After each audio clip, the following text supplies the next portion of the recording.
Are you someone who thinks DevOps is complicated? Well, think again, because by end of this series, you will be able to navigate the DevOps tools and use it like a pro. Welcome to Staragile's DevOps Learning Series. I am Imanshu, your trainer for this journey. In this series, we will break down DevOps step by step. It will be helpful for the beginners and for those as well who are brushing up their skills. From CI/CD pipeline to infrastructure automation, we'll be covering everything to build a strong foundation in DevOps and level up your expertise. Before we begin, please subscribe to our channel and hit the notification bell so that you don't miss any of our future updates. Alright, let's start the chapter 1 now.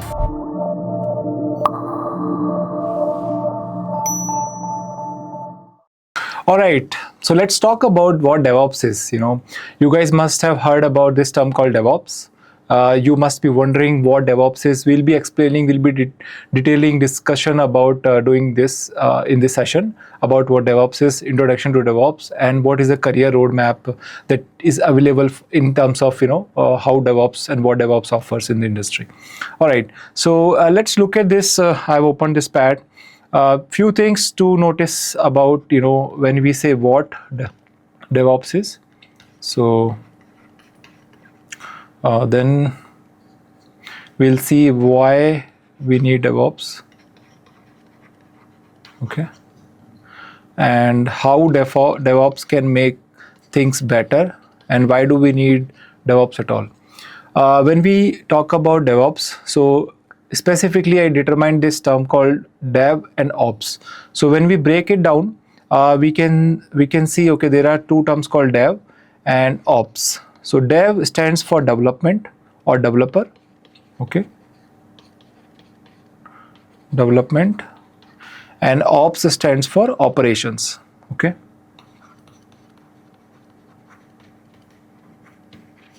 All right, so when we say development of what?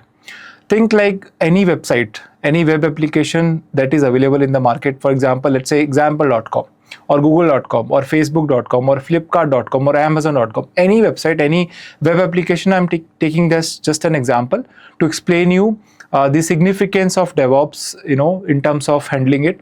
So what DevOps does basically, DevOps is not a tool. It's not something like set of tools that you should use or somebody who knows about those tools and make things easier for us. No, it's not like that. So DevOps is nothing but a process. So when somebody think like and want to understand more about DevOps, so DevOps is nothing but a process. Okay, process to what? A process which makes life easier. How?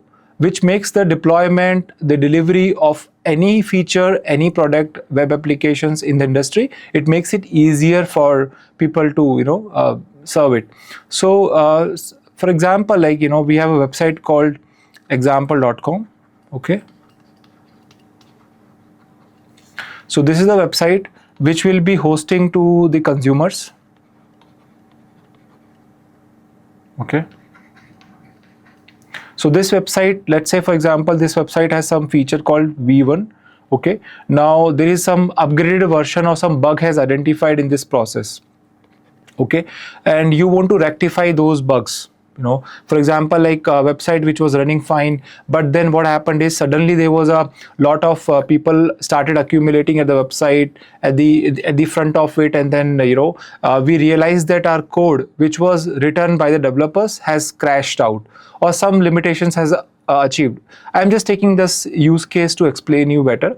So now we need some sort of better enhancements in our product, in our web application. So for that we'll be releasing new features, new rectified bugs or problems that we are facing in terms of V2 as a version 2, okay. So this process of delivering for any software into the industry to the consumers, to make it better, to make it like automated, to make it quicker, we need DevOps. So what DevOps is? DevOps is all about process, okay, the process which makes things easier in order to delivery. We understand like software development or software delivery. So you can understand like this, software development, okay.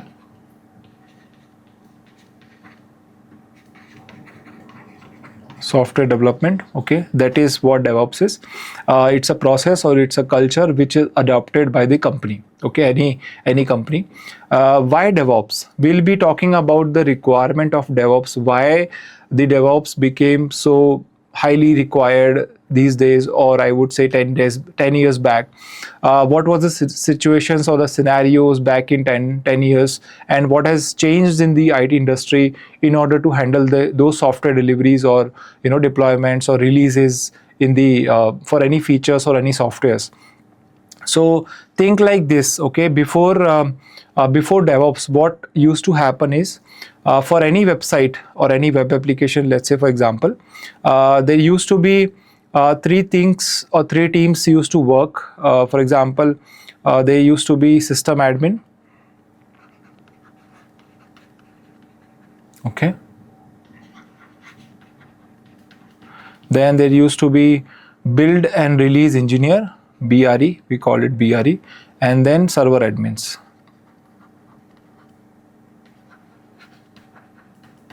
So when DevOps was not there in the picture, we are talking about those scenarios, before 10 years, when early 2010 or 2011, when DevOps was just building up it was taking that term into the IT industries to evolve the process of softwares.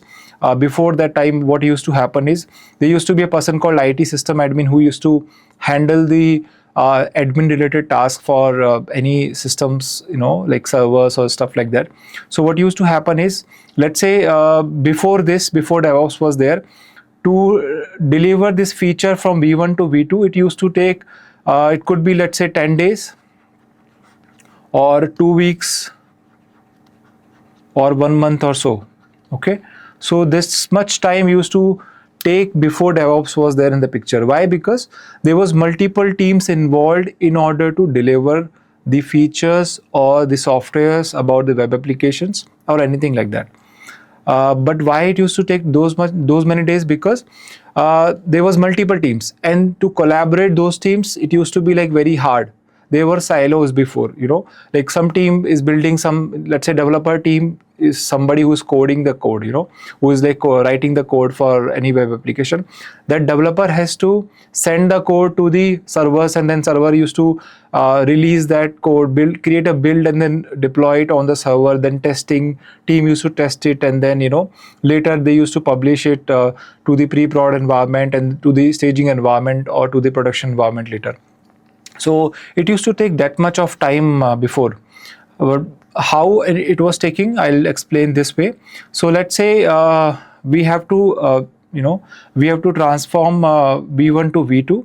So first of all, what system admin used to do is, they used to create a server. Okay, that server was nothing but a virtual machine. You can think like it's a VM. Okay, a VM back in those days, back in those times, used to be deployed on any workstation, bare metal systems. So any bare metal systems used to support those VMs. So bare metal systems were of VMware, okay, or OpenStack, or Zen, or anything like that, any VMware based or any virtual machine based system used to happen. So system admin used to create those servers for build or release engineer to build the code, whatever is the code developers has written. So let's say there is a developer who has written a code for V2 version, which has some rectifications in order to prevent the crashing before which was happening, So now this build and release engineer, what it used to do is, it used to build that code, okay, in some build format or something, and after that it used to deploy on those servers. Okay, so after that he used to like basically deploy it, and then testing team used to test it. Okay, once that is done, once that build is ready to it's tested successfully, it was able to identify, okay, now we are not facing issues and all, then server admin used to help build or release engineer in order to build like stages servers, stage servers, or you can name it like pre-prod, dev environment, okay, or staging environment or anything. So these are the environment where the code used to go, and after that the code used to go to the production. Upon all these testing phase is completed, then this code will be going to production.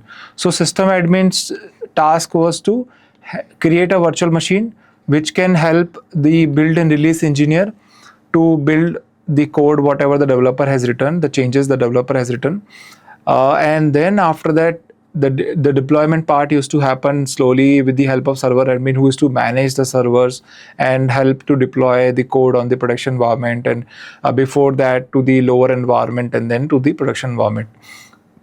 And all this code whatever the developer was giving, it was stored at some centralized location, okay, some centralized location it was, where this code was written and stored, and this code used to later build it on the VMs whatever the system admin was created. Okay, so now you must be thinking now, what is the role of DevOps? When this used to happen before, back in those times, it used to take a week of time or 2 weeks of time or a month of time, depending how vast the code is being written and how big or giant application that we are going to push it to the production environment.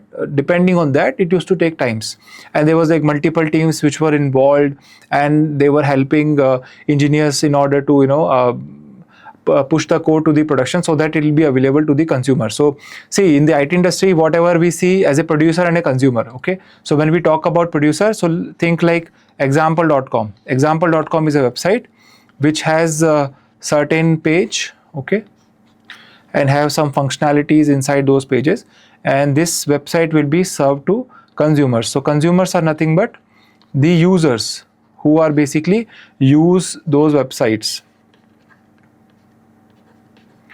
on their systems, and whatever the use cases they have it, they used to perform those things. So since this process used to take so much of time, then back in those times there was a requirement to simplify this process. Okay, there was a requirement who will make sure, and what used to happen is, let's say a developer has written some code, okay, on his local machine, and if he says, oh, my code is working properly fine and I can push it to the production environment, or it's fine, or it's ready, so nobody will believe it, because it has to be go through the process. Nobody will believe you if you are using your local machine to test the code and then you say no, the code is perfectly fine. It has to go through a process of testing also. Okay, so this process of testing, and then some tester will say that no, there are some issues in the code, and then again going back to the developer, and then so on and so forth. It used to happen. That's why it used to take a lot of time, and multiple teams were involved. Their collaboration was a little tight in order to handle this process. Then the requirement of DevOps came into picture, where they simplified all these collaborations and removed the silos between multiple teams. Okay, so DevOps basically, you can think like it's a culture. Okay, they bought a culture which will simplify things in order to delivery of any softwares or any product. Okay, now they have automation in place. Okay, then they have quality testing.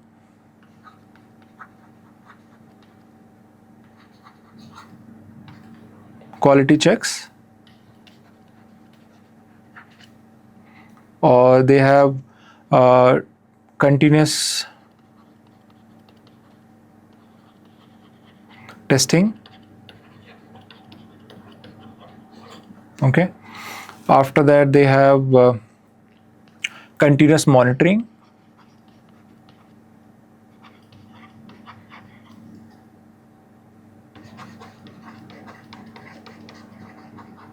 Which is nothing but called observability. Okay,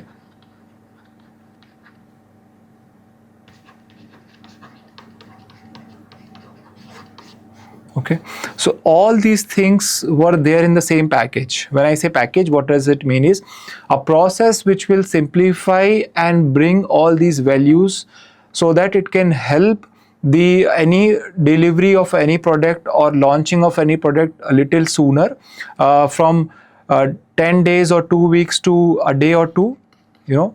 So how cool that would be, you know, when you have a software which is releasing within 2 days and it's rectifying all your problems, and it also has proper quality checks, it also has proper testing done, and then whatever the code is being written, it is being easily accessible to all the teams, and they are basically leveraging. So that's where the requirement of DevOps came, when development and operations both club together in that sense, you know. Like earlier, like they were like silos, you know, developer team was developing things, and not just a one engineer. When any product code is being written, there are multiple engineers are involved always, you know, and every engineer has some sort of code that they will be you know, putting it through the centralized location or any distributed locations, and then from there this code will be merged and make a single package or build, and then release to the release servers and available to the consumers. So this process became so easier that okay, the DevOps engineers are the ones who will simplify,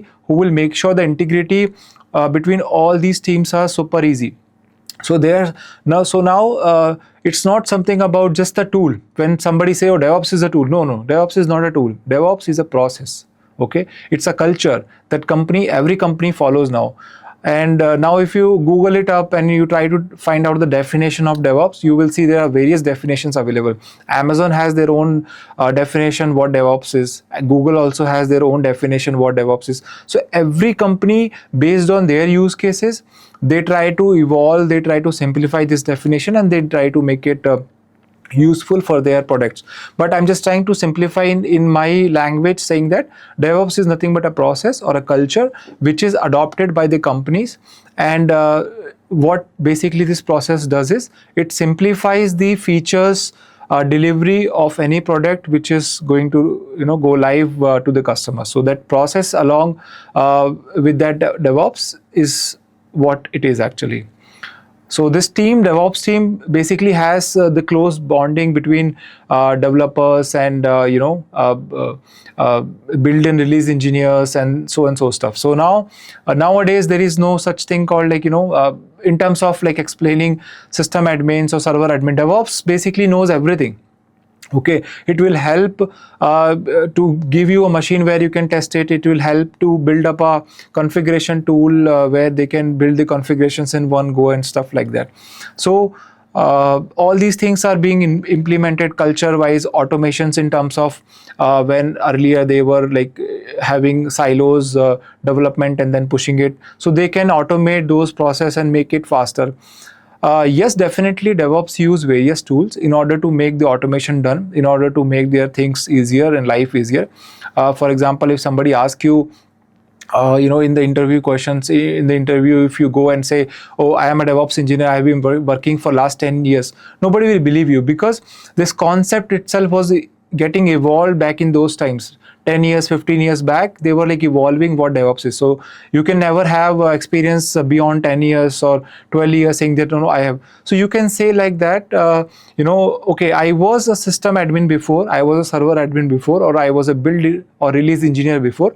Now from last 4 to 5 years or 7 years, I have been working as a DevOps engineer, where you are doing something, you are automating the configurations. Okay, you're automating the release processes. Okay, or you are implementing some close collaborations or observability standpoints. You are doing something in the industries. And if somebody asks you specifically what tool you use, at that time you can mention about, oh, I use for infrastructure configurations, I use Terraform or CloudFormation. Or if somebody asks you how do you do this configurations management to all the machines in one go, you can say I use SaltStack or Ansible or anything else, Lambda functions and stuff. So there are a lot of tools are available. What do you use for the CI/CD?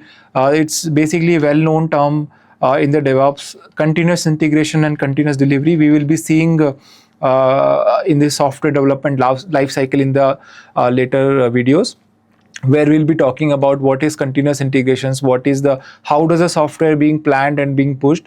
So this CI/CD is nothing but like where continuously you are integrating with their latest features. The developers are writing the code, and then delivery or the development or deployment of those code is happening on the fly itself, where it's taking very minimal of time. How? There might be some tools they are using, for example GitHub Actions. So you can mention about, I have been working on a GitHub Actions where CI/CD is being built in.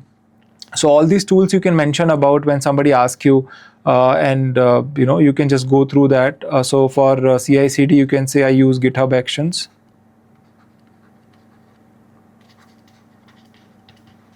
Okay. For infrastructure automation, you can say I use Terraform. If you use Terraform, or if somebody uses CloudFormation, so they can mention about CloudFormation.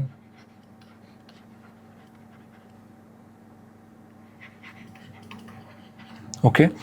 Or for the configurations management, you can say Ansible.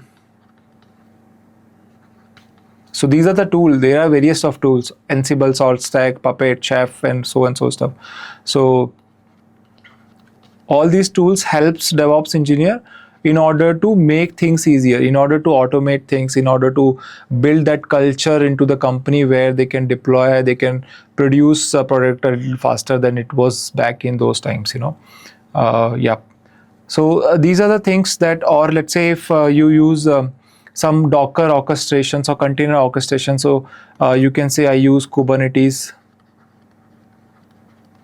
If you use Kubernetes and so stuff. So these are the tools, and it's always like the evolution of this tool has happened in the past. The lot of tools has come in the past, and lot of will be coming in the future as well, and lot of are still running, and it's always recommendable based on the use case of this company. So there might be chances that for some company CloudFormation is the better one rather than a Terraform one, or some companies they use Terraform better than CloudFormation. So the scenarios can change, can vary based on the use cases of any company. So it's not like something, you should always use Terraform, CloudFormation is not so good. So it depends, maybe for some company Terraform is good, for someone CloudFormation is good.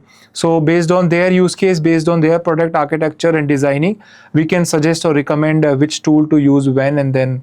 So all these things are being under the scope of DevOps engineer, where their role is to implement a process which can makes life easier, which can deploy or delivery of any software a little easy, enhanced version, automated versions, and quickly to the markets. So that's how DevOps cultures is being evolved so far in the industry, right?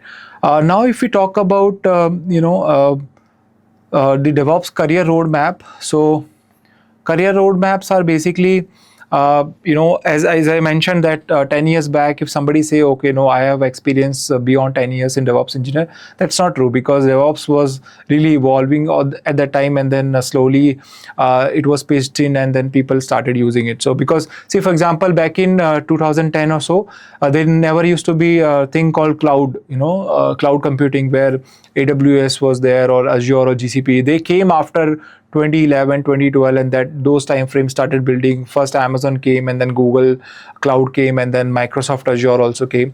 So back in those times, there used to be system admins, IT admins, who used to handle the servers, who used to have a good expertise in the Linux. So if somebody say an average salary, if I talk about DevOps engineer in India, it's average somewhat 10 to 12 lakhs rupees, and in outside India or US, there might be $120K, so something like that. So they have a huge demand and scope in the industry, because they are helping the company, the product to release faster with a lesser amount of time, with more quality checks and testing done on the product. So think like this, you have a product, you buy a product which does not have a bug, or a product which has a bug but they rectify it very quickly, or a product which has a bug and the rectification takes a lot of time. So which product would you choose the most?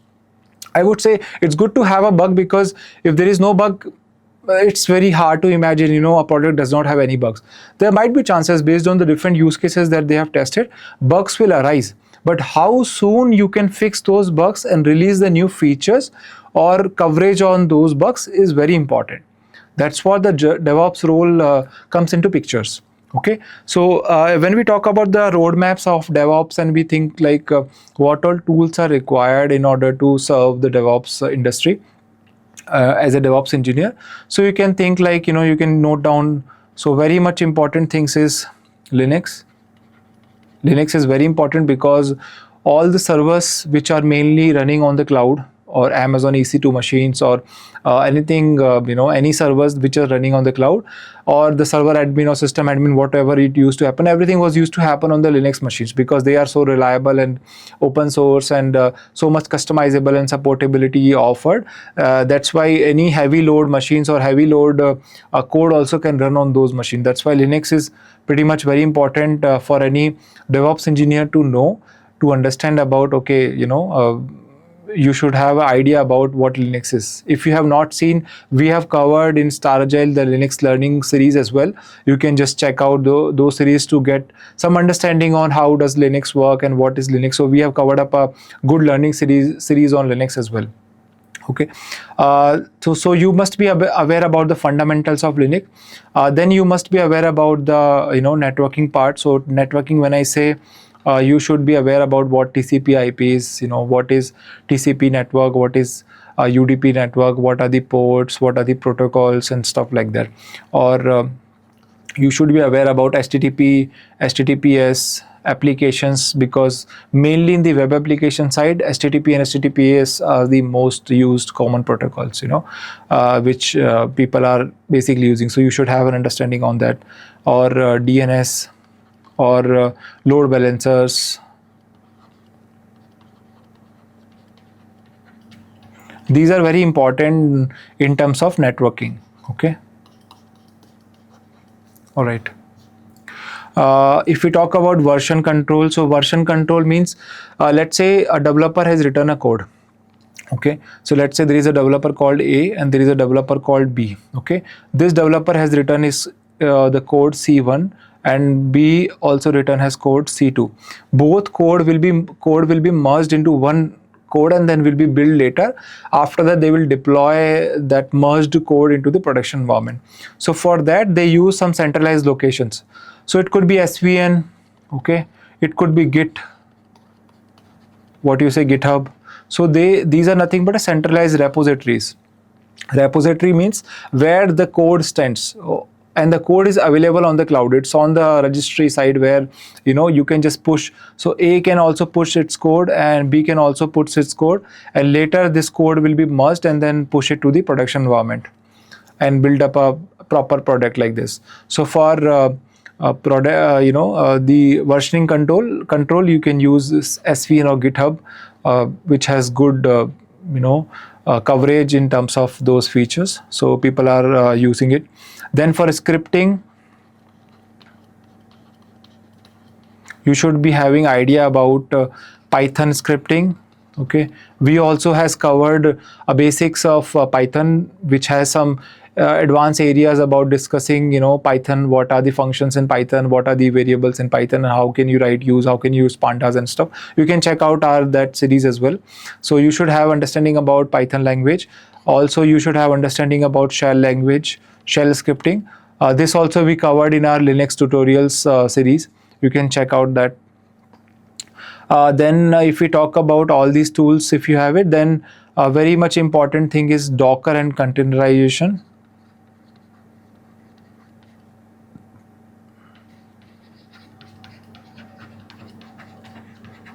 Okay, so Docker and containers are nothing but like a lightweight operating systems, lighter than virtual machines, because virtual machines are nothing but as easy as equivalent as an operating system, which is on a laptop or a machine which is like virtually hosted, but it also used to have the heavyweight or heavy loaded software which are not really required.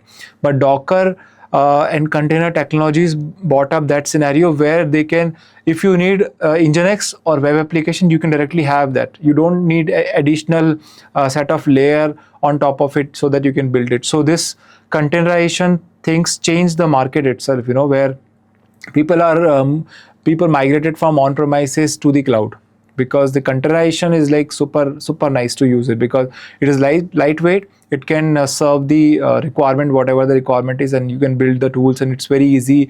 And it's also management of those container via Kubernetes is very nice. So you should have understanding about what Docker is, what container is, and then their orchestration tool Kubernetes. Okay. Later, in terms of security and compliances, there is a term called DevSecOps.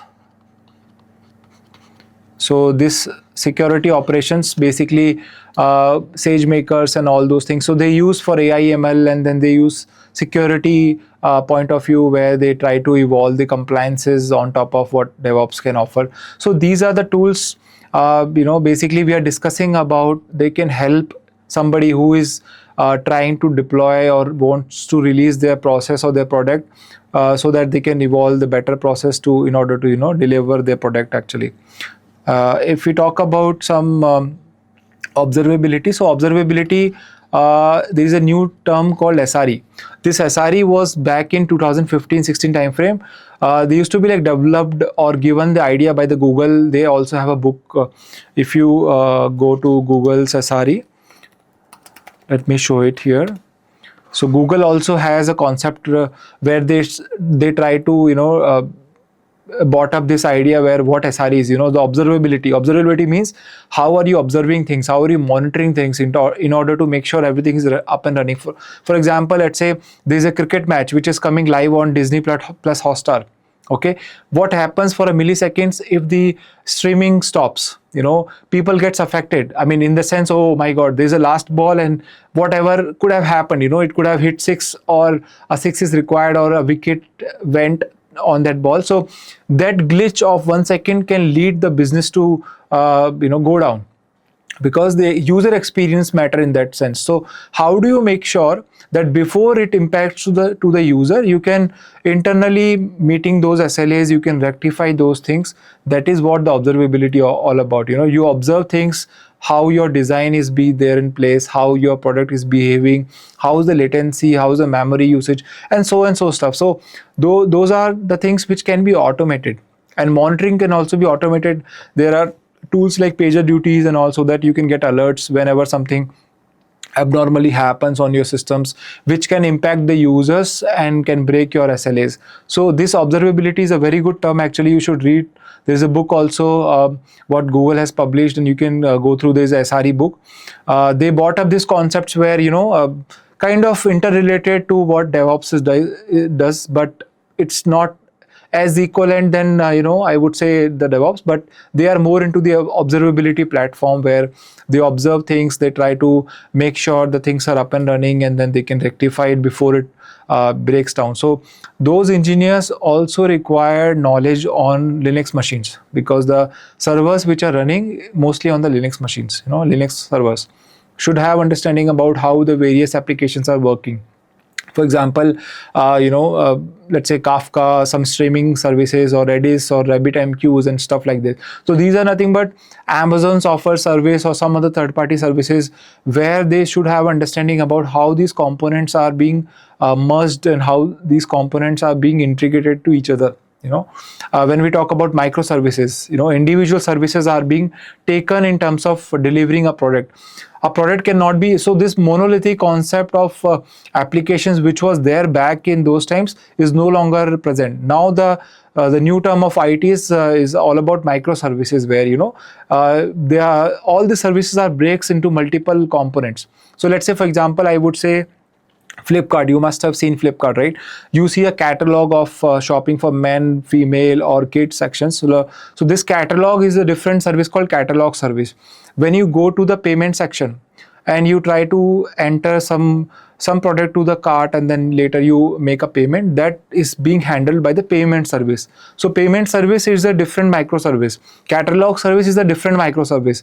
These are tightly integrated, but they are different. If something happens to the catalog service, payment service will not be affected until there is some interlinks which is affecting them. Otherwise, they don't. So it's easy for engineers to just rectify that portion of issue which is happening that area. Otherwise, no need to worry about that also. All these things are being handled by the observability team. Mostly SRE takes care of, if company has their SRE. Otherwise, DevOps engineer itself, they do the monitoring part also, they do the automation on development also, they do the various scripts and stuff like those.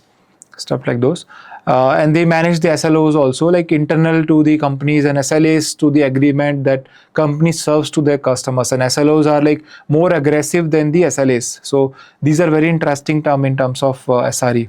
I will explain this in little short time. SLA and SLO. Okay, so this is the agreement which are being served to the customers, to the product who are using, actually the consumers. Agreement served to, and this is internal SLAs. Okay, so let's say for example we have SLA for 99%. Okay, which means out of 100%, 1% time our service can go down, but beyond that our SLA will be breached. If the SLA will be breached, there are some documentations which are written what happens after SLA is breached. You have to pay the customer back, and whatever the terms and conditions they agreed on, anything can happen depending on various companies, their standard wise, whatever.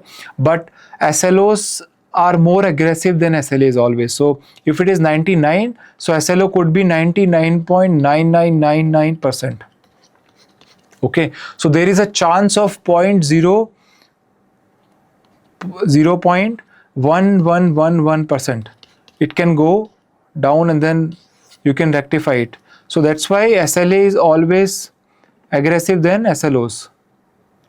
SLOs are always aggressive than SLAs, because SLA should not impact the customers. Before that itself, your SLO will break, and then once it is break, you can rectify that SLA thing, and then make sure it should not go to 99%, because it's more aggressive. You have to rectify within those 999s, so that it does not go to the 99%. It should not go to 98 or 97 or anything. So that is very important terms for SRE to understand. And then you can read through the contract and the comparison between SRE and DevOps, what they do. So this is about handling how do they do actually, and how do they perform things in order to make a process easier and make more enhanced. So this is all about DevOps.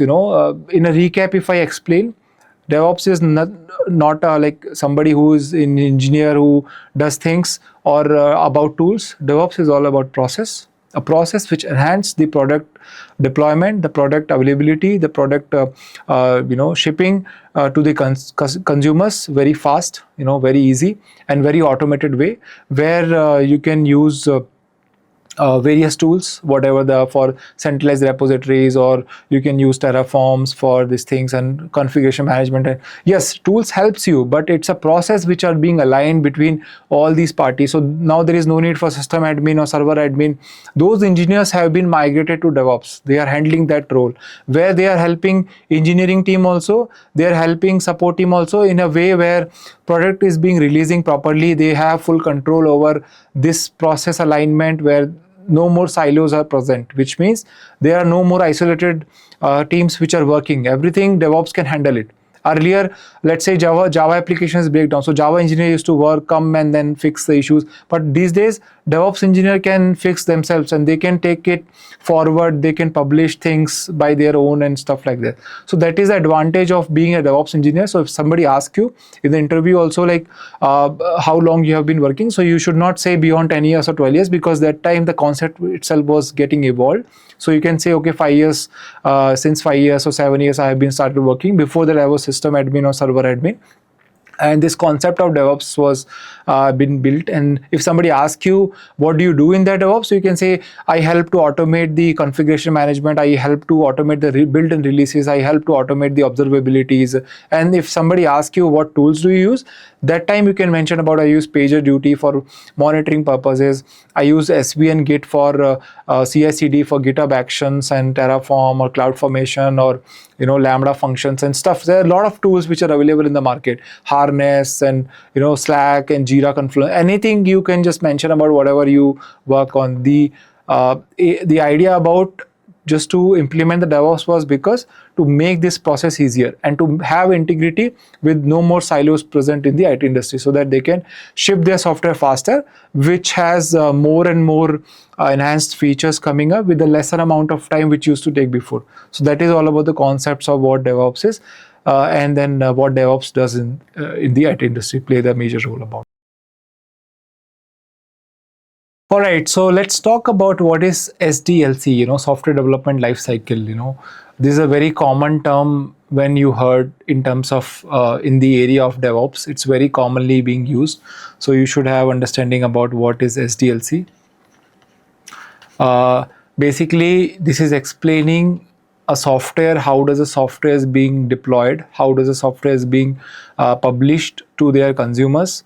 So there is a life cycle which is used in the IT industry in terms of DevOps. When I say so, DevOps uses that, and the advantages of DevOps are being implemented in this software development life cycle. We will see the step-by-step process, what it actually does. Okay. So let's say, for example, there is this circle. I explain it like this. Okay. So the first phase is the planning phase. Okay. When the planning happens, we will explain. We'll see what each phases does and what is the significance of each phases. So there is a first phase called planning. Then there is something called defining.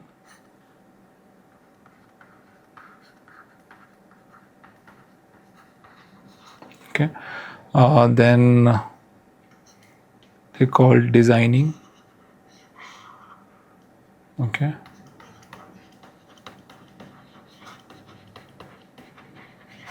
Okay. After that, building.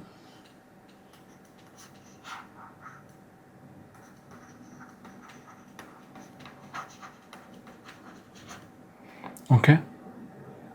Then testing.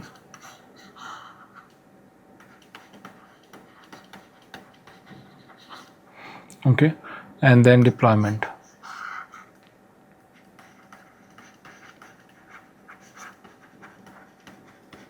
Okay, now first we will see why do we need SDLC?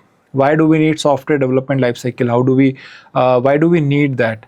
So think like another example, any e-commerce website, let's say flipkart.com, or in our case, let's say we have example.com. Okay.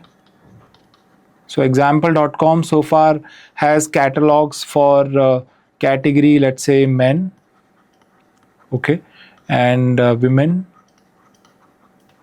So these two categories are present, but there is a new requirement for our consumers to have a kids sections, to have a kids catalog. Okay, so in that scenario, you can have a new catalog called kids catalog. So that kids catalog can have variety of things, variety of products which are available for the kids.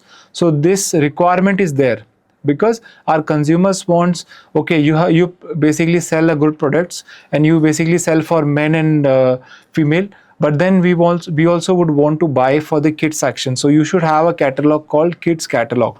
Okay, so in this phase, the very first phase called planning, which means the big people of a company, the senior directors, the managers who basically design, who basically define the priority or the plan. Okay, the product owners, basically I would say, who basically handles okay, this is the new product which is being handled. Product manager has defined, okay, I would want to implement kit section also. So he will have a meeting with board of members and stuff like those, which are relevant to that product area. So that planning is being done. If they are not suitable, they found, any of the members found, or there is an argument discussing about why do we need this, why can't we have it without this, and what is the requirement, they might be discussing in terms of the money wise, in terms of the revenue generation for that catalogs and stuff. They discuss all these things in the planning phase itself. If that plan does not really works well, they terminate the plan itself, where there is no point of discussing all these SDLC. but we are thinking about a scenario where such things think like, the planning phase is going well, where they are defining things, where they are understanding, oh, we have a requirement, our customer is also requested that, our customer has provided feedbacks in terms of that they really would want to have a kits catalog in our website, and we should definitely release that feature as well in our new version. Okay, so let's say that planning phase is completed, by the product owner. Now that phase from the planning goes to defining state. So when I say defining, that means is you are documenting things. So defining, you can just think like documentation. Then this thing is documented, everything, every single meeting, every single discussion about this new plan, they will be documenting it. Why are they documenting it? So that it's easy to readable, accessible and understandable, in that sense, okay, why this catalog was even planned, because there was a requirement from the customers, there was a feedback from the customers, that's why we had this requirement, and they discussed this in the plan phase. Now they are basically defining what do we need for that, so how much revenue it will generate, how many customers are being affected by this, how many customers have provided feedback to us, how many new customers we see have scope in this sense where they can implement those features and stuff. So everything like this will be going into the defining phase. Okay, which means they are basically documenting all set of their discussions and their plannings and stuff. So once that is done, after that this life cycle goes to designing phase. Okay, so now there are two types of designing. Okay, so this designing has high level designing and low level designing, HLD and LLD. You must have heard about this term HLD or LLD. Don't get confused, even SDLC also. So it's software development lifecycle, where we're discussing about the software which will be released, why is it released, what are the lifecycle it follows. Then in HLD means the high level design. High level design means the architect level of people or the engineers who basically design the product. Okay, for this what do we need? For kit section, they must be high level, like, okay, we need this setup, we need this website, we need this payment gateways and stuff, those things basically. So they define this high level of designing. And then low level designings are the ones basically engineers who basically each and every small items which are required for this catalog to be published to the consumers, they must be like, for example, we need to make changes in the Nginx, they note down that one. After that, we need integration to the payment service, they note down that one also. After that, we have 10,000 or 10K category of our product, so they note down that also. We would need to make changes in our API, they note down what is the rate limit that this product can support or this catalog can support further. So each and everything, small things, they will be noting it down, so that it's easy for the developer to develop it, to build it, so that the developer will write the code according to that fashion. So after that, anything they can mention about which database we will be using. We would need this particular database or some other database, or how are we integrating this page to the men's catalog or women's catalogs. So they will be discussing and they will be adding those points in the low level designing. So any changes in the current product, and any sort of services or any sort of tools which are required, they'll mention each and everything in the low level designing phase. After that, let's say for example, if the designing is also completed, then it will go to the building phase. Building phase is to build the product, build the code, basically the code. So who will build the code? Who will write the code? Developers.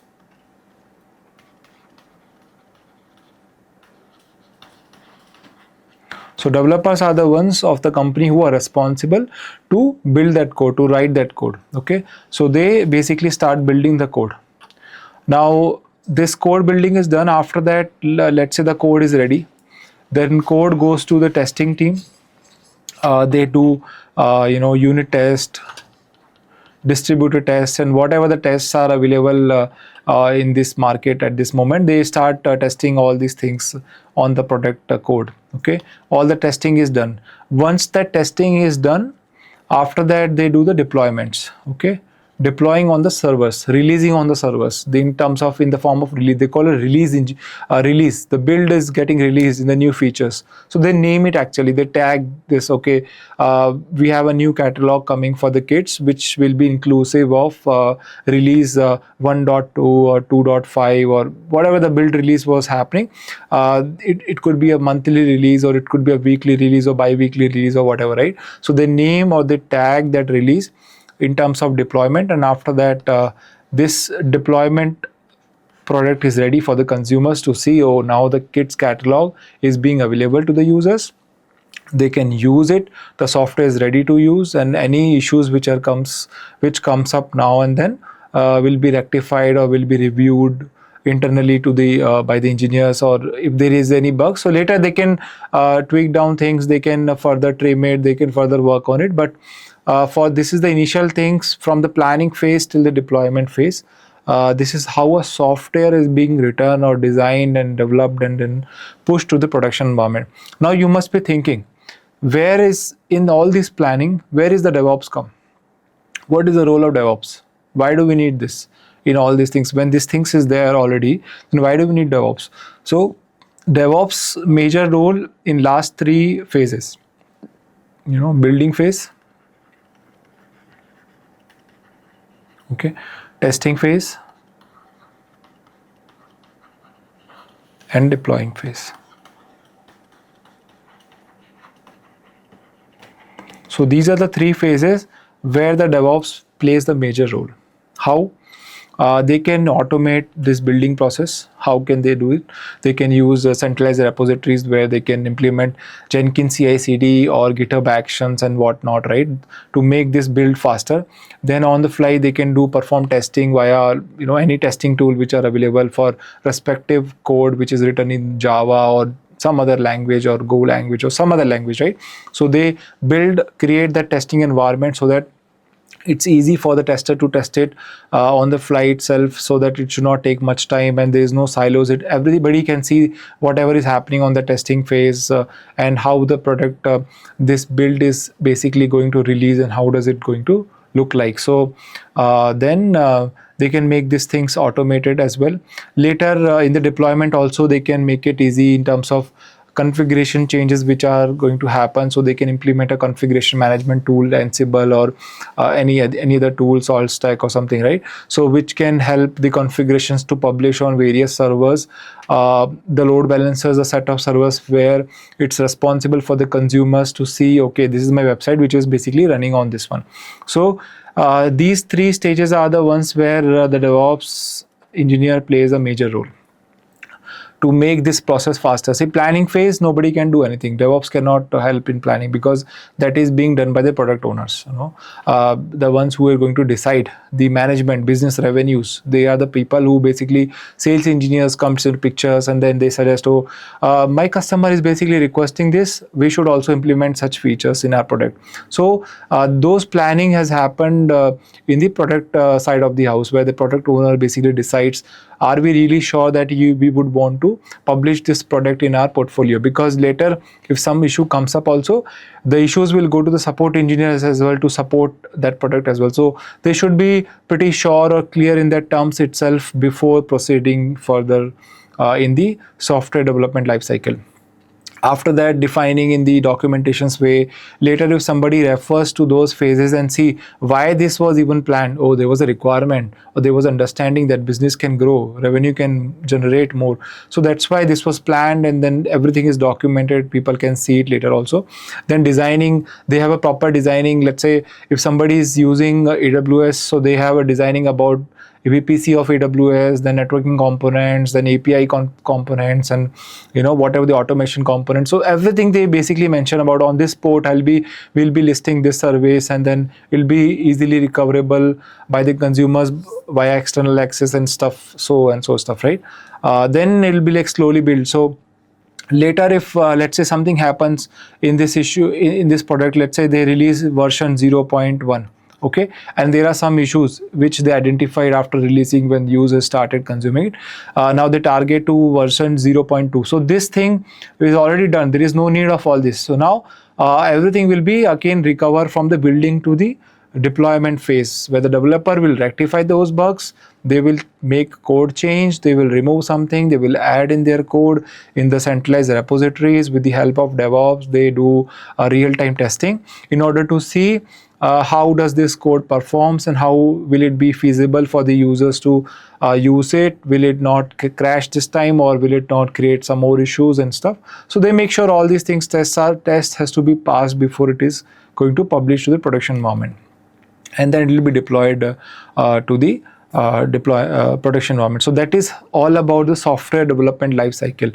So to achieve this, we will be seeing in our upcoming sessions where we will be discussing about the tools, the CI/CD tools, GitHub Actions. We'll be seeing Jenkins, how do you deploy the S3 buckets to copy. So those things at a level you should have an understanding. How does the Terraform being used here by the DevOps engineers? We'll be seeing all these things in our coming lectures after this.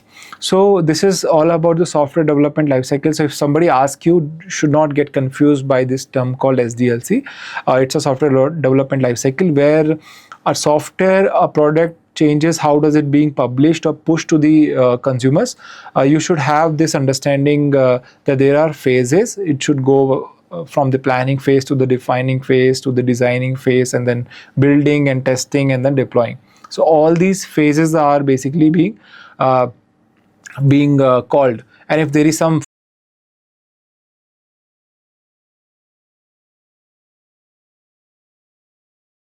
in the SDLC process, that's how the DevOps basically involves themselves in order to make it more improvised, more faster and resilience provided to the customer. So that's how they can help to to build it and to test it and then deploy it later. All right. So now let's talk about the mindset and the culture transformation of the DevOps. So basically, if somebody asks you DevOps, it's not just about the tool, it's about the cultural shift that they would want to implement. What it can help in order to do that cultural shift.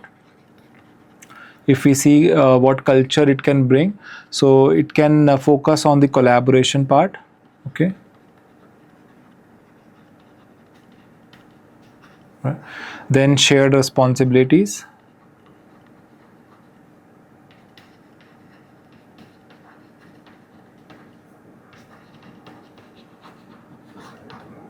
Okay, and then continuous improvement.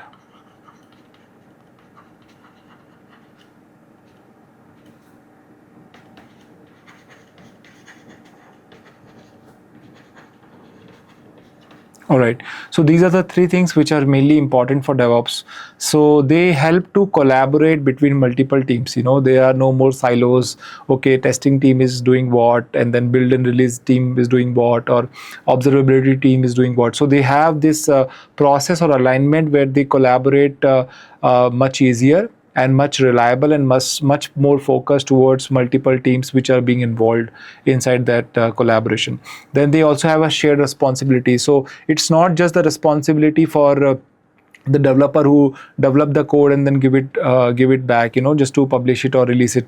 So DevOps holds there, they can control those responsibilities where, let's say, something happens during the deployment phase, So the DevOps engineers are so much capable that they can handle their code themselves and try to understand, there might be some settings change which was there previously, but it is not there. So they are able to rectify those.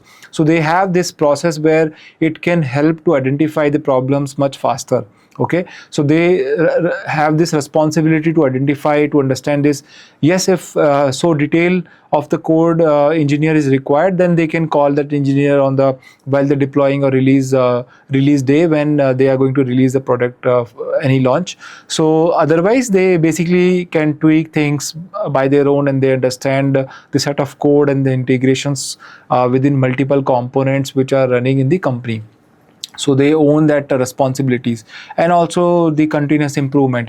So it's not just that one side, one way. Okay, the process can help. Okay, once the product is launched, after that done. No, it's not like that. It's always about the continuous improvement, how better you can make your process next time. So let's say first time a DevOps engineer is releasing something on the release day, they took 8 hours of time, multiple services were upgraded and they implemented those things, and later they always focus towards how can we reduce this 8 hours of release time to further 6 hours or 7 hours or 5.5 hours. How they can do that, if there is any tool which can help them to achieve this, or there is some other process that they can align. So they always talk about the cultural shift, how they talk about the mentality.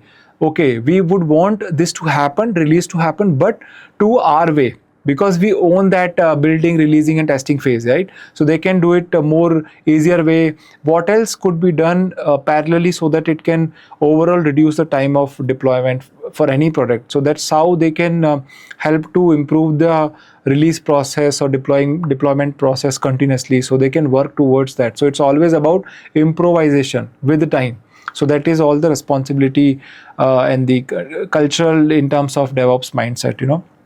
And if we talk about other things, so they basically remove silos. So there are no more silos, okay, earlier which was there, because silos means like some isolated mentality of engineers who basically have been worked. Let's say developer has some silos created in their own team where they are working something and nobody is aware about what they are working. So DevOps engineers always have integrity or close collaboration. Okay, you are working about this feature, it will be going live next month or next week.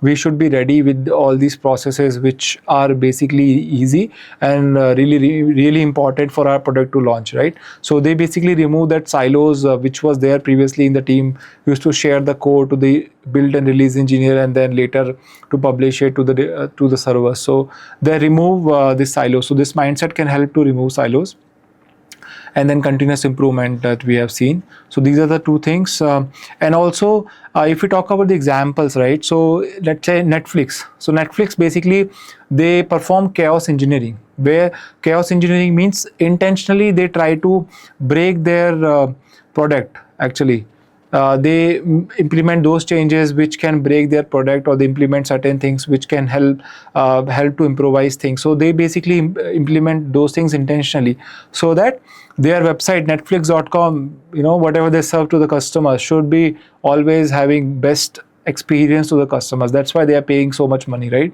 So it's always about the customer experience when it comes in terms of business revenue generation, right? So it's always about the customer. What do you give it to your customer, what your customers get satisfaction or experience based on the product that individual service provides to them, right? So every set of team, different cultures, they try to implement those things. They try to focus towards, okay, let's implement this chaos engineering where they can break things, rectify it while breaking itself, and then resolve it before it goes to the customer, and then later they do a reactive job rather than being proactive.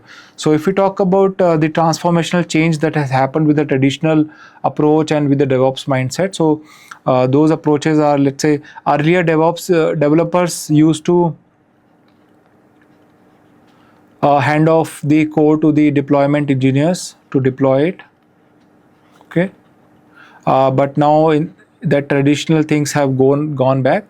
In this basically developers work with the DevOps engineers throughout the cycle in order to publish this code, so they can work together with the operations.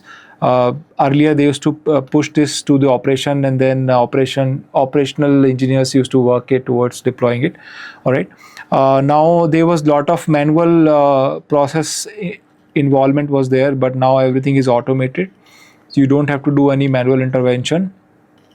If any settings or anything which is required in order to change to product to launch, so they can set up any automation jobs or automation script that can help to do it on the fly itself, so that no manual intervention is needed. Then they basically, earlier it used to be like a reactive problem solving, but now it is proactive.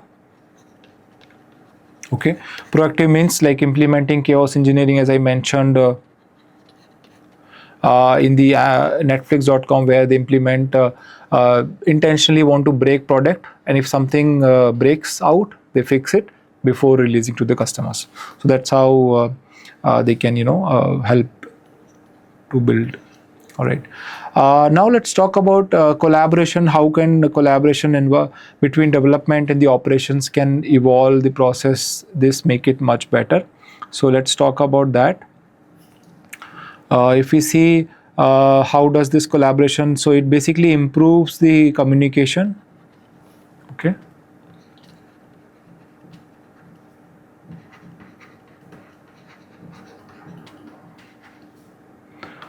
Improves the communication between multiple teams. Then they can do faster problem solving.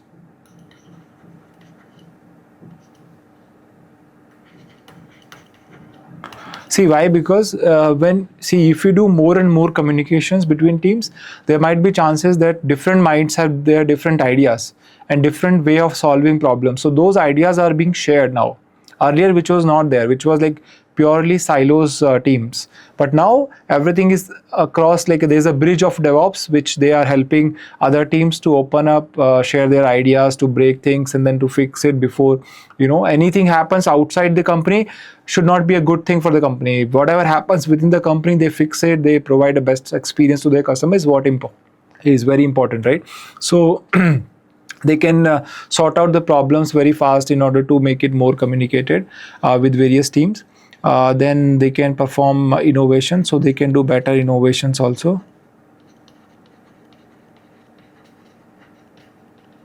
Okay.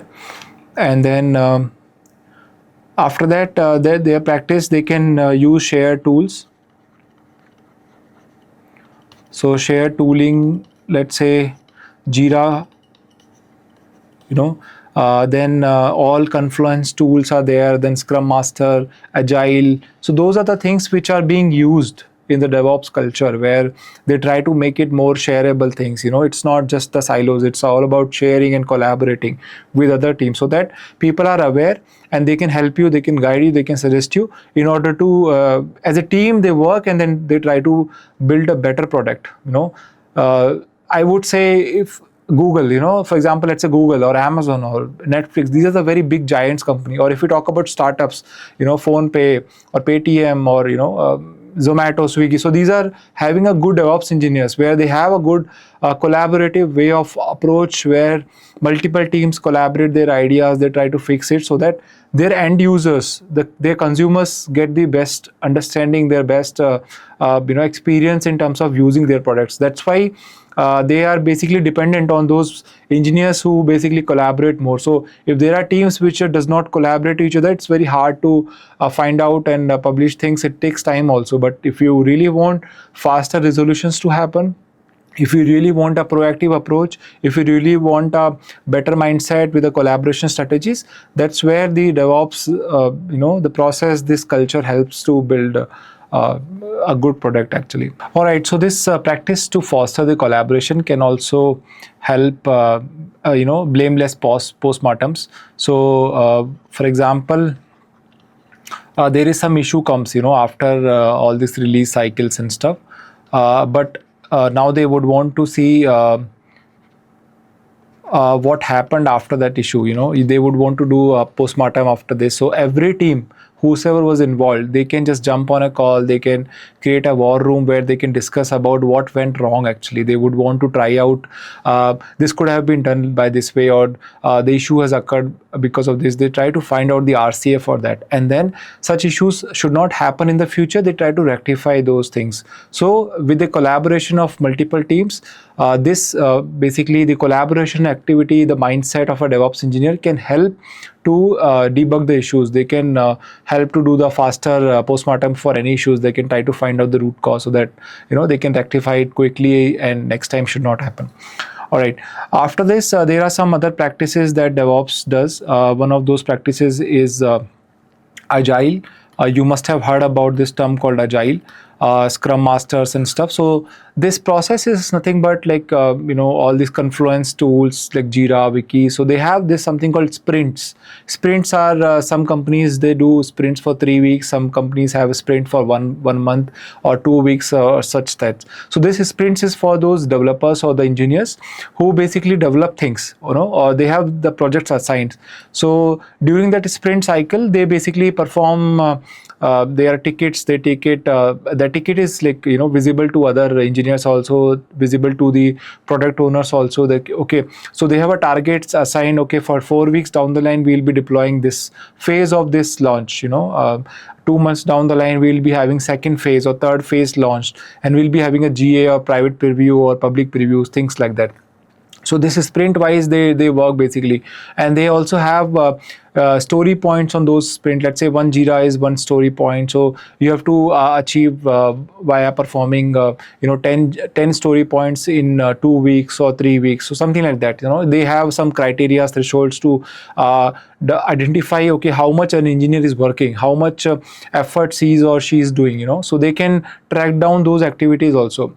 And also they have a daily stand-up calls where they discuss about these are the blockages which are coming while developing these features. Or they everybody basically discuss in a team meeting where they talk about, okay, we'll be working on this feature towards by end of this day, I'll be working towards this, and how can we integrate. There will be some other tickets which are needed, or they basically try to unblock everybody on a day-to-day basis, also get some idea about whatever is going to happen today. So every day, that's how they set up stand-up calls, and then they take it forward. So that's how they work actually in the agile manner. So basically they use Scrum and Kanban.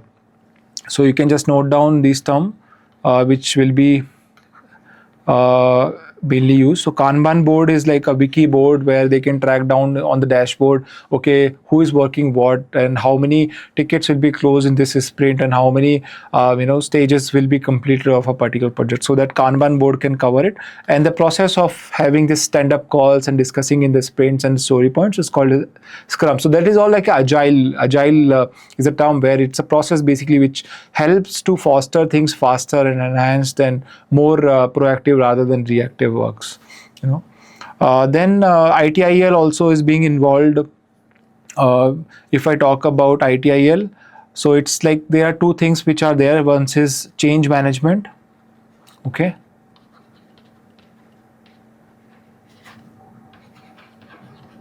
and another one is the incident management.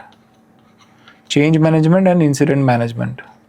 So any change which is going to happen, and there is a process after any ticket which are being there to in order to approve it, or approval process or whatever, they can implement and such of processes in the tickets, and they can track down, okay, this change will be live on this date, or this will be approved by this engineer, or if let's say some director is missing or somebody else has ownership to approve those changes, they can approve the changes and they take it forward, then developer will push those changes further. So those are the things which will be managed through the change management.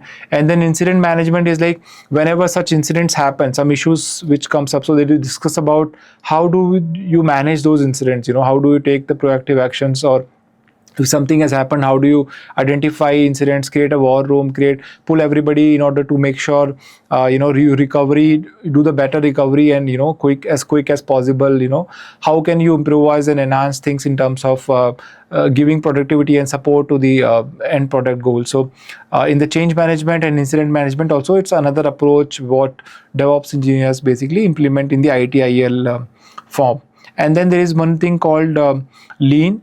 Lean in DevOps is basically to improve the flows. Okay, lean is a term basically which improves the flows. So it has some principle like they value the streaming mapping. Okay. That means that they identify the bottleneck of a delivery process. If there is any bottlenecks, they try to rectify those things. So value stream mapping. Okay. Second one is the reduce waste.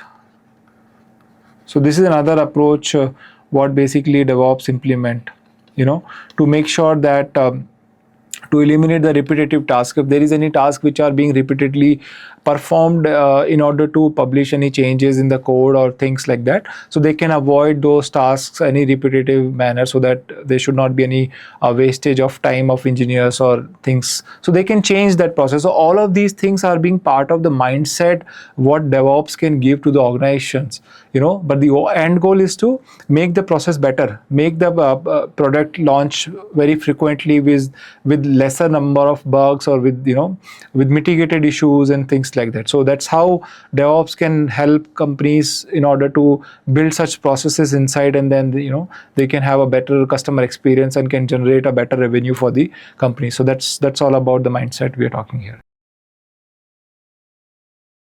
Hi, so let's talk about version control with GitHub. Here we'll be discussing about what is GitHub, what is version control, and how do you manage your code spaces.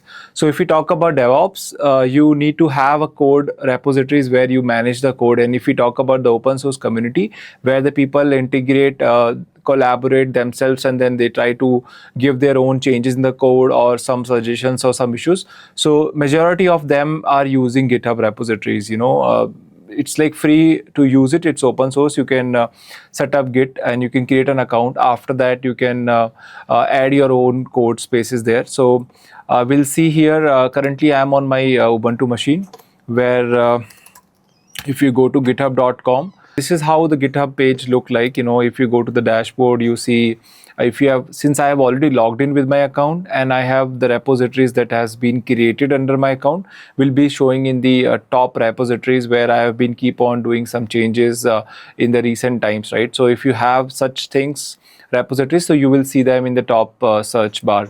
If you don't have any GitHub account, so you can just go to github.com, and then it's good to create an account. It's open source, it's free. It will not be any chargeable things. You can use your GitHub account. And let's say later in the future, you go to any organization, you join a company, and that's where they use GitHub, so that you can link the same account and with their organizations, whatever the organization they have it, a private channel of GitHub, so they can directly let your account link over there. So it's good to have a GitHub account, and this is my repositories that I have already created called my_project. So to see the demonstration of GitHub, you should have a GitHub account, okay? And in order to do the CLI changes, you should have a CLI platform. So I'm using a CLI tool here, the Ubuntu shell tool. That's where I have already downloaded Git as a plugin which will interact to my GitHub account, and then I can play around with my repository stuff. Apart from GitHub, people use it Bitbucket and GitLab also. It's coming up, where people are using both GitLab also and then Bitbucket also.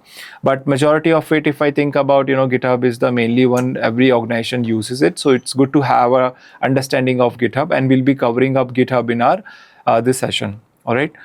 The advantages, if I talk about, what is advantages of using version control, why do we need GitHub? So as we spoke about the collaboration between multiple teams, right? So there was not a silo thing after coming the DevOps culture into the industry, right?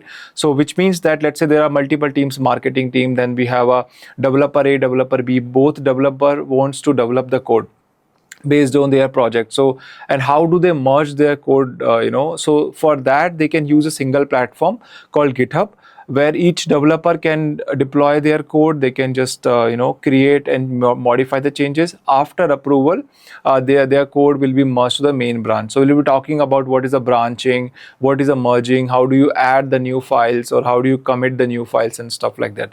All right. So first of all, the GitHub plugin is already installed on my machine, okay? If I just run Git, I will be able to run the command because the plugin is currently available. All right. Now let's look at some basics of it. First time, if you are doing any setup of GitHub, so you have to initialize the repository. Since the repository is already created, I believe that you guys have already created the repository. So once it is ready, and after that you want to initialize it, you can set up a config of the Git.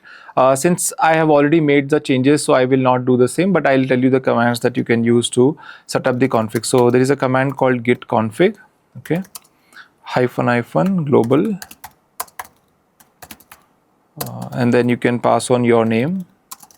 So this is one command to set up your user credentials for the git config, and then another is you can use the same git config to set up the user email address actually. So here you can provide your email address, okay, at whatever at the rate gmail.com or whatever the email address that you have, so that you can link configurations to the GitHub.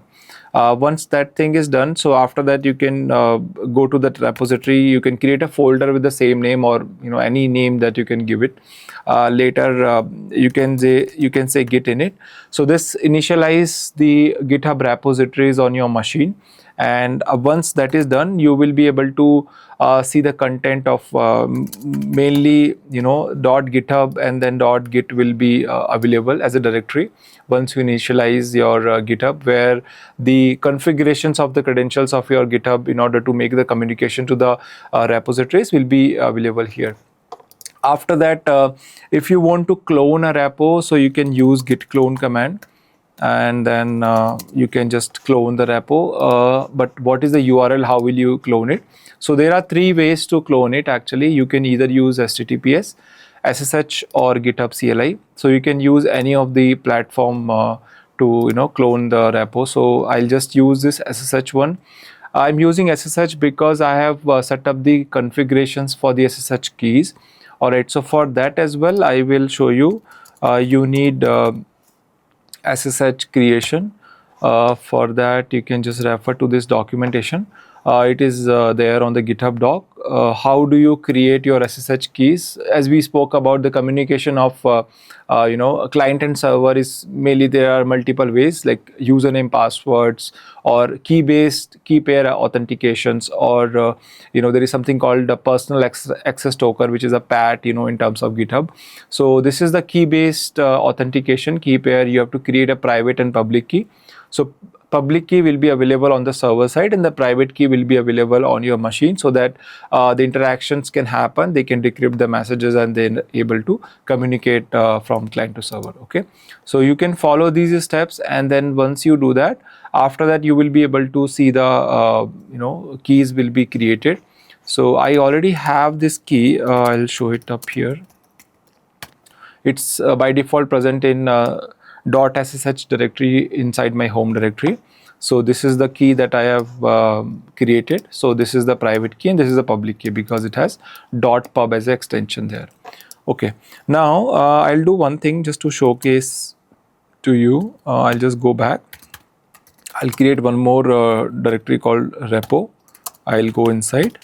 Okay, there is no such things at this moment. There is no GitHub data currently available, but right now I'll do git clone, and let me copy this SSH URL and then say,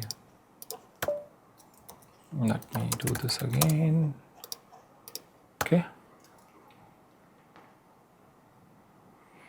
So once I do the clone, you will see the messages will come up there. It's trying to enumerating the objects, basically pulling the objects from the remote repositories, which is GitHub in this case. And then once that is done, you will see the entire repo has been cloned locally to your machines. Okay.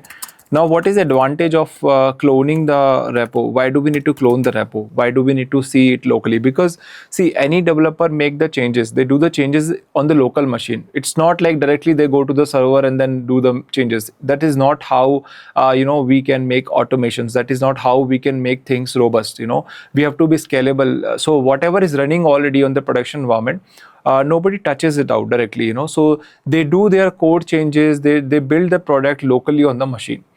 After their local testing, then they create a pull request, and after the approval, the code changes, whatever the engineer is doing will be pushed to the remote repo, centralized repositories, right? And after that, they do the testing, and further testing in the lower environments, they identify, okay, now the code is working fine, there is no such issues.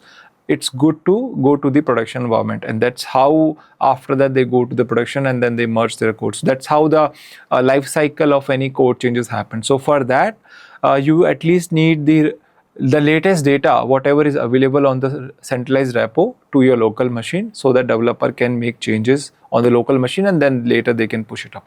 Okay. So after cloning, I do see, okay, I have the data which is already there. So I'll show it up here. If I go to my repo in the GitHub, you will see all these files are present, files and directories, right? So similarly, it has been cloned over my machine as it is. Okay, perfect. Now, once that is, so that is one way to, clone the repo. There is another ways, as I showed before, that you can clone it via any of these methods. Whatever is allowing you to do, you can just do that. Also, in terms of setting up the SSH keys, so for that you have to go to settings, because locally, if you want to do the cloning without SSH, it will not success, because it will say you are you are not eligible in order to make the new connections to the GitHub. So you need to have the keys present. So I have already imported the key. So this is the key that I have created, and this key I have already added here as a public key. So once you create your SSH key, you have to come up here on your account and then add a new SSH key. You can give any title name. Then an authentication key, you can just type it, and then whatever the key, your public key is, you can just paste as it is here and then save it. So once you do that, after that the key will be saved like this, and later you can use the key a number of times, whatever the actions that you are performing. All right, so now we have the cloned repo here. We will see how do you make changes, how do you push the data to the GitHub, how do you commit the data, how do you make any changes to the GitHub. So for that, let me do something. I have a file called himanshu.txt. I'll show it up on the centralized repo, which is GitHub. Let me go back and go to my repo. Himanshu.txt. This has a line called hi Himanshu.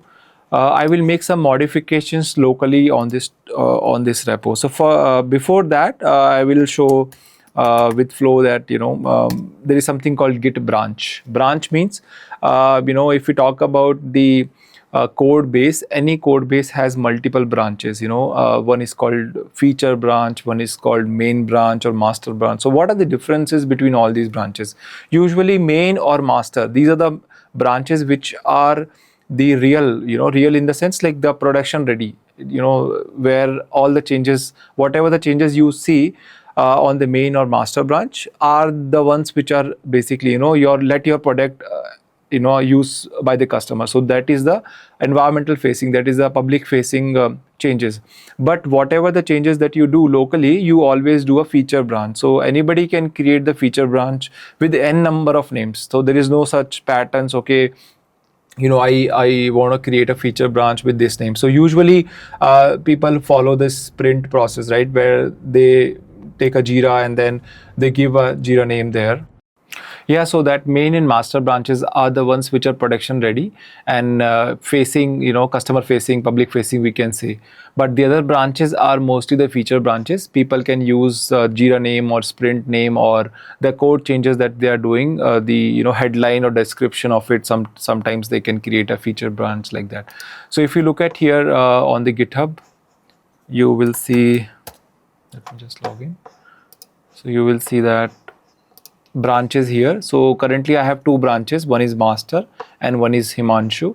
Okay, I am in the master branch. So if I want to see the latest code available on any GitHub repository, so you should always seek for main or master branch because they have the latest data.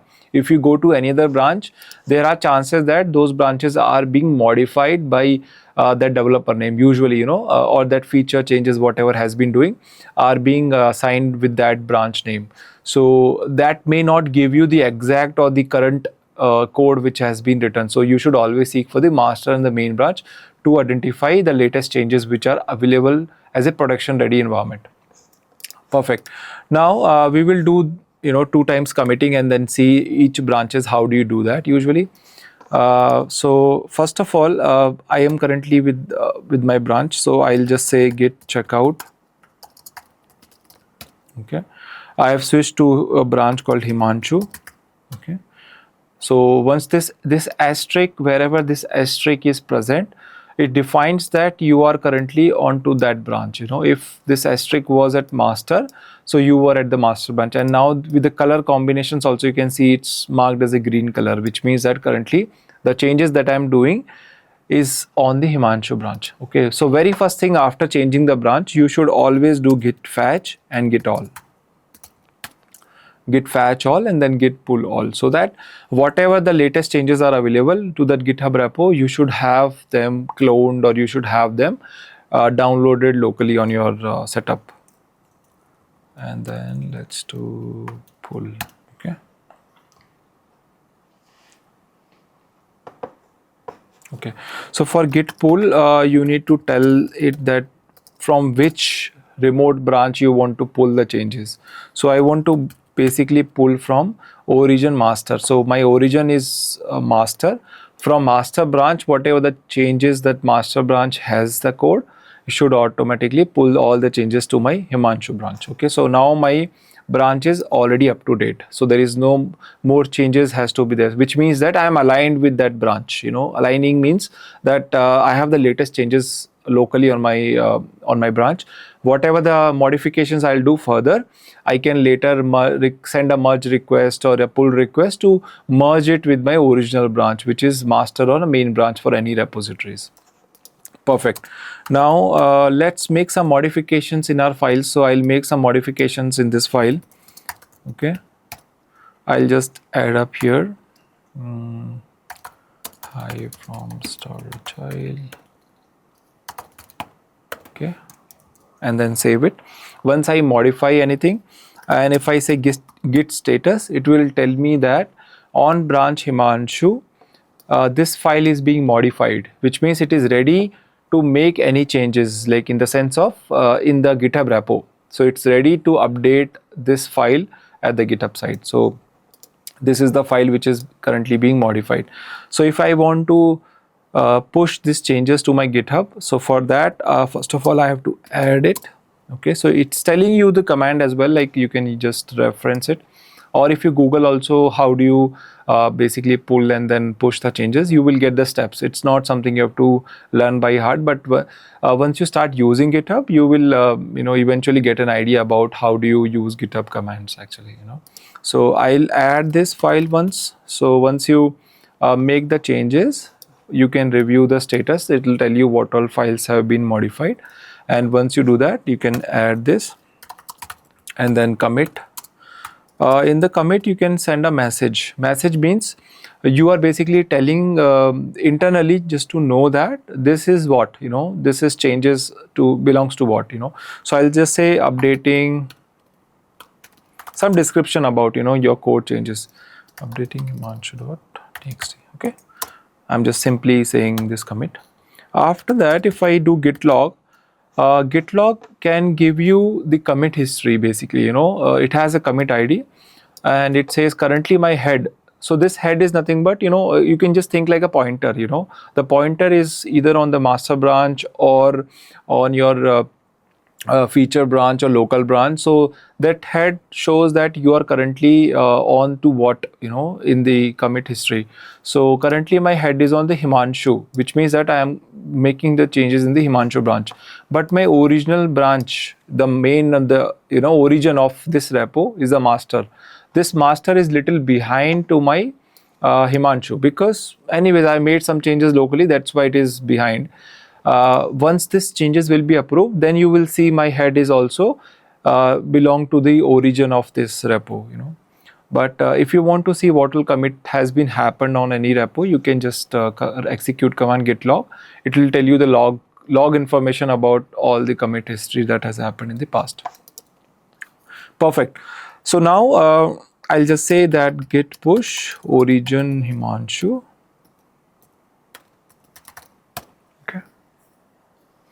After committing, I am pushing my changes to Himanshu branch.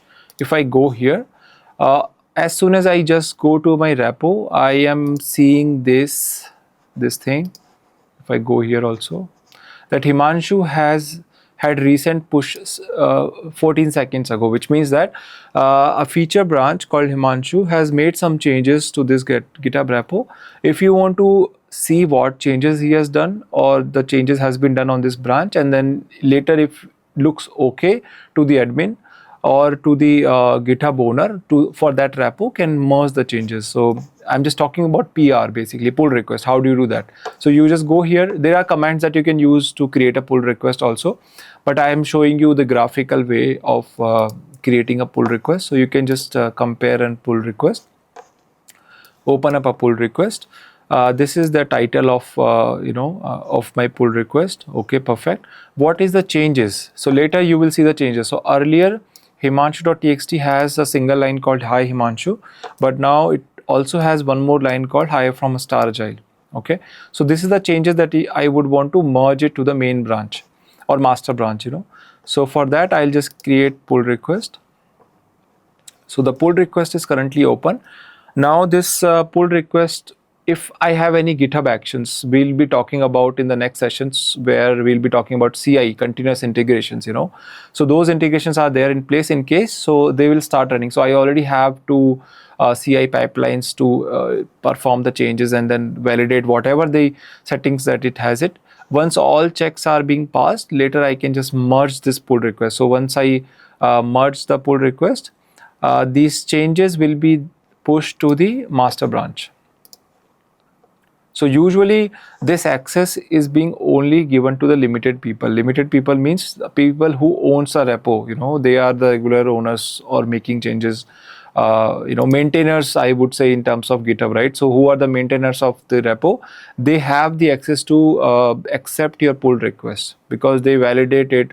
They have a pipeline just to check whatever the changes that you are doing for a particular repo. So usually it's like in the vast world. So if I talk about, right, so they have a big level of testing performed on any sort of code changes in a repo. So once that testing is successfully executed, after that only they look for the changes and then they allow it to merge it to the production, because after merging there are chances that product might break, because your code can blast anything. It can make any changes. It can crash your code. It can crash your application or the production server, whatever. So before that, they make sure that all the settings and the testings have been completely done, so that later they can be sure about, okay, these changes are valid.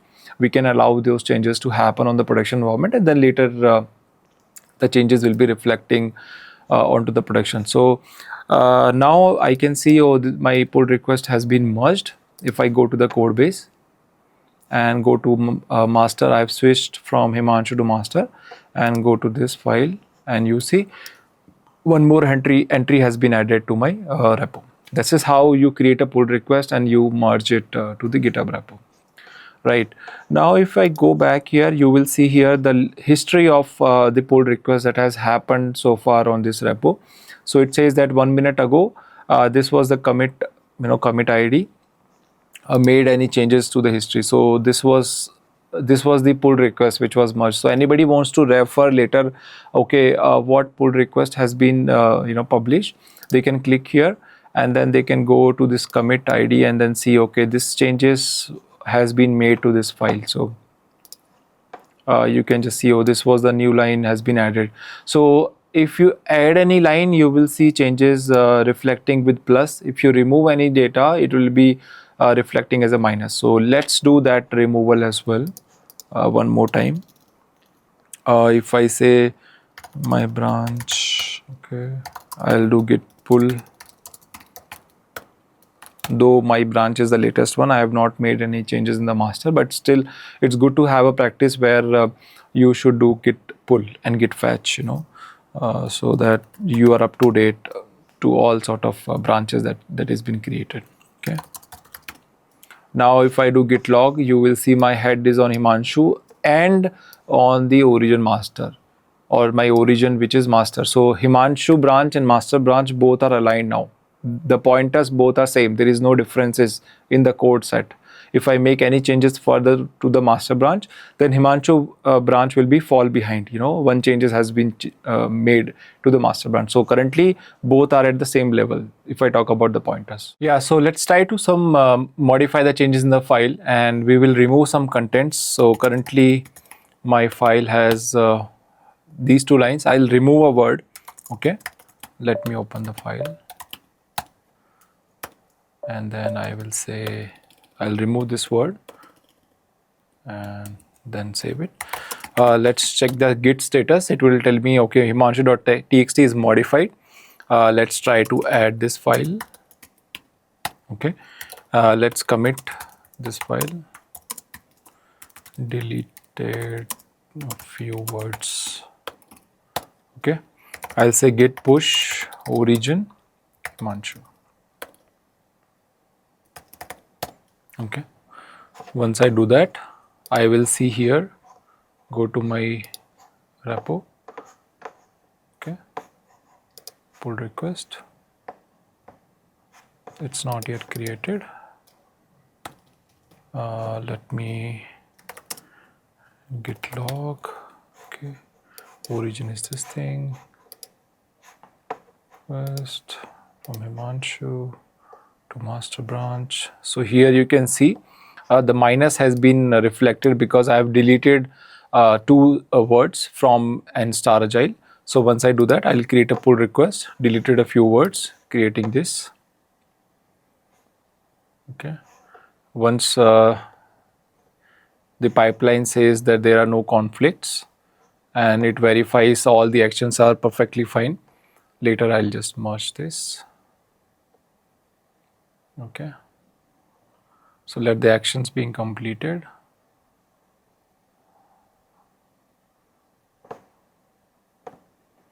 Yeah, so after that I'll just merge it and confirm merge. Once this request is merged with the master branch, I'll open this file himanshu.txt and I'll see the changes, the words which I deleted from my local branch has been deleted from the master branch also, because both are aligned now. If I say, git log, I'll see if I do this git pull origin master. So from the master, I was able to pull the this thing, and now my origin and head on the same. It's at the same level, so pointers are defining same. All right. So we saw that so far. How do you modify the changes in the code? Then later, how do you commit those changes? How do you add the file, and how do you merge it?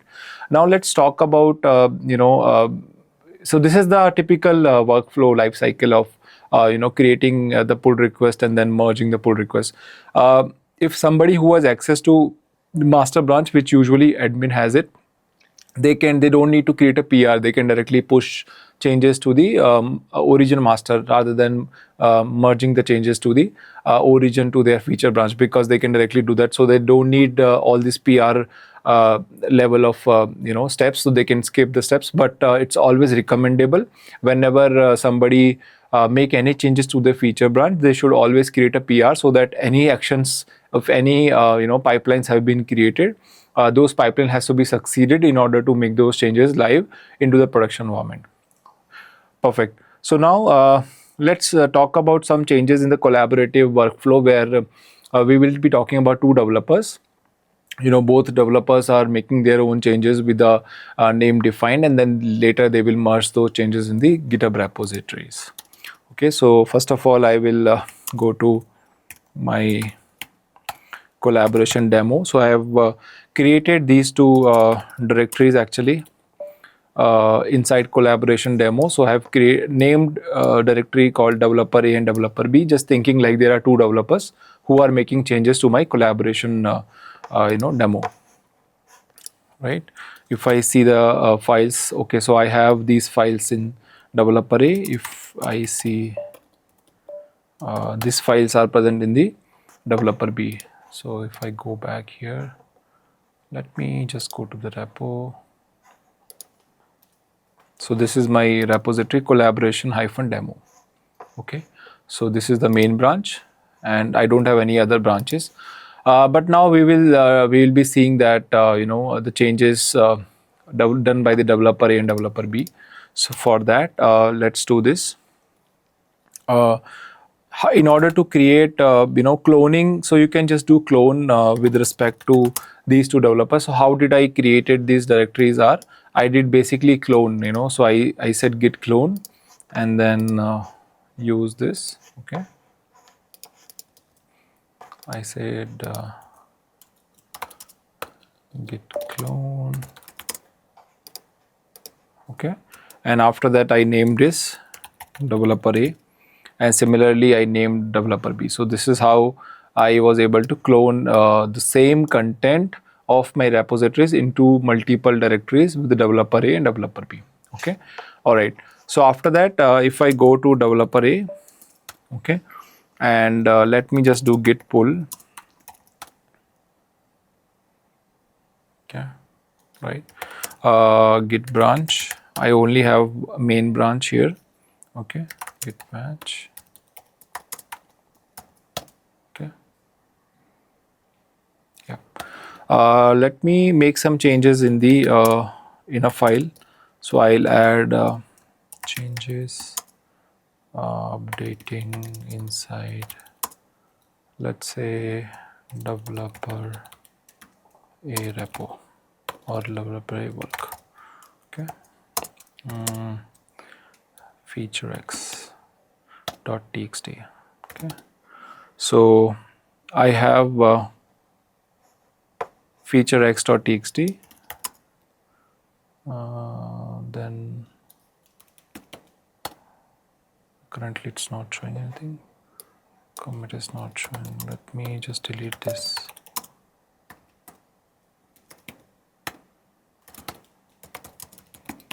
Feature xx.txt. Changes fine. Okay. Git status. Git add. Feature xx.txt. Then git commit. Okay. You can use git add and then dot as well, because it will automatically take all the changes that has been done in the current present directory. However, if you specify the particular file or directory, which is good, because that way you can specifically push the changes for the restrictive directory or the file. So it's always good to provide that value. But if you are sure that all the changes has to be pushed to the centralized repositories, so you can use git add and then dot here. Okay. Git commit, updating changes for developer A. Okay. Then git push. Now here I am pushing the changes to the main. I am not creating any PR and all, because I was working to the direct main branch, and I am just directly pushing the changes to the main now here itself. Okay. So now if I go back here and refresh this, go to my file. So this is the changes that has been added just now. Okay. So you see the commit. This commit is adding changes, and the changes was updated with the message called updating changes for developer A. Okay. Now this is there. Perfect. Now let's do this. Let's go back to developer B now. Okay. In the developer B, I'll say git pull origin main, git fetch. Okay. So in the pull, you are seeing that there were some changes has been done on feature xx.txt, and one insertion and one deletion happened. This is talking about the same. This was the insertion and this was the deletion on this file. So with the pull requests, with the pull, it's able to basically identify the changes and have updated your local things. So if I check my feature now, so this will be listed the new changes, whatever has been added by developer A. Okay. Let's make some changes then into the same file, and I'll see this is another change by developer B. Okay. I have made some changes in git add. Let's do git status. Okay. Git add dot. Okay. Git commit. Updating changes by developer B. Okay. And then git push origin main. So this will push the changes to the main, and then if I go back here in the code, fx feature xx.txt, it will see the changes, whatever the developer B was doing has been reflected here. and this is the commit history. So this is the new line which has been added by developer B. So this is how a collaboration between two or multiple engineers on the same repositories has been done. So this demo I wanted to showcase the scenario where there are multiple engineers who are working on the same code base. They can have their own repositories clone from the centralized repository with their own name, and then whatever the changes they do, they are doing the same changes into the main branch, which is the main repository branch, public facing, representing their product, whatever the changes are there in the latest. So this is how basically you can do this collaboration kind of a thing. So this is the also kind of another behavior of supporting the GitHub, what it does.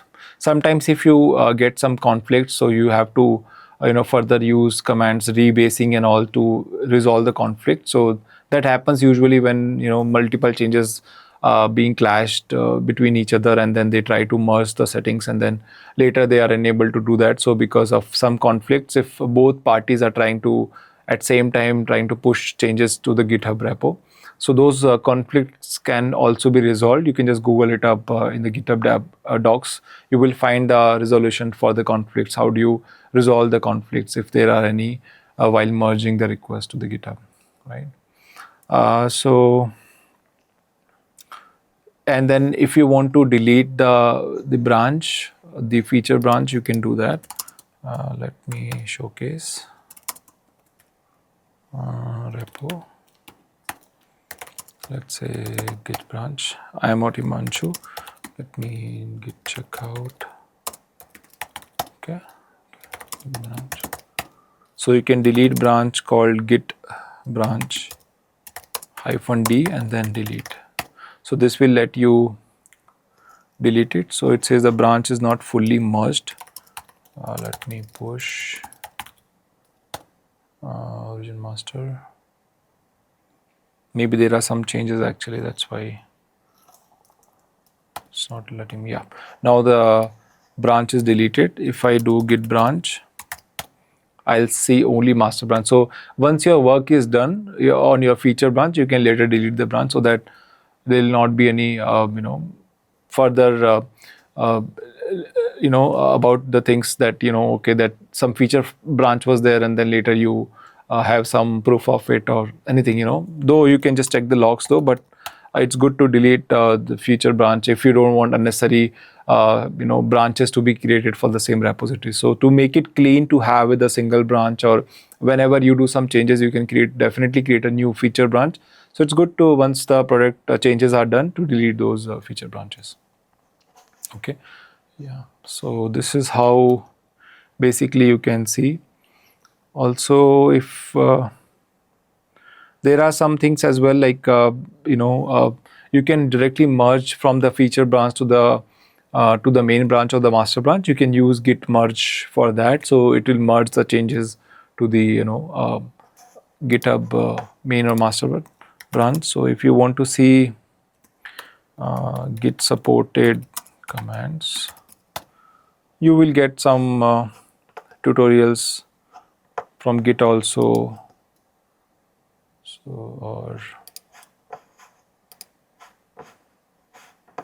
So it has all the README files present, talking about what git init does, what git cloning is, what git status. So it will tell you all the commands of what mainly are being used by the GitHub. So in this demo, I just wanted to showcase about how do we create the repositories. You can just directly go to here and then you can just create repositories, and anytime, let's say if I go here to the repo, you can create a new repositories. You can give any name which is unique. Once that is there, then you can define a repository as public or private. So once you have a repository, then how do you basically clone that repositories? For that, you should have authentication mechanisms. So in this case, I'm using SSH keys to authenticate to my GitHub account. Once I do that, later I can make any modifications to any directory of files those modifications can go directly to the Git by using git add command, git commit, and then git push command. Then we also saw about branching. We checked out to multiple feature branch, and then from the feature branch, when we try to merge the changes or push the changes to the main branch, we created a pull request, and that pull request was gone through multiple GitHub actions, and those actions are succeeded.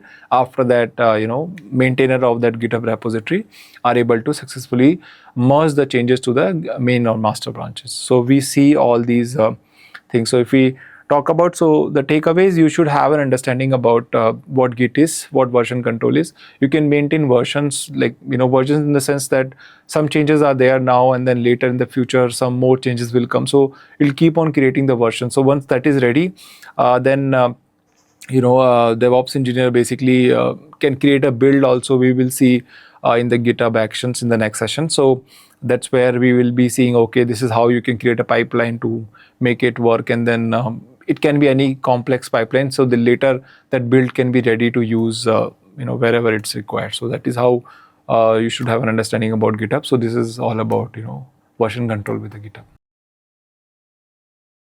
All right, let's talk about continuous integration. When we say continuous integration, which means that developers can make code changes continuously multiple times in a day, and how do we integrate the build, and how do we generate that integrations, and then later you can use it. So there are multiple advantages of using continuous integration, and it is one kind of important things if we talk about DevOps. So let's talk about some key concepts of CI. I'll just name it as a CI, the short form of it, continuous integration. Okay. So the key concepts, if I talk about, so one is the frequent integrations. Okay. Frequent integrations means that if somebody as a developer want to frequently make the changes in the code, and then they can push the changes to the code, GitHub repositories or any centralized repositories, Git, Bitbucket or GitLab, they can do it. So CI let you, leverage those facilities in the, in form of making the code changes to the, centralized repositories. So that is one key concept of it. Then another one is automated build. Automated build, which means that whenever you make any changes to the code, whenever you update the code, the build automatically gets created. So what is this build? Build is something, packaging of your code. So if you have seen in the real life scenarios or examples here, right? So you have downloaded any utility. So let's say if I download some tool, some software, so for that I need exe file. If I talk about Windows, if I use MacBook, I need .dmg file, or if I use Linux, I use .rpm file, or any Debian file. So that file is nothing but what? A package which has all the libraries inside it, which are very important to let the tool perform. So that's the reason in GitHub also, if you want to build some sort of a packaging, so that can be done via CI. So CI gives you functionality or opportunity to automatically builds based on the continuous changes that has been taken care to that repository. So that is what the advantages of using CI. Then there is one more thing called automated testing. So when I say automated testing, which means that let's say, for example, there are multiple engineers are making some changes in the code base. Who will check their testing is okay or not? Which means their code is fine or not? Because without doing a proper testing, if you push the code to the production environment, which means it will break things. It can break things, right? So we want to avoid those scenarios. So before going or letting any code to the production environment, before that itself we perform certain checks. So those checks are nothing but testing. That testing is automatically being automated. So that is kind of automation testing.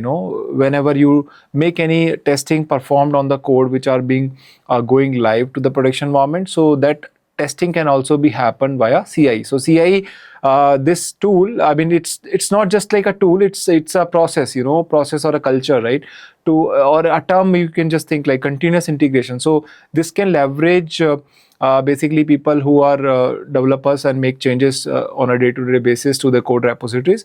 It can validate their code, it can build the packaging, it can build the code, and then later if they want to use the code, they can use the code in the main production environment. So that's how any product is being developed with the help of CI. So this makes life easier for the DevOps people, because you don't have to do manual testing, you don't have to manually intervene, identify the breakage of the code or anything like that, right? So this can be automated. So that's the advantages of using CI in the picture.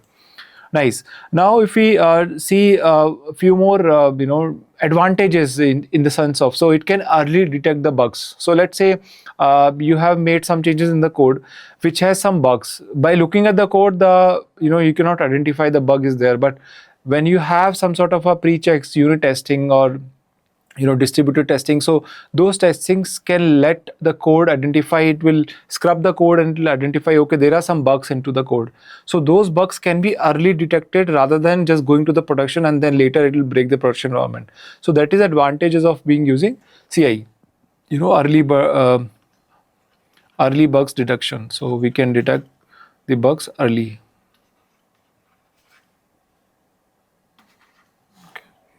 If I say this, early bug detection. Okay.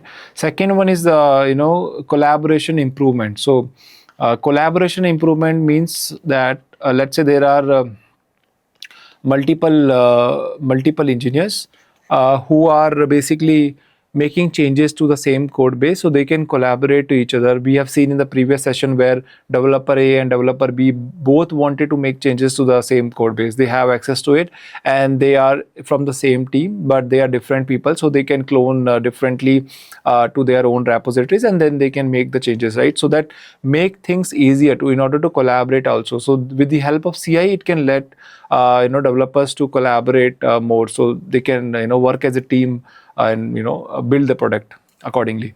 Then they can talk about feedbacks. So when you have a single repositories centralized way and multiple people are using it and you are making some changes, so you can get the feedback from others as well, saying that there is some issue with this code, because everybody has the visibility to that code, right? So that is advantage. It's not like a silos where one team making some changes in the code, they are building the code or giving the packages to the another team and then they are deploying it, rather than they are just doing in the same platform where everybody has the visibility to see the code, to see the results of the testing, so that they can all on the same page identify there is no issues with the code, there is no bug with the code, so they can give feedback also. So this CI can let developers to have the feedback about if anything is going wrong, in the sense of, or this can be better improvised your code. So that feedback can also be given. That's another benefit of it. And then consistency and the reliability also, because this is the way you can be more consistent, you can be on a regular making the changes or check out the branches and then making the changes. Or reliability in the sense of, because we are purely sure about that this code will be running, there will not be any early bugs that is already being removed from this code, and then it will be live for the customer. So reliability can also be like trusted in the sense, because we have already implement the CI. So now enough of with this theory, we'll directly jump on the demo. We'll see how do you build that CI basically, how do you build that continuous integration. So there are multiple tools to do that. One is Jenkins. People use Jenkins also, if they are good with the Jenkins and Groovy scripts and all. There is another one also, GitHub Action. So we will see both. We will see how do you do it, the demo with the GitHub Actions. So let's start with the GitHub Actions first, and then we will see how do you do that. So for that, I will use my same account on the Ubuntu machine. Okay. This is my GitHub repo. If I talk about the GitHub Actions, so GitHub actions are basically being present in my GitHub repository. Inside the repository, once you go inside the repository, you will see an action tab there. So this action tab is nothing but talks about the CI. This is all workflow. So it calls a for workflow.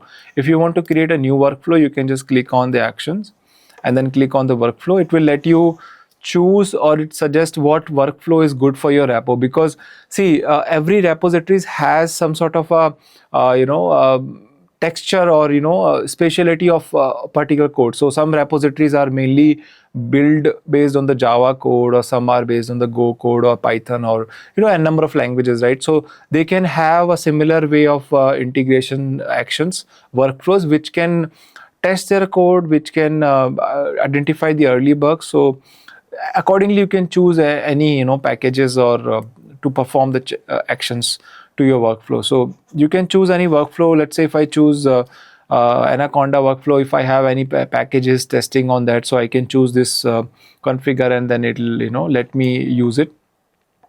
Okay.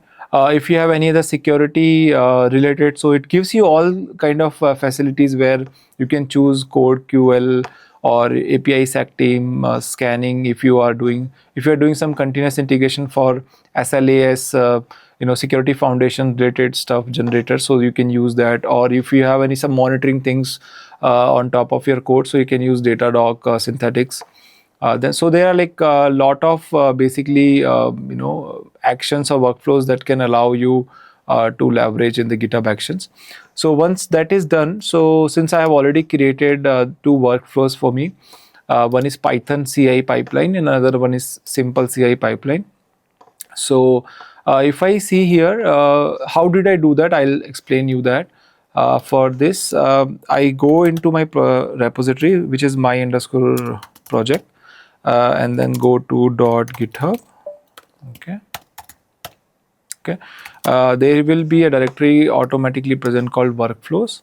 So I go to workflows, and that's where my workflows are being defined. So if I create any new YAML file here, which will be in the YAML syntax indentation wise, this workflow will automatically being reflected here in my workflow section. So you can either create by the UI, or you can create by the CLI. That's what I did here. I just created a couple of YAML here, which are doing some actions. It can be any complex actions, whatever you would want to pursue. But I'm just using some basic actions to perform on my GitHub repo. All right. So let's see if I create this file, and I'll just let you see what is my content of Python CI pipeline. So if I say this, okay. So this is the content that I have in my Python CI pipeline. This is the name. Python CI pipeline is what you see on the GitHub as well. Okay. Now what it is doing is this action will perform on this condition. So there is this condition you have to provide actually. You don't have to remember this, how do you write the workflow file? You can just Google it up. You can get the documentations. How do you write the workflows for GitHub actions? You will get the idea about syntax, about what are these, syntax means and stuff. I'm just explaining the way I've created here. So I am performing this workflow on if there is any push changes to my master branch.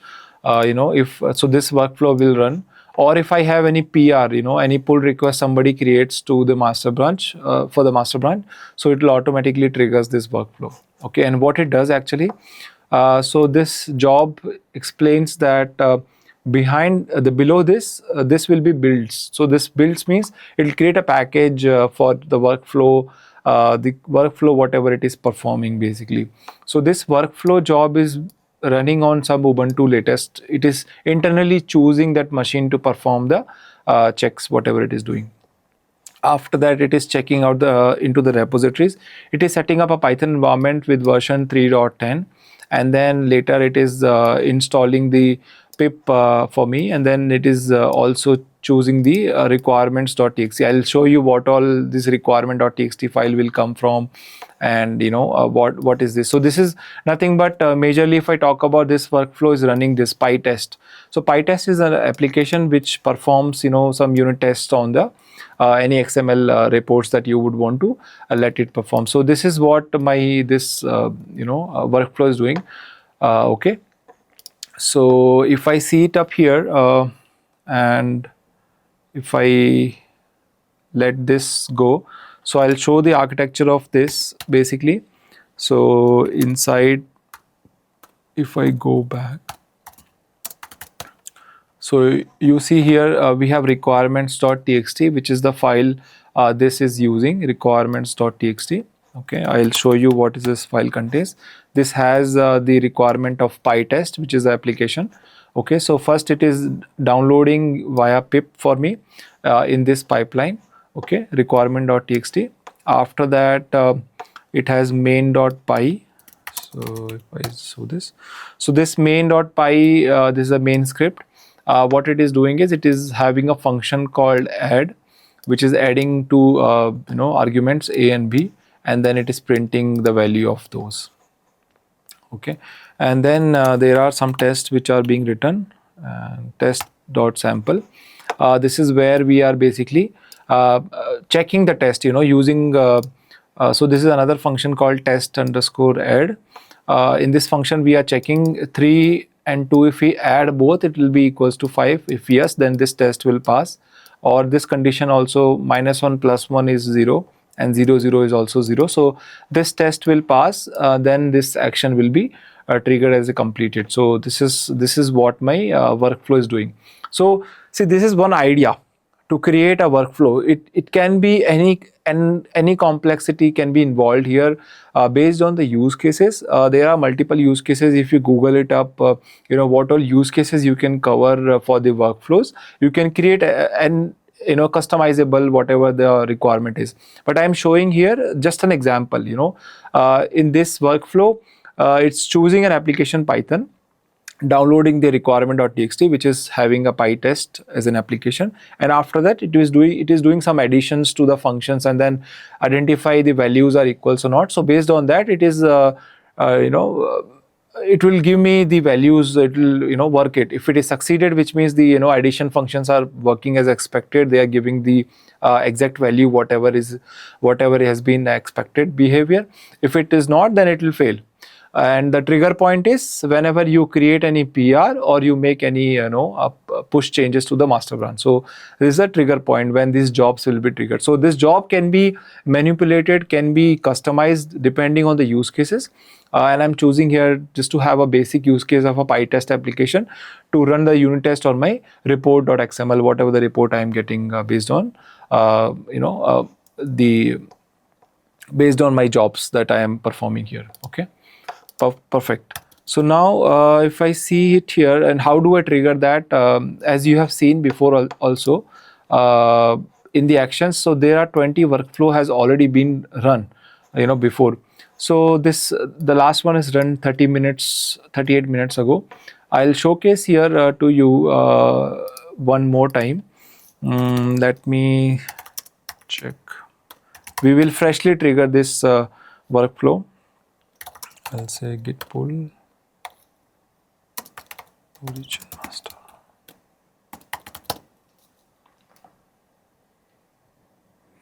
So let me just pull and fetch. Okay. So there have been multiple changes was done to the file himanshu.txt, which has been corrected now. I have to the latest of my head. Okay. This is good. Now let me add some more changes. Let's see. Go.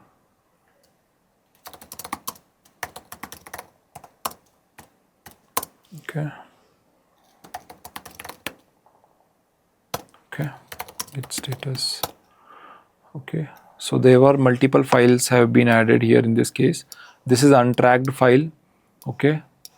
This is another file that I have modified. So I am not sure about this file, what this file came from. Maybe I was trying to do some Kubernetes setup via Minikube. So I don't care about this file for now. I'll just focus on this file which has been modified. So I will add this file and I'll say commit modified master.txt. Okay. Since I am in the git master branch, I will say git push origin master. Okay.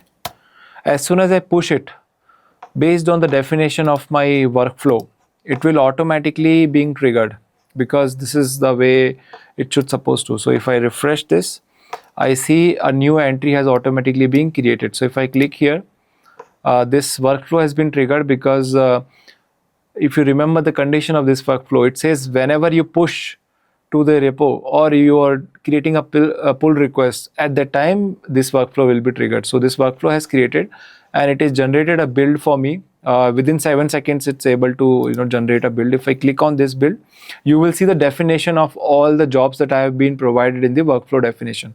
So first of all, it will set up a job. Okay, it was choosing the operating system, which is Ubuntu. So all these settings is, if you remember, Python, if you remember here, it is choosing Python 3.10 and it is running on the Ubuntu machine. Okay.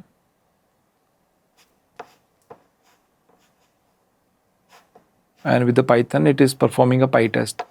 See, this is the Ubuntu latest. So whatever the latest machine of Ubuntu, which is 24.0.1, it is choosing that machine, and it is checking out to my Python library where I'll be executing some code. So after checking out, once it is checking out done, so it's checking out to my repository where I have made changes, which repositories have been updated the changes. So internally within this GitHub itself, it is basically doing some temporary changes in my home. This is the GitHub home directory for this user, and inside the temporary, it has created some based on the commit ID or something. Okay. After that, it has set up a Python v4, and it has installed the version successfully is 3.10.16. Once it does that, it is setting up the dependency. So this dependency has been already provided here in the workflow. Okay, this one, see, Python -m pip install --upgrade pip. So this is what actually it is doing. So it is setting up the requirements for me, whatever the requirement that is there. So requirement has just file called PyTest. So it has downloaded that PyTest application. So here it says that successfully installed PyTest as well, because PyTest may need some dependencies. So these are the dependencies it has to also make it work. So once it does that, after that it is running a test. So this is the real test whatever we have provided here. If you look at the definition of the run test with PyTest, you will see this is the test which has performed here, and this test is successfully completed. That's where we are able to see the definition later in the completed message. So it's cleaning up everything. So this means that this test application has been successfully completed, and then they were able to generate the the test file. Once that is done, this build is showing green, which means that it is able to successfully complete it. So this is how a pipeline basically being triggered. And if you create any PR also, this pipeline will be triggered, and then we will see that how do you make sure the integrity, or how do you make sure the early bugs detection, right? So let me do one more changes here. Let me go to git branch.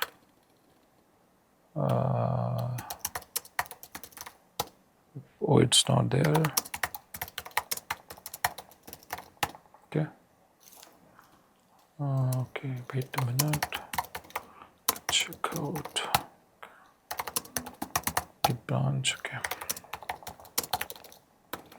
Origin master. Git fetch -all.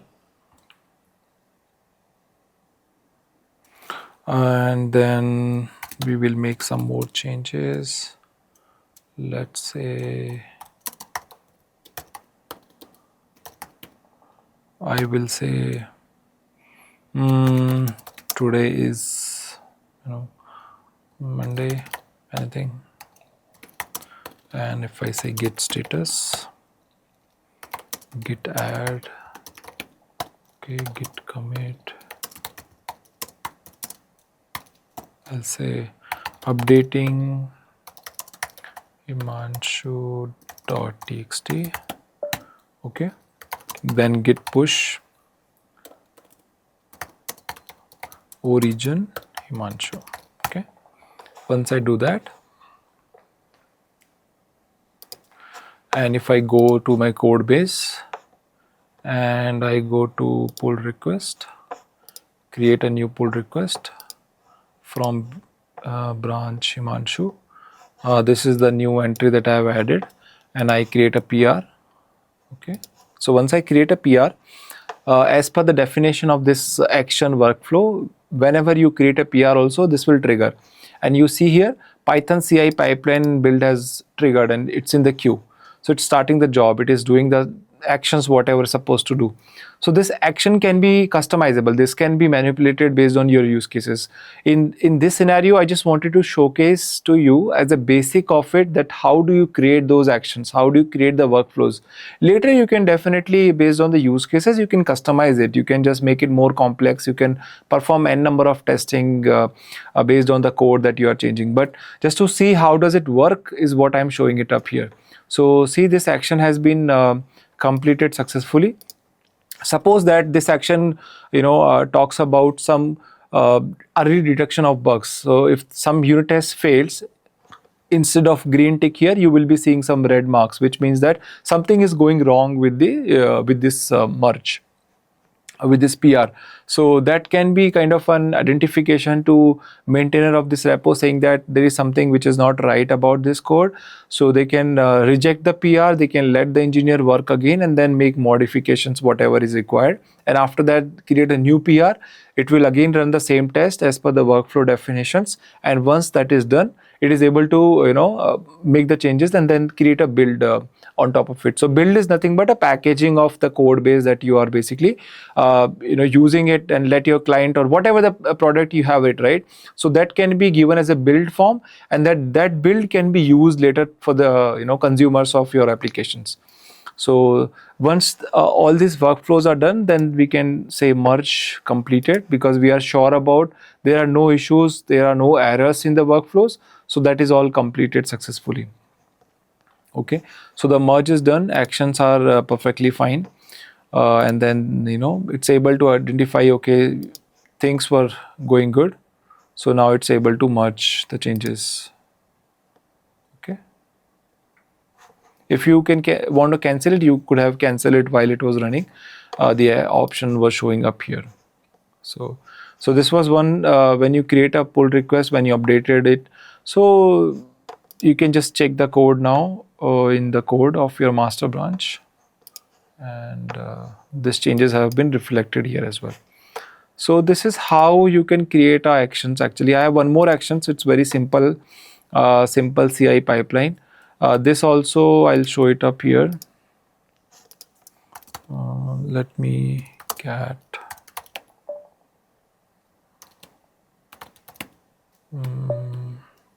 CI old. So this is a simple CI pipeline workflow. What it does is, on the same if there is any PR or any push request, this build will create a build on Ubuntu latest. It will just run a shell script. So see, if you want to make the customization or the changes I was talking about, so this is the section where you have to add those entries. You have to make the necessary changes or the testing that you would want to perform on your code, because that is how you will validate if the code is correct or not. So these actions, depending on the use cases, can be customizable. You can refer to the Google and you can just fetch whatever the code that you are writing, what could be the best actions for it to perform, so that the workflow can identify a detection of the bugs. It can be more collaborative. So here in this case, it's just a simple shell scripting. So whenever you do any push or PR, the shell scripting will run, and then it will echo, print the value of it inside that local machine. It will create automatically, within the GitHub itself. It's not running on this Ubuntu machine, rather it's running on my GitHub workflow machine, where it is automatically creating a machine, and after that it is destroying a machine. So if I see it here, this also completed 2 minutes ago, because this pipeline also has a definition to trigger whenever there is any PR. So you see here, there was a PR actually when we merged the pull request. This build was created. It checked out the code. Okay, this was the code repository. It checked out the code, and after that, this will just run a simple shell scripting. Hello, this is a simple test of the workflow. So it was able to successfully make it run, and that's why this workflow is also completed. If the shell scripting there were some issues, it might failed, in that case. And once if it is failed, then as a maintainer of the GitHub repo, you can be identify there is some issue.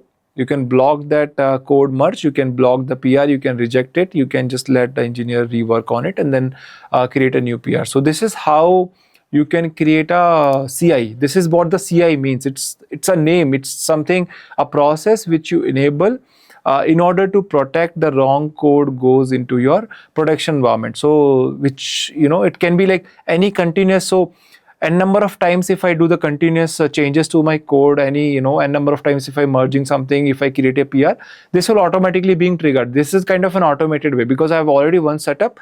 Once that is done, because after that I don't have to make any changes to it. So it will be based on any new changes will come up, it will automatically check those changes. It will run the scripts, whatever is necessary, the unit test, and once that is done successfully, later you can just anytime, any maintainer of the GitHub repo can approve the changes, and those changes will be pushed into the GitHub production environment. So this is how via using GitHub Actions you can basically use the CI in this form. Let's talk about demo of Jenkins as well, because Jenkins also, many of the companies are using Jenkins as well. There is also another tool to create a CI. So for Jenkins, I'll show it up here. So this is my AWS account. This is where I have created a particular instance. Any free tier, you can create a AWS account. It's freely available. You have to provide your debit card or credit card detail. It will just charge $1 at the beginning.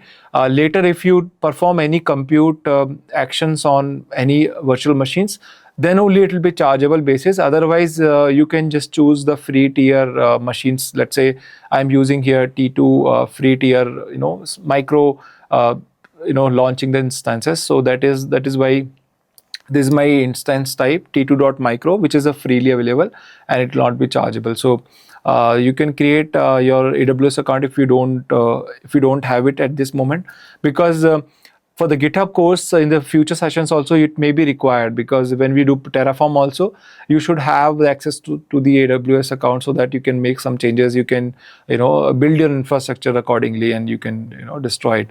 So I have created a instance which is a Ubuntu instance, and also I have I'll show it up to you. I have created a key pair as well. So this is my key pair loading.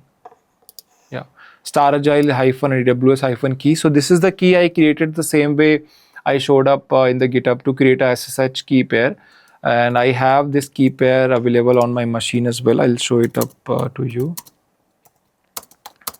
Just increase the font. Okay, let me just wait.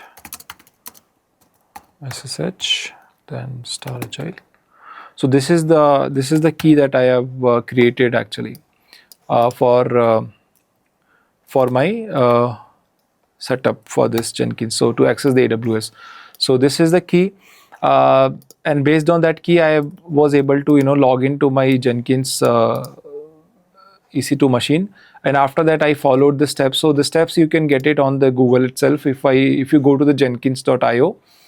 In the documentation, it will give you all the steps. How do you download Jenkins file? It's as simple as you are downloading any packages onto the Ubuntu machine using apt-get command, right? So similarly, you need a Java for that. So first you can download the Java, and then later you can download the Jenkins. So once you do that, the service is up and running. So as you can see here, my service is currently actively running, and this is the password it automatically gives whenever you first time create any Jenkins. Later you can change the password. It's up to you, whatever you would want to do. So here the prerequisite is that you need to have a AWS account. if you're not using any AWS account machine, you can locally deploy the Jenkins on your Ubuntu machine. Since I was having multiple complex machines here, and then I did not want to touch my environment here, so that's why I preferred to launch a EC2 instance on the AWS, and on top of it, I deployed a Jenkins machine. So I downloaded the Jenkins package and then start the service. Once I do that, the service was running up over here. So this is the public IP of my EC2 machine. So if I show it up here to you, instance, the basic things I'm just showing up. So this is my public IP of this machine, which means that it is a unique IP. Publicly, anybody can access this machine. Any services is running on this EC2 machine can be accessible from anywhere publicly, but depending on the security rule that you have set up for this this machine, right? So I have set up a rule actually. So I'll show it up here to you. Not this one.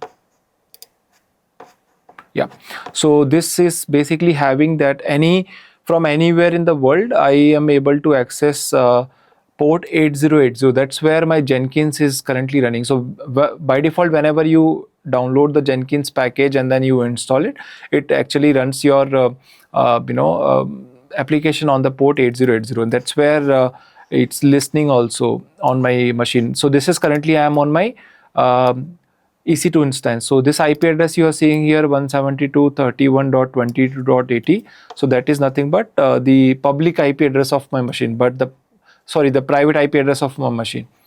Okay, so on this machine 8080 port, with the help of public IP. So this is a public IP, and on port 8080, if I just go here and then refresh it, I can just see my Jenkins. So you can just re-log in again. With the password, it basically either is stored inside where lib Jenkins secret, or it's being shown up when you see the service status. So Jenkins is ready. This is how later then I managed to download some plugins for GitHub, because I wanted to have a GitHub connections in order to make some pipeline to succeed. So this is the prerequisites for Jenkins setup. You should have an instance where you can just download the Jenkins package. You should have a Jenkins UI up and running. Once you log in, later you can go to the Jenkins pipeline, and you can then build your pipeline. So this pipeline is nothing but we saw in the GitHub actions, right? So if you see here to our GitHub, so this is the same pipeline, Python CI pipeline and simple CI pipeline, but this feature is a GitHub feature. GitHub itself give that feature of creating the workflows. But in Jenkins, you have to create a Jenkins pipeline. So if you look at the configuration of my pipeline, I just went here and then I made some changes in the configurations. So this is the script, what my Jenkins is doing. So currently, I have set up an agent. It's checking the code to my GitHub repo. This is my project is my repository of GitHub. Okay, and I'm using credentials GitHub-credentials. So this credentials I have set up in my Jenkins account. Okay, I'll show you where I've set up actually. You can Google it up. You can just find out what is the pipeline basic script or anything like that. Later, I'm just running a shell script here saying that hello Jenkins. So the actions, whatever you see here, it's as equivalent here, whatever we are seeing up here. So I'm just trying to, comparing things for you and making it easy to understand that how does the GitHub actions look like, and how does the Jenkins CI pipeline configuration look like. So it's more like a similar functionality, but yeah, the syntax is different, the platform is different, the application is different. But the workflow, the idea behind it, it's same. It's doing the continuous integration. So it should have a connectivity. Jenkins should have a connectivity to your code to run. So whenever you make any changes, or you can manually create a build also, and then later it will identify if there is some changes to it, and then you can just see the output of those pipelines. So just wanted to give you an overview about how does a Jenkins UI look like, and how do you create a pipeline, and how do you create a connection, and then after that you can just build the pipeline. So this is basically running a simple shell script onto my GitHub repo. Okay, if I go back here and build now, if I do this build, if I click on this build now, you will see one more build will automatically being scheduled. So if I refresh this, yeah, so this is the build which is automatically scheduled and completed also. It's showing success. But if you go to the console output of it, you will see the step by step how does this build is being executed. So it's running the Jenkins on this pipeline. Okay. What it is doing is it is saying credentials not found, but later I think it is able to find the changes to the GitHub repo. Okay. It's able to fetch it up. Okay, all right. After that, once it does that, and after that it executes the script whatever we have been provided. So this script is automatically being executed on the Jenkins machine internally, and it says that okay, the script is running fine, there are no issues, which means that the pipeline is succeeded. It's as simple as what we did here in our GitHub Actions pipeline. So it is having a script just to check based on the push and pull PR, and then it is performing some actions, some jobs, whatever we provide. And once those jobs are being completely done, after that it says that okay, the workflow is successful. You can later make the changes, you can approve the changes. So similarly, if you have the connectivity to the Jenkins pipeline can automatically being triggered. You can make any configuration changes. So here I just have a basic one where it is just connecting to my GitHub repo, and if it is able to connect, then execute the script. You can have more complex, rather than just connecting. You can have whenever there is any PR happened, I want to perform some unit test on my Python code. If you have some Python library set up code base in your GitHub repo, so you can do that as well. So those things can be customizable, but the idea behind doing all these changes are same. You need to have the basic prereqs, and after that you can make changes whatever you would want to perform.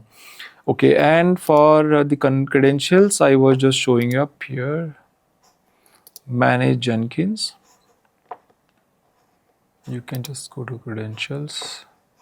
Okay, this is the GitHub credentials that I have created. So I'm using a PAT, which is a personal access token for the GitHub, to create as a secret for this. So has not been recorded as used anywhere. So it's good because it's not showing up as a user visible to me what is the PAT, but I'll show it to you. How did I create that actually?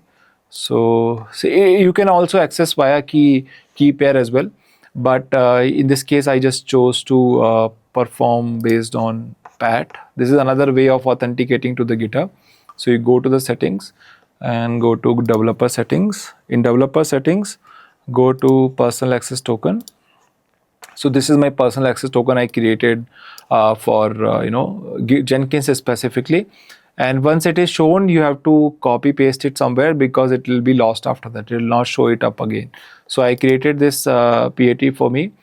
And once that is done, here coming up here, I just added it, or if I want to make a changes, so later I can just provide the secret here. So currently it's concealed. It's good because it's not showing up to me on the UI. You have to update these credentials. So this way also you can use it, or you can create another way of setting up via key pair as well. So that is also option available in the Jenkins doc itself. You will get tutorials about how do you set up based on the access keys. But yeah, with PAT also you can set it up. So once that is done, and then you can just build the pipeline. So it's as easy to build it. So, and if you want to see the output of the pipeline, any changes, so it's good to go to any build and then go to the console output. So this is the console output, which is basically shows you what is happening to your pipeline. It's as equivalent to if I go back to my repo and go to actions and go to any pipeline and then click on this. So whatever the actions that you are seeing, the jobs it is performing here,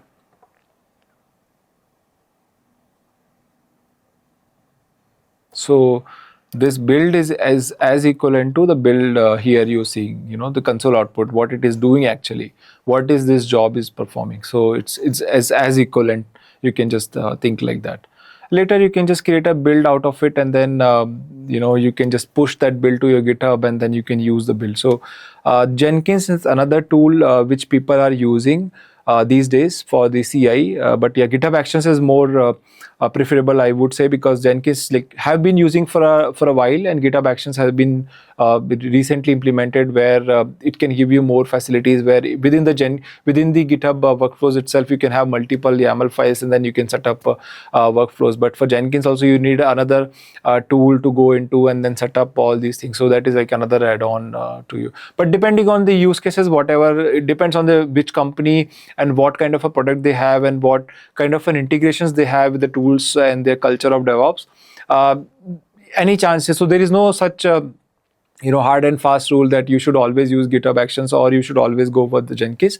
So depending on the requirement and depending on the use cases of individual companies, you should have an understanding about, okay, how does the Jenkins look like, how does GitHub Actions look like, and how do you create the continuous integration so that you can achieve all the benefits whatever it surfaced through providing in order to make the code better, the code base better. So yeah, so this is about the CI in terms of overall picture in the DevOps portfolio. So you should have an understanding of this. Yeah. All right, let's talk about what is containerization, and we'll be discussing about Docker in this case. Docker is one of the best tool to perform the containerization environment.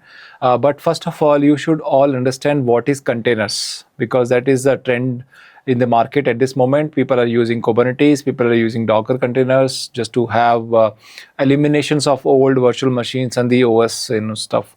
So if I talk about old legacy of computer systems, so we used to have operating systems, and operating systems can be run on any of the hardwares. So let's say we used to have the laptops, on the laptop. Let's say if you purchase any new laptop, you have an operating system called Windows or Linux, for example, set up on this machine. So for that, you need to have a BIOS on top of hardware to communicate to the software.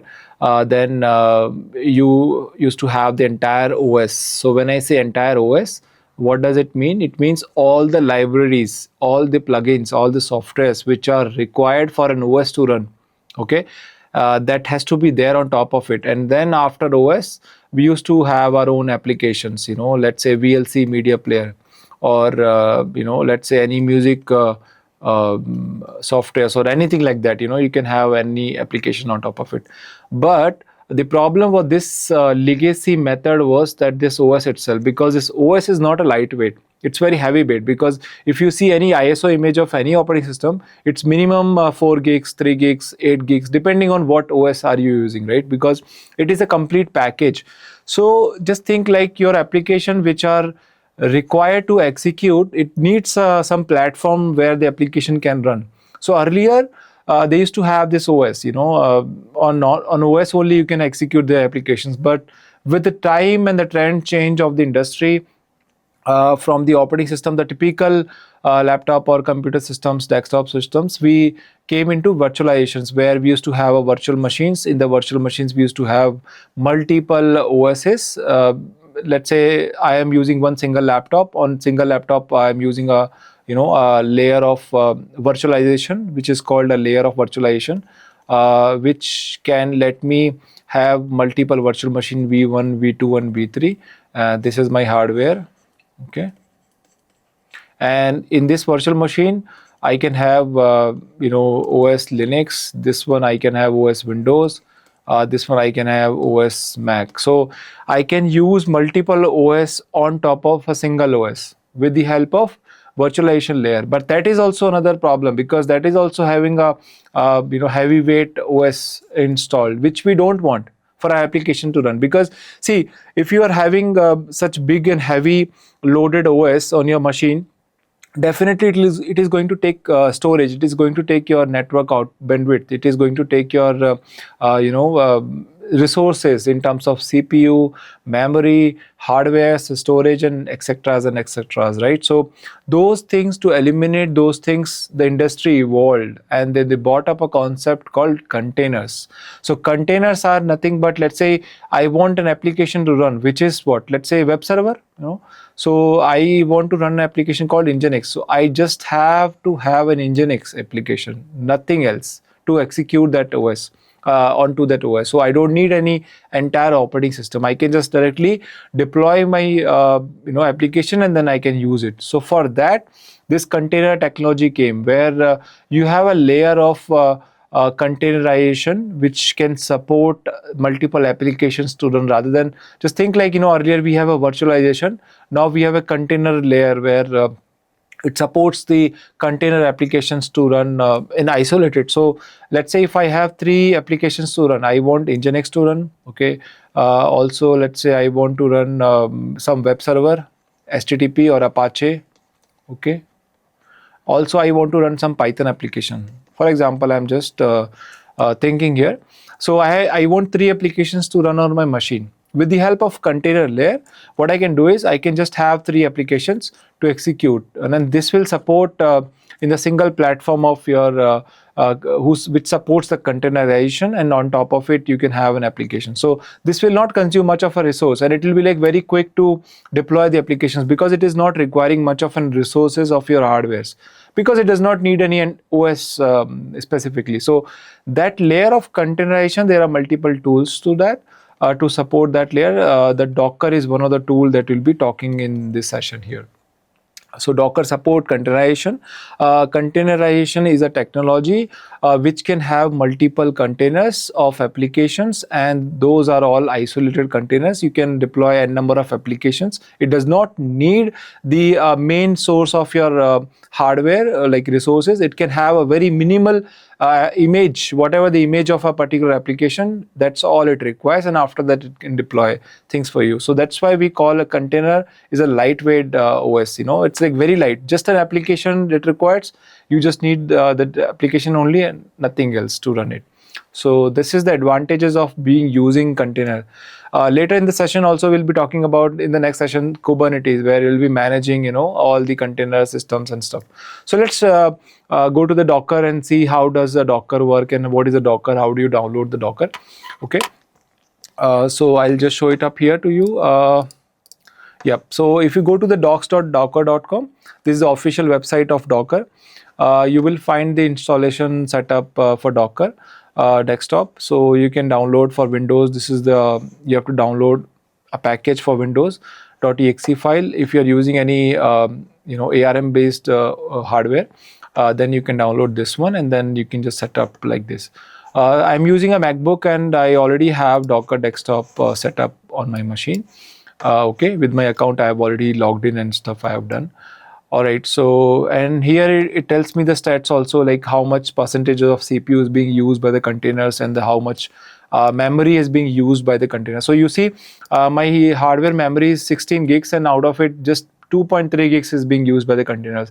If I would have deployed multiple OS on top of my base machines, then it would have been consuming more than is what I'm expecting, and just to see it up here, right? So once you have downloaded and set up the Docker, you have to download a plugin as well, just to communicate to the Docker. So Docker is a plugin. You can use brew install for MacBook, or apt-get for Ubuntu, or for Windows also you will find the packaging for the Docker. So once you have that, just to check the version of Docker, you can run command docker -- version. It will tell you that currently I am on 27.5.1. This is my build version of the Docker application that I'm using. All right. If you want to see the information about Docker, so it will tell me all the information, what my Docker is, what is the client I'm using. All right. After that, what are the plugins that is being already downloaded or installed and set up to my Docker machine here.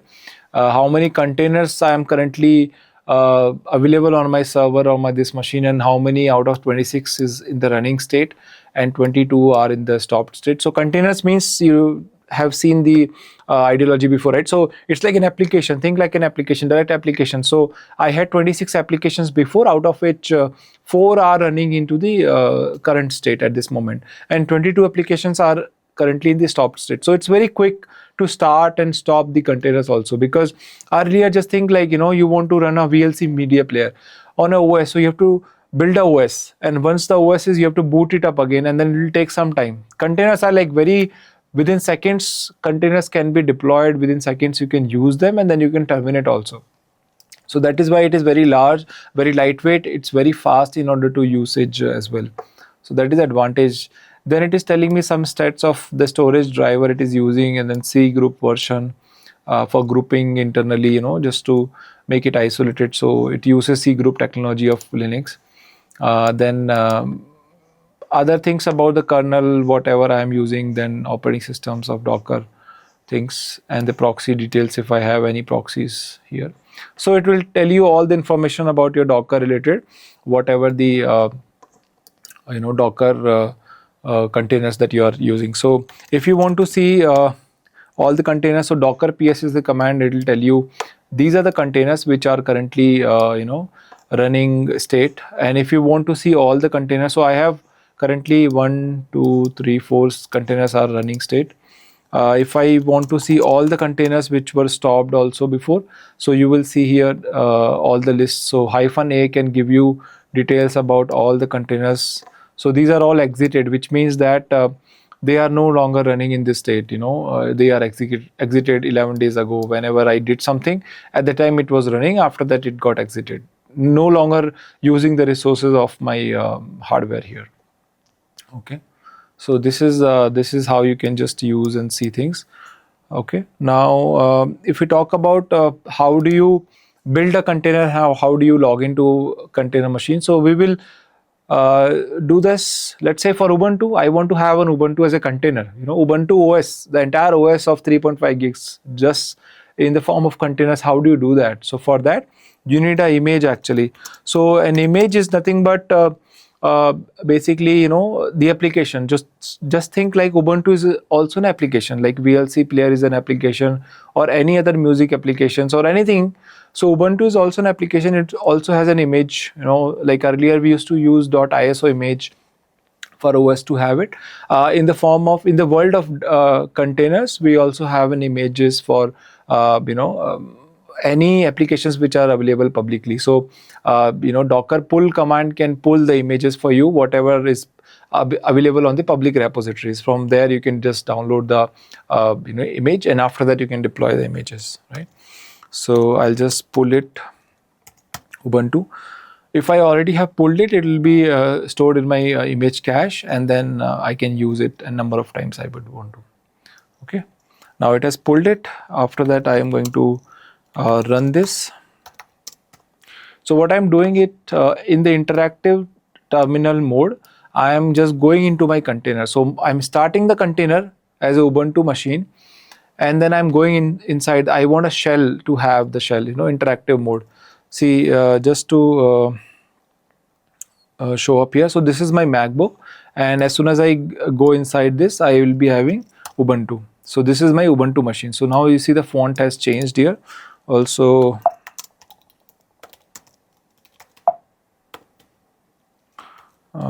you name my.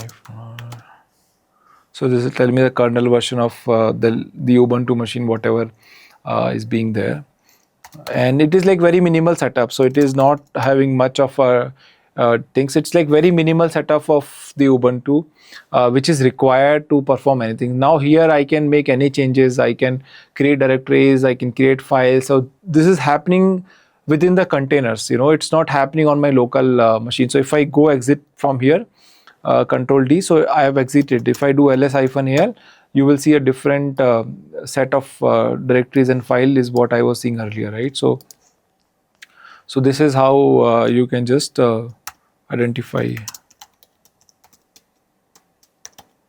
Yeah, so this is the version of your Ubuntu. Currently it's 24.04.1. Okay, this is the distribution release. Or with the exit command also you can exit out of the container. So this is how you can build a container. So since I have already exited, it will not be visible here in the ps command because I have already come out of the containers. It's so because I logged in as an interactive. So this IT is an option, gives you interactive mode shell to log into any machine where your container application is running. Then I guess Docker help can give you details about all the options that you have it. Whatever the options, it has a lot of options to see Docker related, container related. So you can just explore those. And also if you want to see the guide, you can just go to here and then go to this guide also, and it will walk you through about what Docker supports and what kind of a management systems it has it for the containers, and what all commands it has it for the containers. So you can explore all these. So it has all the documentations ready for the people to explore. Okay, all right. Now let's try to run some some script or some packages that we will be storing as an image.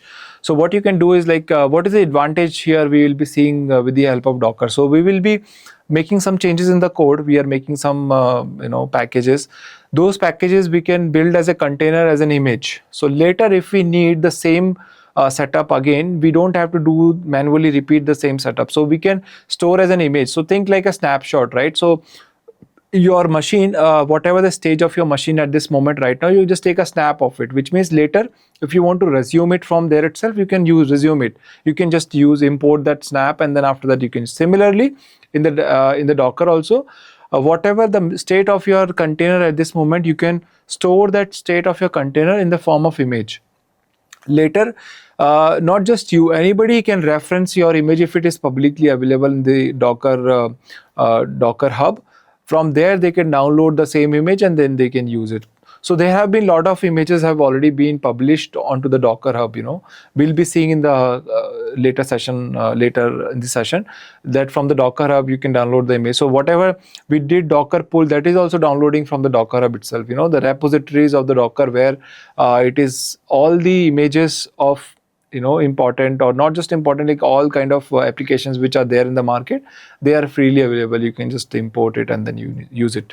Okay, so let me just go to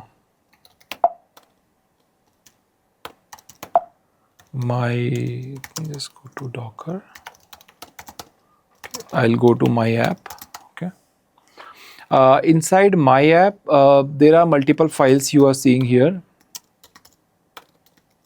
Okay, so what are these files? We'll be talking about that in bit more. So in order to create an image, you need to have some setup to be ready. So we'll be discussing that in detail here. Okay, let's talk about this file. So first of all, I have created a app.py. This is nothing but a Flask application. Okay, it's running mainly on port 5001, and this is the function, home function. It says hello from Flask in the Docker. So this is my application. Okay, now this is the Docker file. So Docker file is very important, and it's named as a Docker file itself. So what it says that whenever you are going to build any container, so this take a reference of the Docker file, and it explains the structure or the steps that is required in order to build a container and what all actions will be performing whenever you are going to create a containers, right? So this is the Docker file. It says from Python 3.11, we need Python 3.11. Working directory of the container would be /app. We will be copy all the requirement.txt to the local home directory of the Docker container. Okay, after that we will be installing some requirements, whatever the requirements we have.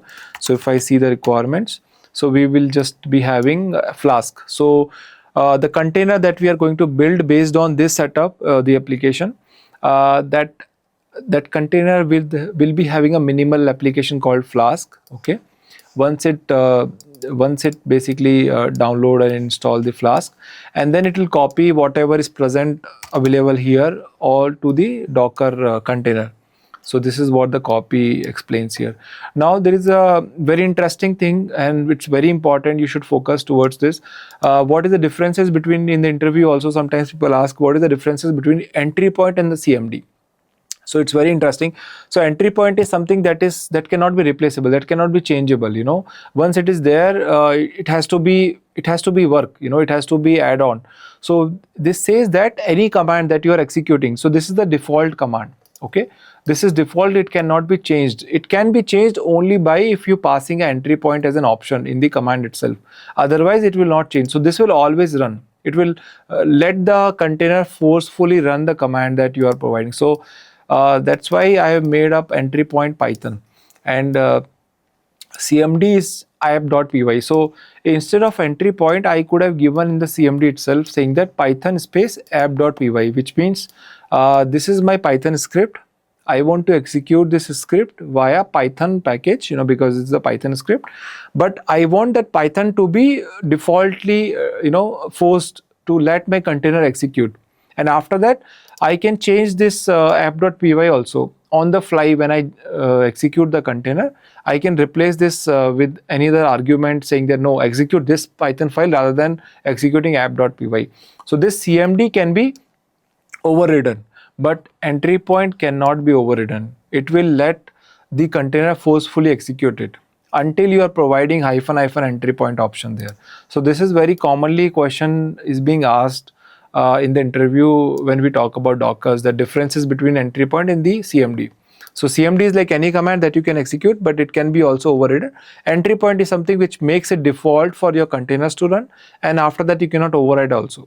Okay, right. So this is the thing that you should always remember. Okay, so now the container that we are going to build based on this my app setup we have, it is going to have a PyTest this Flask application, and then after the Flask application it will be deploying on port 5001 on the local host. Okay, now I am going to build it as an image. Okay, so I am just naming it 2.0, and this is a command to build any package, of any files. To build a package, you can use docker build command. This is the tag I'm doing. I'm tagging my application as my app colon. This is my tag version 2.0, and dot means take all the files, whatever the file I have of this application. So it will just build it for me.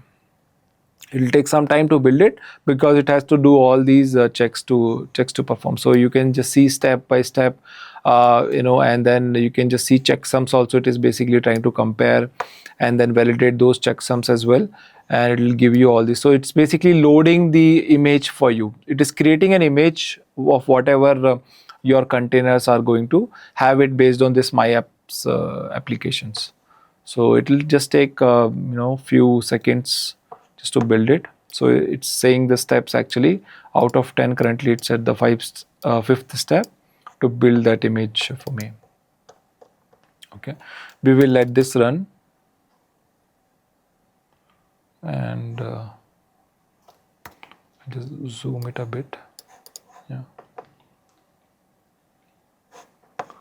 Now see, step by step whatever we have provided here, it is basically picking up. It was picking up actually the fourth step just to copy the requirement and downloading.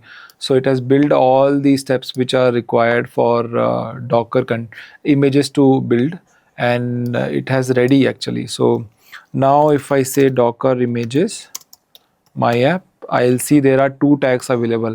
One tag 1.0 was built 11 days ago, and 2.0 that we have built as an image, it is 22 seconds ago. And this is of size 1.03 GB also. So this is like, think like this. So this is the application. We'll be running this application as a container. So this application is still like very lesser weight because it is somewhat complex like a Flask application, but still lesser than the weight of the OS and then application on top of it. So that's why it's always better to have a containers, and to run a container you need an image, because without image containers cannot be deployed. So to have an image, you can build the image based on the files that you have which are there in the Docker important files. So these files were important, so Docker file was important, and then since this Docker file has some validations in terms of having this application's necessity in requirements.txt, that's why it builds it. Otherwise a Docker file can also be a very simple file. In that case the image size would be very simple. Okay, so now I am going to run this my app 2.0. Okay,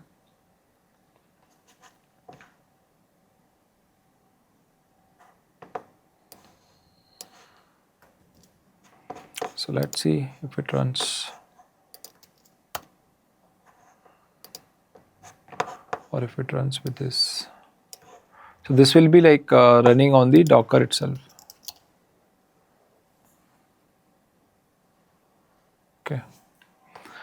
So this is how you can build an application. We'll be seeing multi-container application as well later in this session, where we'll be seeing we have a web hosting, and after that we have a database backend to it. Multiple containers are integrated to each other. So we'll be seeing that setup as well.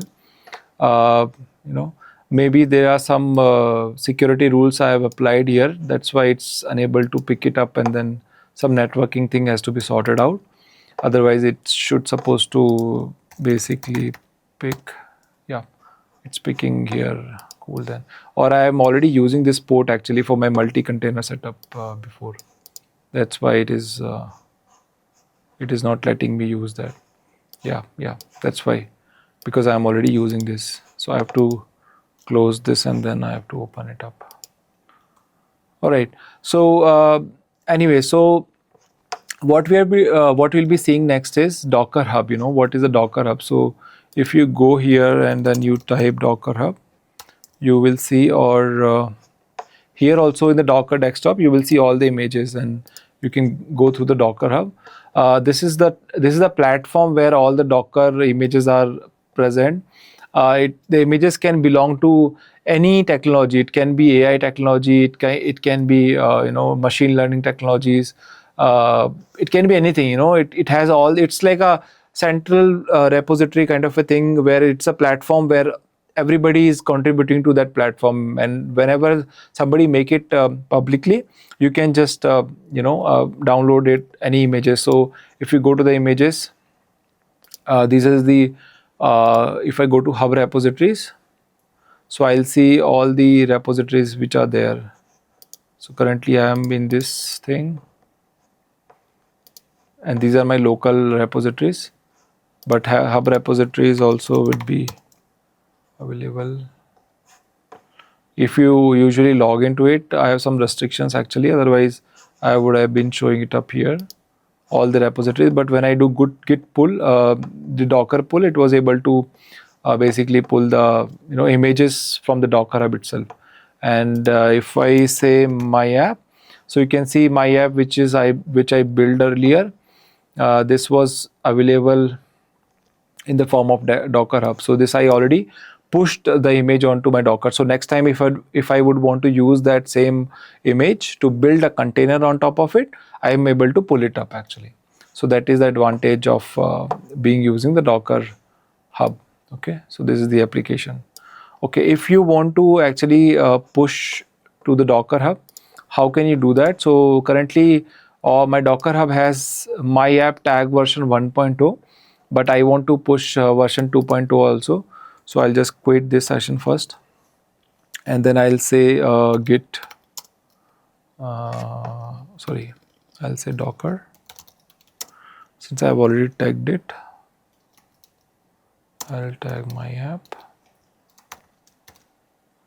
2.0, or I can just do Docker push also.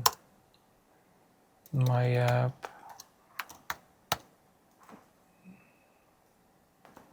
2.0. Okay, so this will start preparing whatever it requires. So it's denied. Okay, so what I'll have to do is I have to specifically tag it with my Docker account. Actually, this is my Docker account. First I tag it and then I can push it. Okay. Yeah.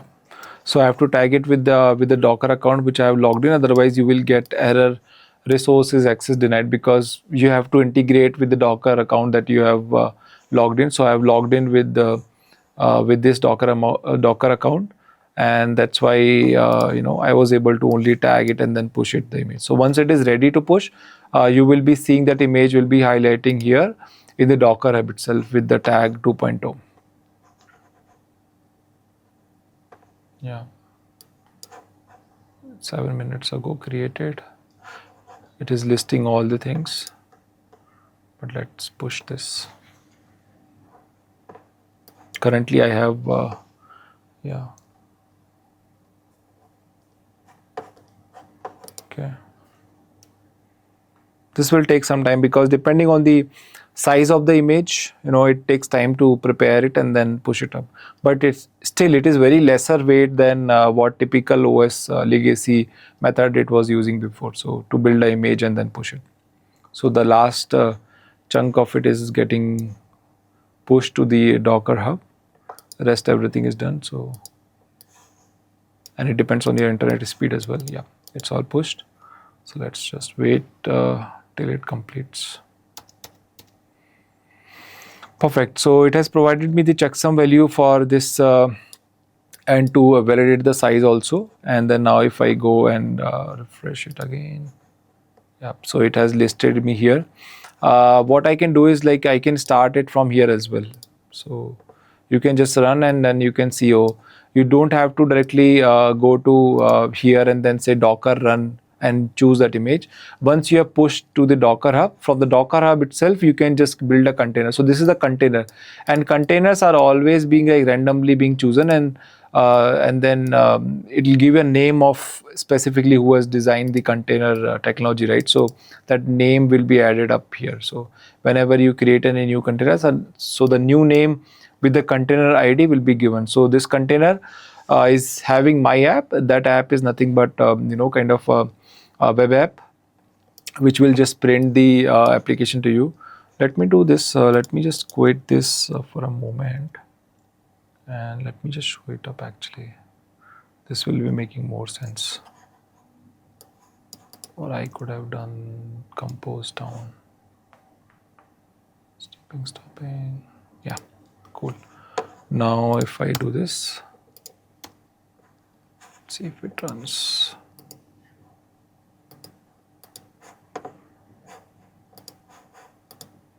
Delete forever.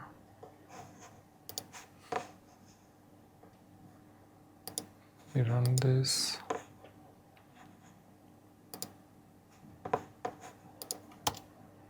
Yeah, it's not letting me run.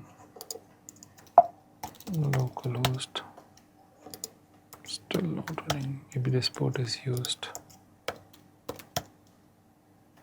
Something else.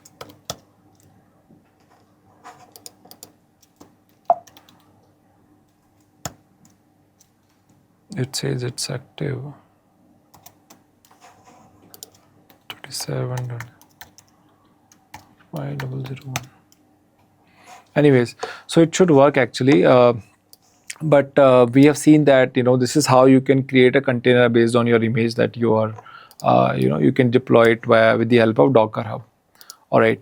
And if we talk about the Docker Compose, so there is another method actually to build the images, and then you can have which is called Docker Compose commands. So Docker Compose, I will show up a demo here for multi-container setup. When I say multi-container, so think like an application which has a front end and which also has a back end. So we'll be deploying application as a front end of a web application in Nginx, and the back end would be any database, MySQL or Postgres. So it will give you an idea that two applications can also integrate to each other, and both can be integratedly work depending on the whatever the input that you are going to provide. So it will pass on the same output, fetching the data from the database and then pushing it up to the front end. So this is the setup for multi-container app. So I have created Docker Compose. So with the help of Docker Compose, we'll be building that, not just with the Docker. So I'll show up to you. So this is my Docker Compose file. It says that create a service, actually database service. Okay, it will be using port 5433 of local, and this is of your container port 5432. And the same port 5001 it will be using. Okay, and this is the Postgres I'm basically trying to create as a database. Okay, and if I go inside app and go to L, here I will show you what Docker file I have created. So I'm using just a simple copy requirements, and then in the same CMD itself I'm not using entry point here because it's just a basic script that I would want to execute. I don't need any override also, so it's fine. Okay, this is my Docker file, and if I see the requirement.txt, so this is the requirement.txt. It is using Flask application and scicopy G2 application. And if I say app.py, so app.py is nothing but basically a Flask application code. What it is doing is that on the port 5001 local machine, it will open a channel for me to interact with the database actually, and then it will execute the database command create table if not exists with a message, whatever the message I would want to pass on. So and then this will I will pass. So I'll show you like how does this basically working. This will basically list me index.html page. That page will allow me to provide any message. Once I submit the message will go into the database because we are using insert here. And once the database is submitted, and then it will pull back the message from the database by using select statement from the database itself. Okay. And if I look at the index.html, so this is my index.html look like. So this is just a message post actually. So let's try to run this and then see, we will understand more of how does this multi-container setup is working for the Docker case scenarios. Okay, so let's run this. We'll use docker compose --- build. Okay, docker. So this is a command to build the docker compose actually.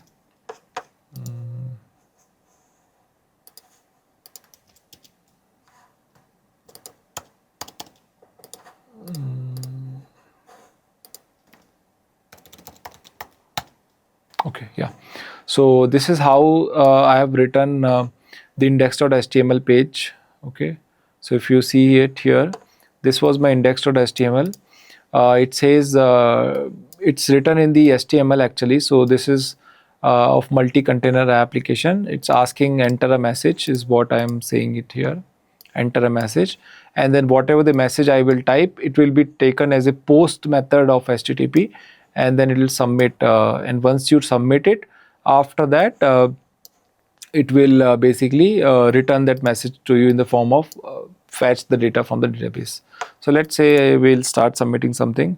Hi Staragile, and let me just zoom it.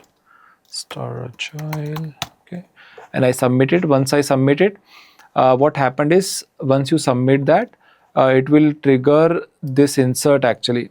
Okay, before that, in order to make a database connection, at that time itself it has already created a table. Okay, if it is not created with the table name messages, okay, which has column ID, which is a primary key, serial is a primary key, then text as well as.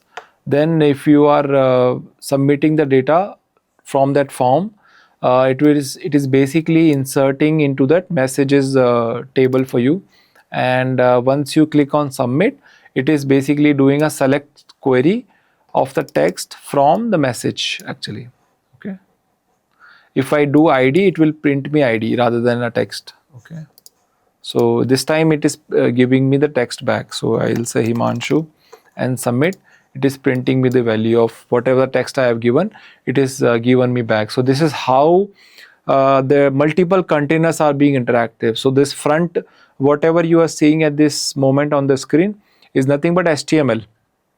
Okay, and that is being part of the Flask application, because that can leverage you to run a index.html page, but it also has an interactive communication to the database, which is a Postgres in this case. It is communicating to that database, connecting, and then whatever the data I am providing up here, it is going back to that Postgres and then able to fetch the data. And then if you want to shut down this docker compose, so you can just provide command docker compose down. It will automatically shut down the containers for you, whatever was running actually. So let me just stop this, because it's a heavy application, a little heavy. That's why it is running. It is taking time to run it. Python app.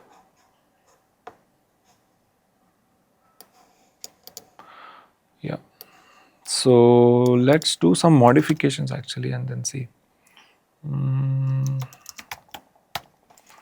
So instead of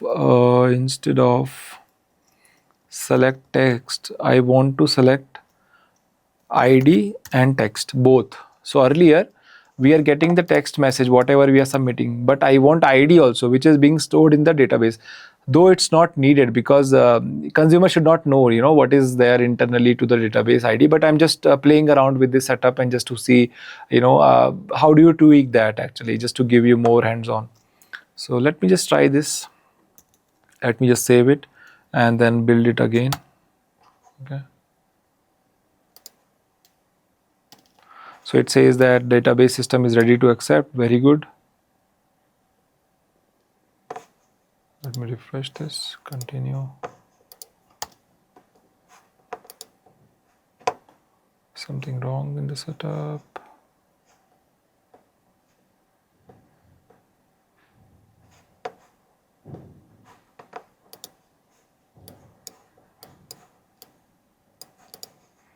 Database is up, but the Flask is not up actually.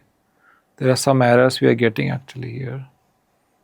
Database URL, init connectivity, saying that could not connect, connection refused. Okay. Not sure why is it saying this.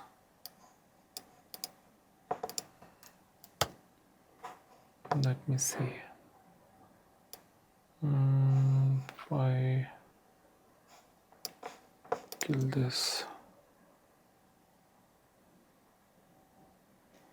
It's fine, up 9 minutes ago. Cube. Let me restart it. Okay, yeah, it's saying because I am inside .app, I have to be present here. That's why, because it was just picking up the app. It was not picking the actual Flask application. So this time I'll just do this, and yeah, now it's running. And let me, yeah. So like, let's say if I say Himanshu and submit it, this time it is giving me just the ID. It is not picking up the text, though it should actually, because I changed the modification in the code to have ID as well as the name, ID as well as the text, but it is giving me the ID. And one more thing you just notice here, whenever I refresh this, okay, you see a new entry. It's like a HTTP logs, right? The logs have been generated from this IP address as a source IP on this timestamp. Somebody is doing a post call, you know, and then let's say if I do anything else, so the IDs keep on changing, you know. So one more entry you are seeing addition is happening because it is basically capturing all the traffic whatever is coming through this Flask application. Let me just shut down this again. Compose down. Let me make some modifications to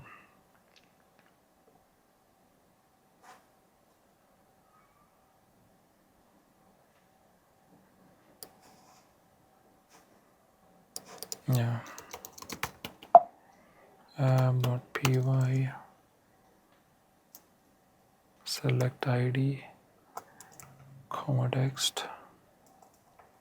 It's not just taking text then. What if I say ID, comma text from messages? Okay, order by ID is fine.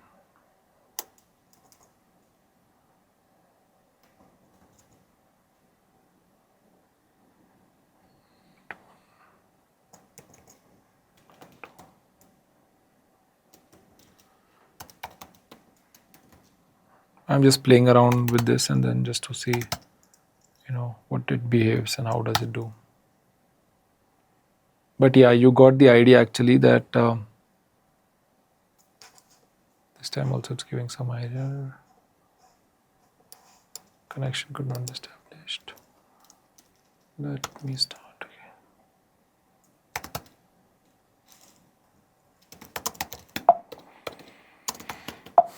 again. Error docker app.py request.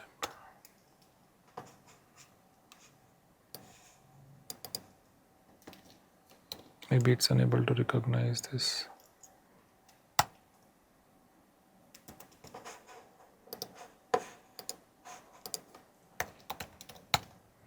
Yeah, it's just printing the text.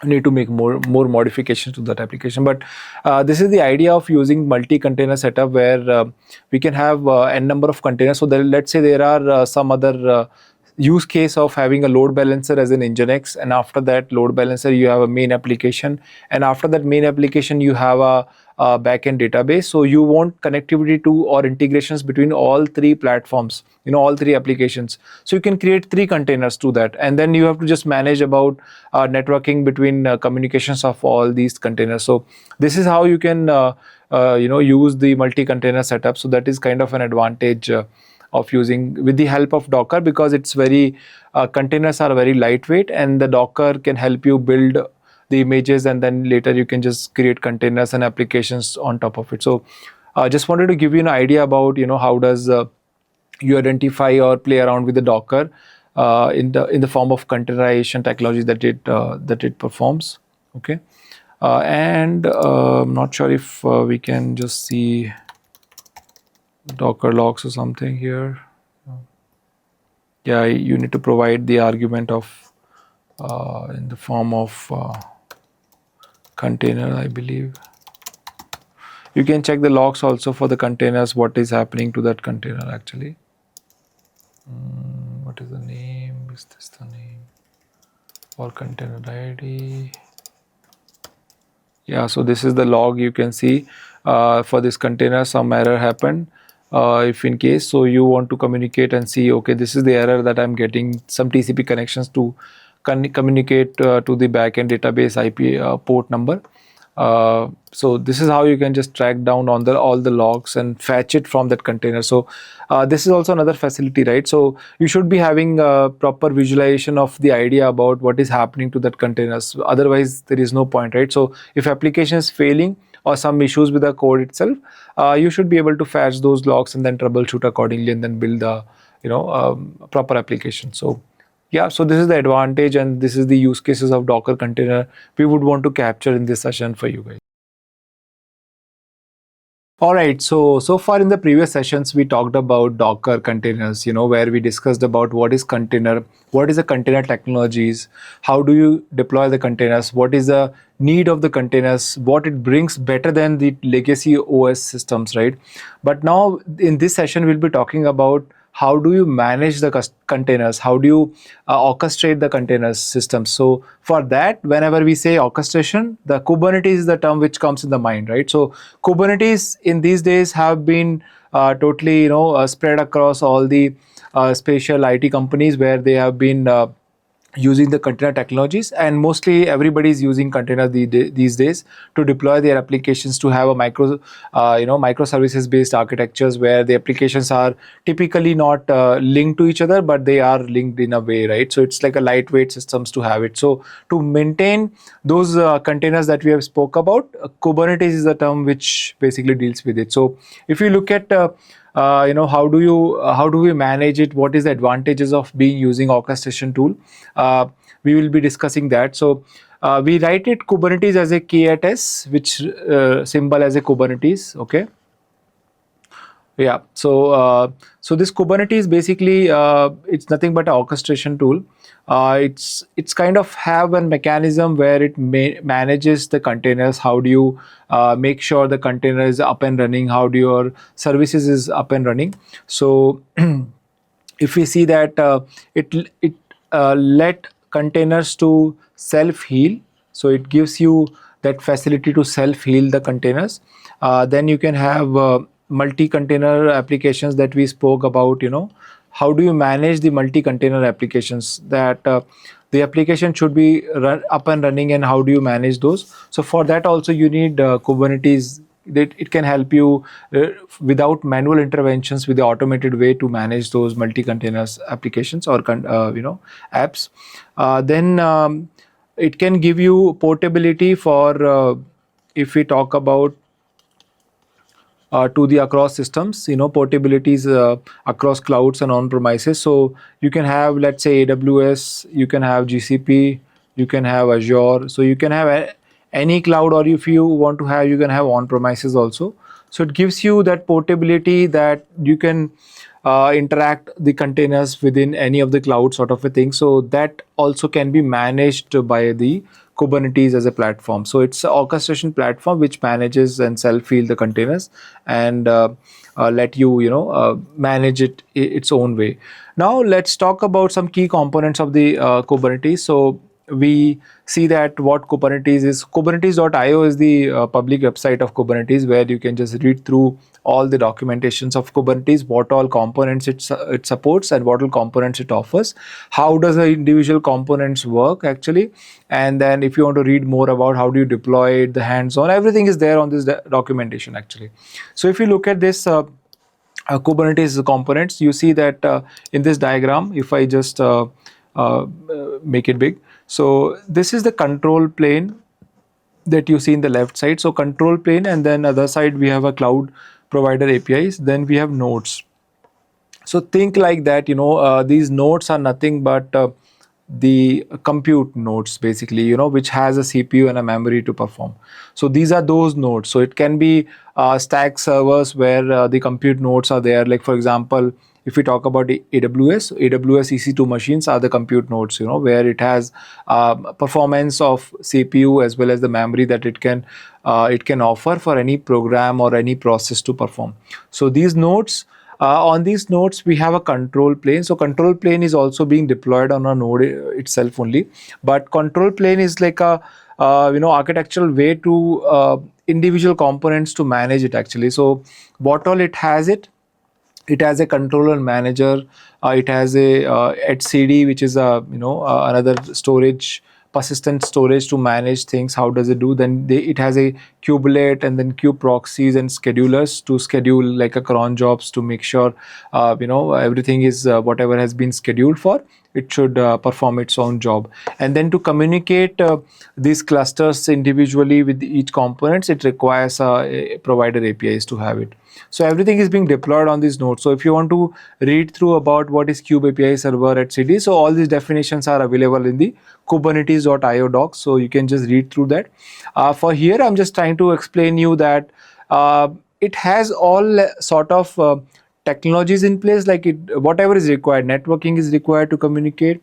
DNS is required to have an internet name server resolutions, or in order to intercommunications, they have a proxies also. They have they have IP address linking also. They have a lot of stuff that Kubernetes itself provides. So it's like a very vast topic to discuss about, but yeah, you can go through this, and then if you want to read more about what individual component does, so you can just go through that component, and then it will let you access those things. So this is kind of good in a way to read through that. So individual component has its own ways, like which manages. So the overall view or objective, if we say, so these components helps to manage your container orchestration. So it manages the container.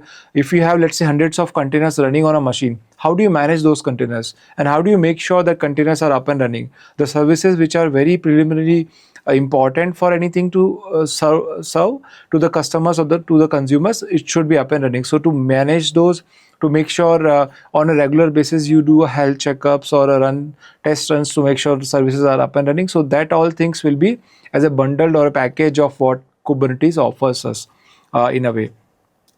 Now, if we talk about the demonstration of the Kubernetes, right? So you can do that. There are multiple tools that are available. We'll be using Minikube here. So if you Google it up, Minikube, you will get the idea about what Minikube is. It's kind of in a short way of what Kubernetes offers. So it will be like a local Kubernetes that you can deploy on your machine, but it has some prereqs, without 2 CPU of CPU and 2 GB of memory and 20 gigs of free space should be there, internet connection, in order to make orchestration tool live.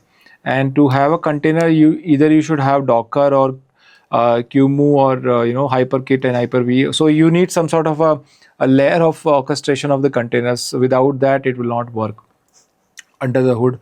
So, and then installation guide is present for the Minikube. So I followed this instruction guide for MacBook, and I was able to download and install Minikube, and it is currently running on my machine. There is one more utility that I downloaded, is kubectl. So kubectl is nothing but a controlling services. It's like a small utility which can leverage the Kubernetes clusters, operate the Kubernetes clusters to see the components which are in what state. So kubectl is pretty much required for that. So I have downloaded that as well. And then let's look at the demo directly just to see, just to understand, what basically it has it. Okay, so this is currently I am in the minikube directory where I have created all the files which are required in order to perform the Kubernetes. We'll see individual components, what all things are very much important here. Okay, so first of all, let's review the minikube status. So minikube status can give you an idea about that my Kubernetes local Kubernetes tool. This is a control plane type. If it is running or not, it is currently in the running space, running state. Then kubelet also is running, and then API server is also running. So I am fully ready to perform the Kubernetes on my containers, right? So it's currently live for me. All right. So now if I would want to deploy or create things, so very minimal. If I talk about the smallest unit of the Kubernetes is pods. We call the units as a pod. If I go and explain like this, okay. So we have something called pods. This is the minimalistic unit of the Kubernetes, but inside pods we use containers. Just think like that. Okay. So containers are the minimalist unit, but if we talk about in terms of Kubernetes, the pod becomes the minimalistic, the very much to the granular level, right? So what is the minimal unit of anything, like what it can have it. So pods are something on which you can deploy containers and then your applications as the form of containers. So it's a minimum unit of Kubernetes. Then we have something called deployments. So deployments are nothing but like, you can just think like set of pods. So you can have multiple pods inside a deployment, and then if you want 3 pods, if you want 4 pods all the time, in one go, if you want to start that, so you can have a replica, and you can change that replica settings also. Replica means like number of replications of those pod units. So you can have replica 4, 5, 3, 2, whatever number you can give. So these many replicas will be automatically being created. So that is what the deployment is. Then replica set is also one more thing. Then we have stateful sets. So these are all. Then we have nodes also, we can see in the Kubernetes. Okay. Then we have services also. So we will discuss a few of them just to analyze and just to understand what it is actually. So first of all, I will show you what is a pod and how does it look like.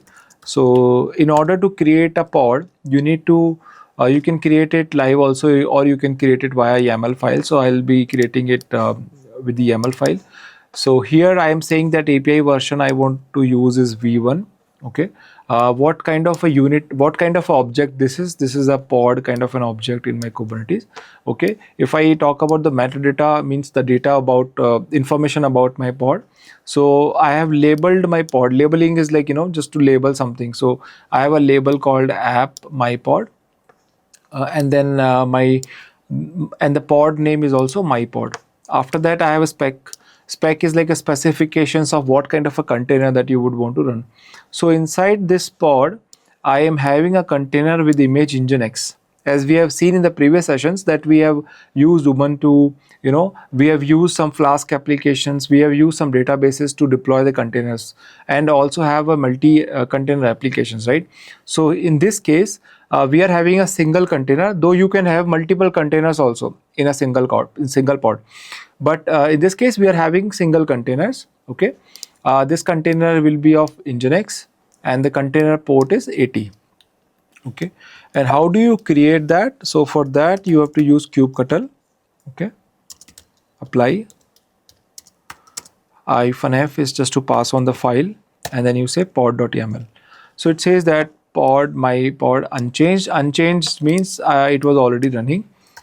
So if I say kubectl get pods, so it says since my pod was already running from last 23 hours, that's why I did not create any other pod. If it was not running, then it would have been automatically being created here. Okay. Similarly, if we talk about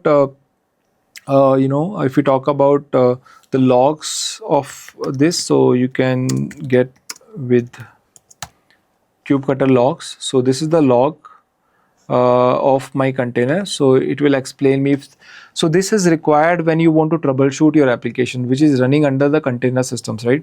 How do you do that? Without logs, it's very hard to identify what is the problem occurring. So with logs, it can help us if we don't see any let's say some other error is coming, let's say in this case no such file or directory, something, if it is doing something, uh, so we can get the errors and we can try to understand, okay, something is not going right or something is wrong here. So in order to troubleshoot that, logs is very helpful. You should know how to fetch the logs for a pod. So kubectl logs command can do the job. It can find the logs for you. Let's look at the deployment then. So deployment is another object in the Kubernetes. So it says what kind of an object this is. This is a deployment, and you don't have to remember how to write this file, because in Kubernetes, if you search in the documentation, right? If you, let's say, pods,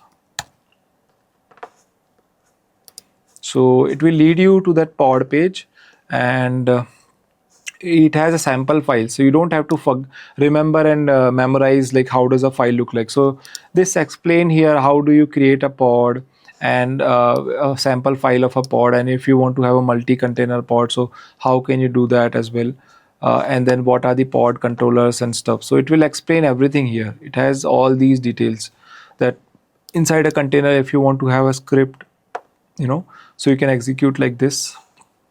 So this is also an restart policy on failure. So whenever this will fail, automatically it will restart with the help of this option. So it has all the details in this documentation, so you don't have to everything memorize. I'm just trying to explain the way simplified to use, so that you should have an idea about how do we use those objects, how do we create those objects. Later you can customize the object a definition file, and then you can create based on your own things. Okay. So far we discussed about the containers, right? And now we are talking about the pods and deployments, where the container is the minimalistic unit, but though it's part of the pod only, it's part of the deployments only. So in the deployments object, we see 3 replicas. So which means that it will create 3 pods for me. It's like a 3 replica sets replicas I have given it to it, and it is matching a selector labeling which says that it will match for that pod which is having a label called app, my app, and then metadata label also, and then spec is like again what container kind of information that you would want to pass on in the form of pod, so you can pass it up there. Similarly for deployment also you can create same thing. Okay, and then if you say get deployment,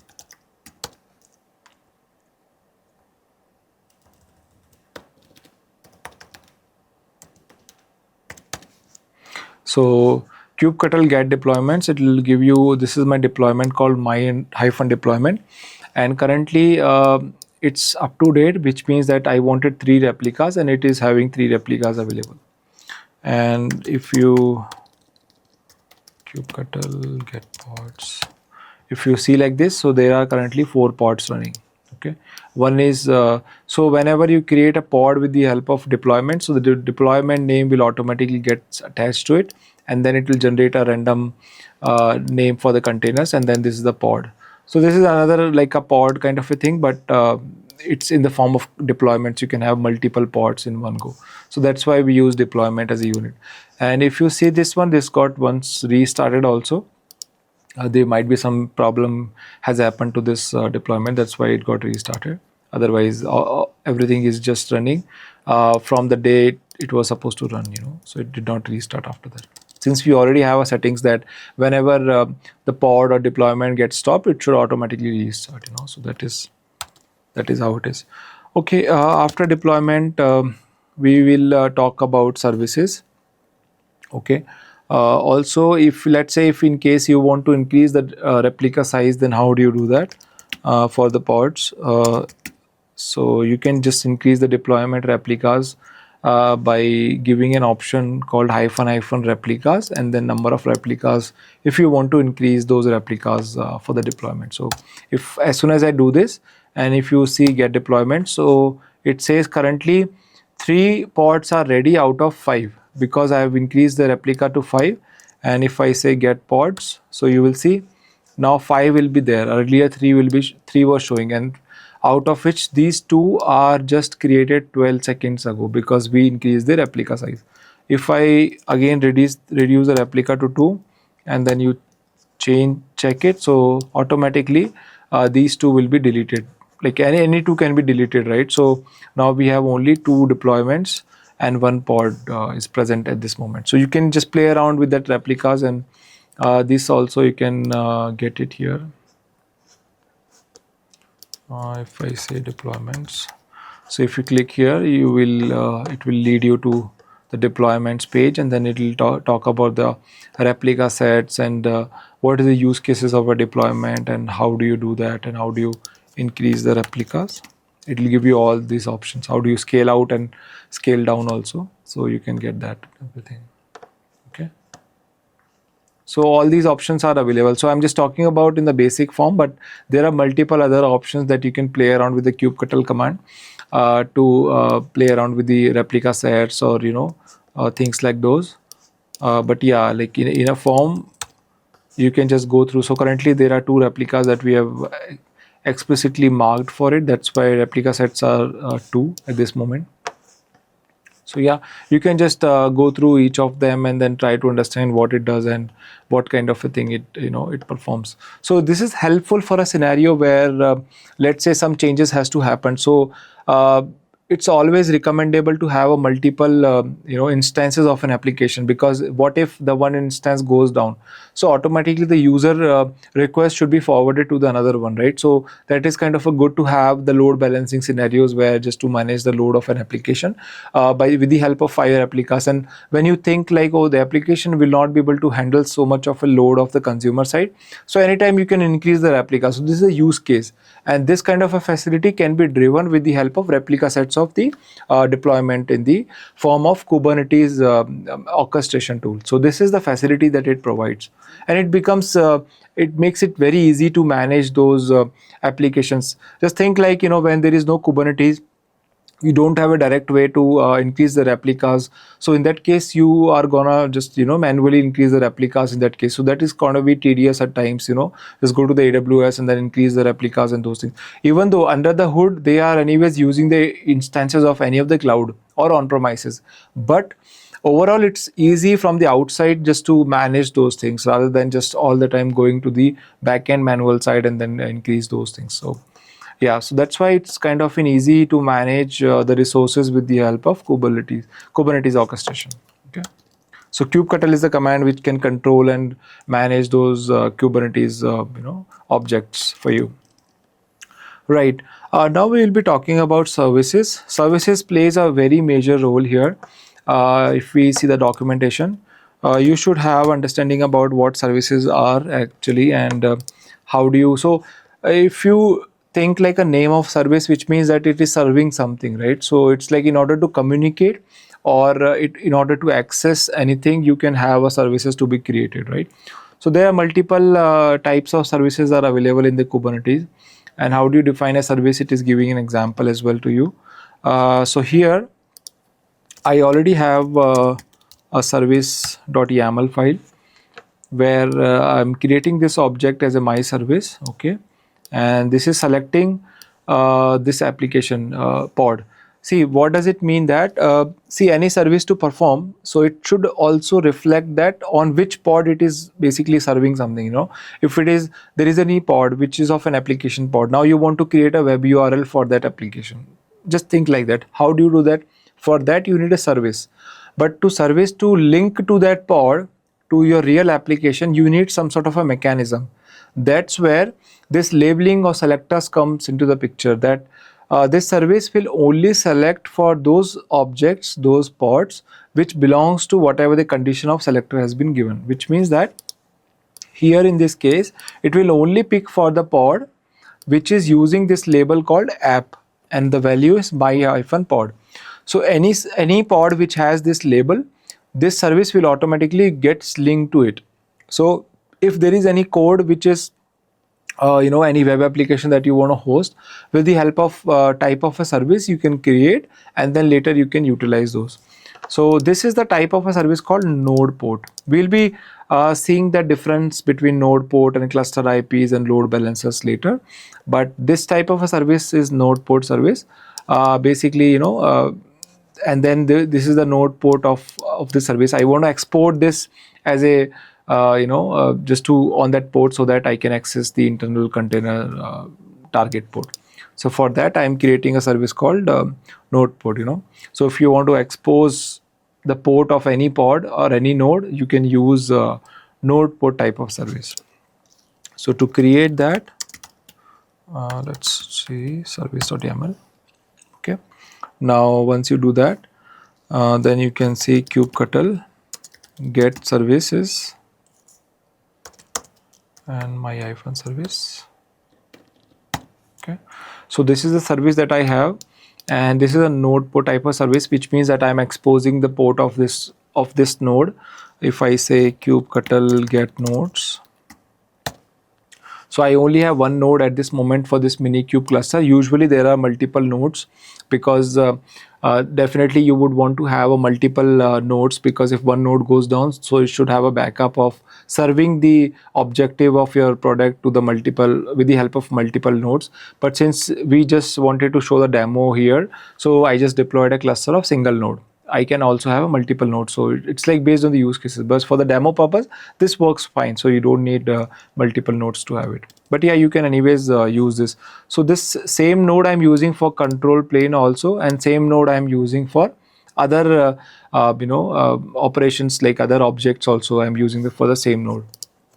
And if you want to see in the wide format, you can anytime use option -o wide.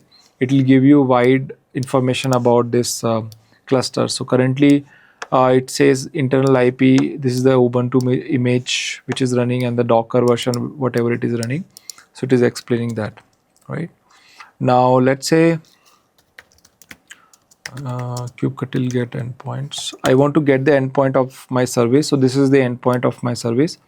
This is a local IP of my service, and then this is a port 80, because I provided my service to have the containers running on the 80 port. That's what I'm exposing outside to that node. So that is what it is actually explaining, right? Now if I see that I want to explore those services, so how do I do this? So for that you can use command minikube service and my services. So it will basically open up a tunnel for me, and then yes, it is able to load the page of Nginx, which is it should supposed to, because just understand this way. This is the service which is exposing the node port for me. Now how come it is giving you this welcome to Nginx page? So this page is coming somewhere from the Nginx image, because service has a selectors that we have seen before, right? So service has a selector value. Let me show it up again. Service. So service has a selector. It is choosing this pod called my-pod, which has a label of app my-pod. It will choose that, and whatever this pod has inside the containers, it will host the same. And if you look at our pod configurations, so our pod also have this label called app my-pod, and it is having a container of Nginx. That's why since we are unable to access the container port, which is the inside port of the container within the container, but we want to export Nginx running from the container to outside node. So for that we created a service. That is a usage of service. So with the help of that, we are able to create a service, but we are exporting it through our way. So this is the port of our service that it is being used for 54, 820, 825, 828. So if you look at that, get services. Yeah, so this will give you all type of services that is available and what are the ports that is being used here. So this is how you can export the any uh, any internal container port you want to expose that in the form of service. You can create a node port type of a service. And if you look at the documentation also of service, so you will get explanation of what node port is all about. So you can read through that. But yeah, in a way I explained that within the container, if you have any port, if you want to expose that port as a in the form of that node, you can use node port type of service. Now there is some other service also we have it. We call that cluster IP service. So cluster IP service basically exposes the internal IPs or within the cluster. So it is mainly used for within the cluster if we would want to expose that port. So I have configuration here. Cluster IP I just changed. So this will be same IP. This is service actually, but the type will be cluster IP. For node port, the type would be node port type of services. If I create this, since I already have created this, so if I say service minikube service my service cluster IP, okay. So this is the cluster IP. Now if you look at the port number is different. This is different port and this is different port. So it's like internal communications is happening within the cluster. But since the cluster itself is picking up the pod which only has Nginx, that's why you are seeing Nginx image over here, the index.html. So you see this has different and this is different. Now similarly, I also have a load balancer, a load balancer type of a service which is also hosting the same Nginx, but the port number is different. If you look at here, so this is the differences, how in terms of managing the cluster IP and node port. And if we talk about the overall differences of our services, so we will be discussing here. So if we talk about cluster IP, so cluster IP type of a service is basically for the internal services. You can just think like internal services. If you want to expose any internal services, you can use cluster IP services. In the short, I am explaining. If you want to use node port, which means that if you want to expose any port of your node, so you can use node port type of a service. Though the detailed explanation you will find in the documentation of the Kubernetes, but I'm just trying to explain the comparison between all of them. Then there is something called load balancer. So load balancer type of a service basically used to provide the cloud providers load balancers to expose services. So if you have any cloud providers, let's say AWS or GCP or Azure, if you want to expose those providers load balancer as in form of handling the traffic, so in that case you can use load balancer type of a service. There is one more actually called external name, which is mainly used for mapping of your external name services. Okay, so it basically maps a service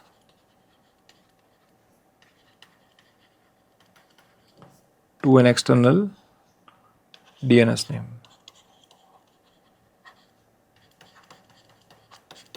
So this is kind of usage of various type of services which are basically present in the Kubernetes orchestration tool. Then if we talk about cluster IP, right? So cluster IP is not accessible outside the cluster because it's only meant for the within the cluster accessibility. However, node port can be accessed outside the cluster because that is how it is exposing the node port which is available for the containers. Okay. Then load balancer also you can use with the help of load balancer IP. Externally, you can access the load balancer services. Okay. and then the external name services can be directly use the DNS names to provide for an external services. Yeah. And if we talk about the use cases when it comes in order to use the cluster IP, so cluster IPs are basically within the cluster communication. So let's say we have a cluster of 3 nodes, and if you want to communicate each node to each other, so in that case you can use cluster IP type of a service. And if you want to without a load balancer, if you want to expose any port outside world, so you can use node ports type of service. But with the help of load balancer, it can be more kind of a load balancer things where you can just leverage your load to the multiple nodes basically, just to have your service be available. So for that you can use load balancer. An external name is just for the naming services to have external DNS to configure about. And in detail configurations you can just read through that, and it will give you all sort of explanation that what each service is doing in detail. You can just read through that and understand about, okay, this is how this service is working, and whenever it is required. So you should have an understanding about, when we say as a DevOps engineer, somebody who is managing the Kubernetes orchestration tool should be aware about what functionality of each services are. Not necessarily important that you should know the each configurations and how to memorize, and there is no need of it, but you should have an idea about what each component does.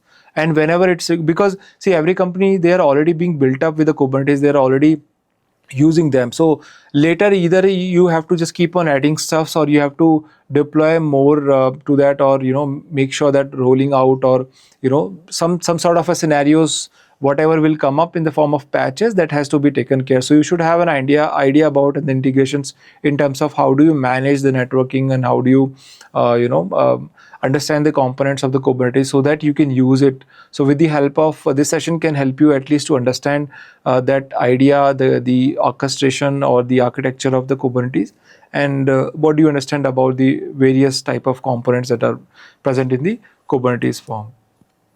Now if we talk about like the basic commands that to describe any services or something, so you can use, there is a command called describe.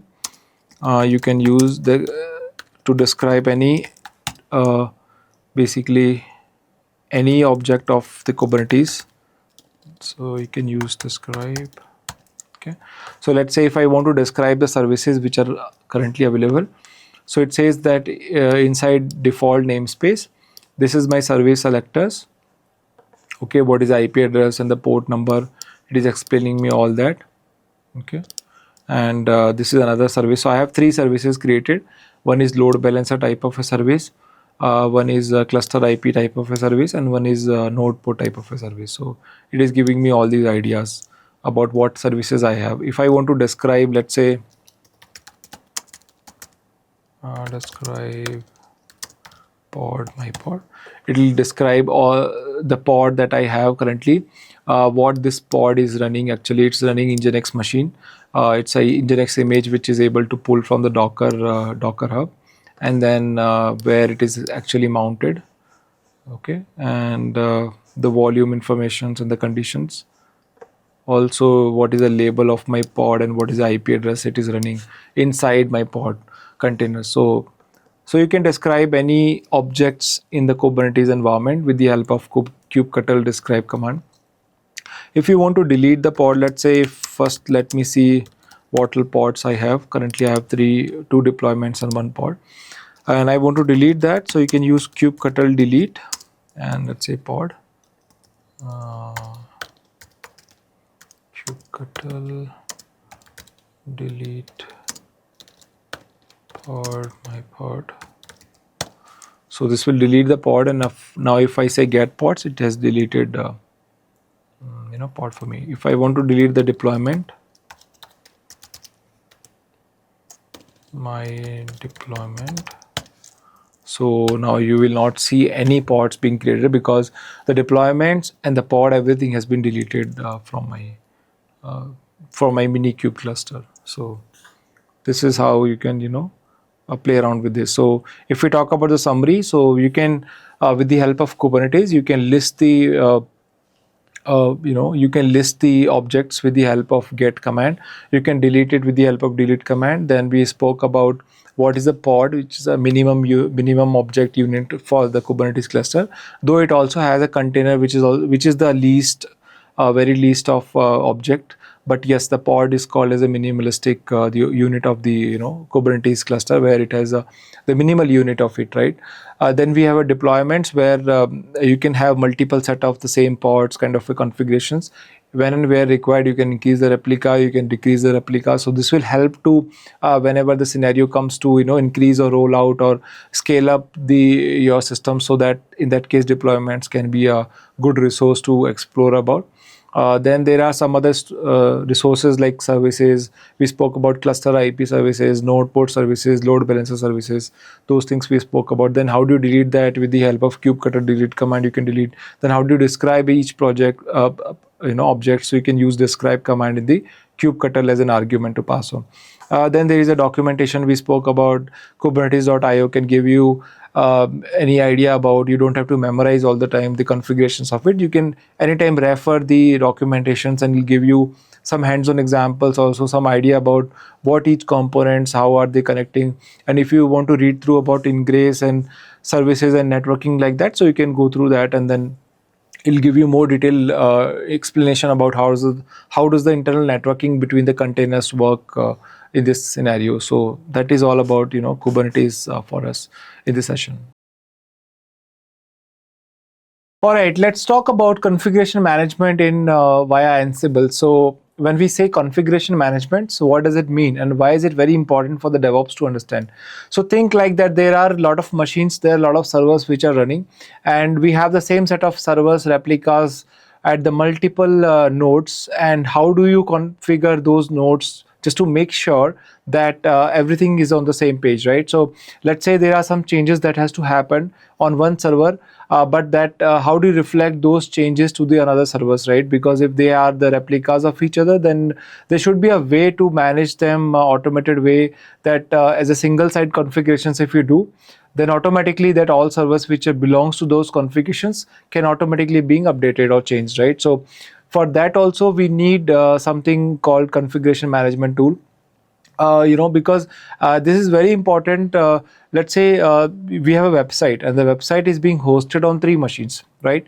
But individual machine has the same page index.html. If we have to make some changes, we cannot just manually go to each machine and then make the changes in the index.html. Rather than that, we should prefer to have a tool which can do the change for us in a single go, right? So for that we use configuration management tool. Ansible is one of those. There are other tools also available in the market depending on any companies what they are using. SaltStack is also there, Puppet, Chef. These are all old tools, but yeah, Ansible is like highly in the demand, and you should have idea about what Ansible does. It's very important to know. SaltStack also does the similar thing what Ansible does, but yeah, Ansible is kind of really powerful, and then it's very good in order to understand as a configuration tool, just to showcase in your portfolio that you are aware about what configurations you can manage through those tools, right? So if we have seen that the definition of Ansible is like, if you define it, so it's like a configuration tool, so you can manage all the configurations. Okay, now why do we need to use the configuration tool? So there are multiple use cases actually. If you want to eliminate manual errors, eliminate the manual errors, then you can use configuration tool. Because see, there are chances, let's say as a system admin or as a DevOps engineer, if I ask you that you have to update index.html on thousands of servers, the best way what you will prefer is to create a script. That script will make a change for you. But what if there are some problems with the syntax present in the script, right? So, and it can break down through that, right? So, and script also is like a very complicated. If there are multiple changes are there in those 10,000 machines, a script will not help you, because it will also consume memories and spaces to perform those things. But then how do you manage and how do you monitor that script performance, right? So that's why configuration tool is coming into the picture. So it eliminates the manual error whenever you need something to do manually. rather than doing manual, you can prefer to use the configuration tool. So it eliminates the manual error for the users. All right, and second thing is definitely increase the speed and efficiency, because uh, manually updating multiple servers rather than like setting up the configuration at one place and automatically let the configuration change things for multiple servers. So definitely it kind of increase the speeds for us. Then also it enables the infrastructure as a code. Though we'll be talking about Terraform in the next sessions, but it enables that infrastructure as a code concept for the users to play about. And then also you can have a version control, so it will let you have the same version of your services onto multiple platforms. Let's say you have a dev platform or testing platform or that environment, and to the production environment, so you can have that sync of the version as well. So it can help you manage those things as well. And then Ansible is basically a tool which is mainly dependent on their playbooks. So whenever we say Ansible, the playbook also comes into the picture. Playbook means it's written some sort of a configurations that is going to be applied on the servers. So it's as simple as the definition of the playbooks, right? And now if we talk about the key benefits of it, so this playbook does not require any agents to install. So it uses SSH, and with the help of SSH directly, it can go through the configurations to deploy on the multiple servers. Now second thing is like it's very declarative. So when I say declarative, what does it mean? That you can define the desired state, and the Ansible make sure that it ensures that state is maintained. That so it's very declarative in the form of playbooks. Also, it's very easy to use, and it's simple because it uses YAML file, and YAML is everywhere being used these days. Kubernetes also we discussed about YAML files.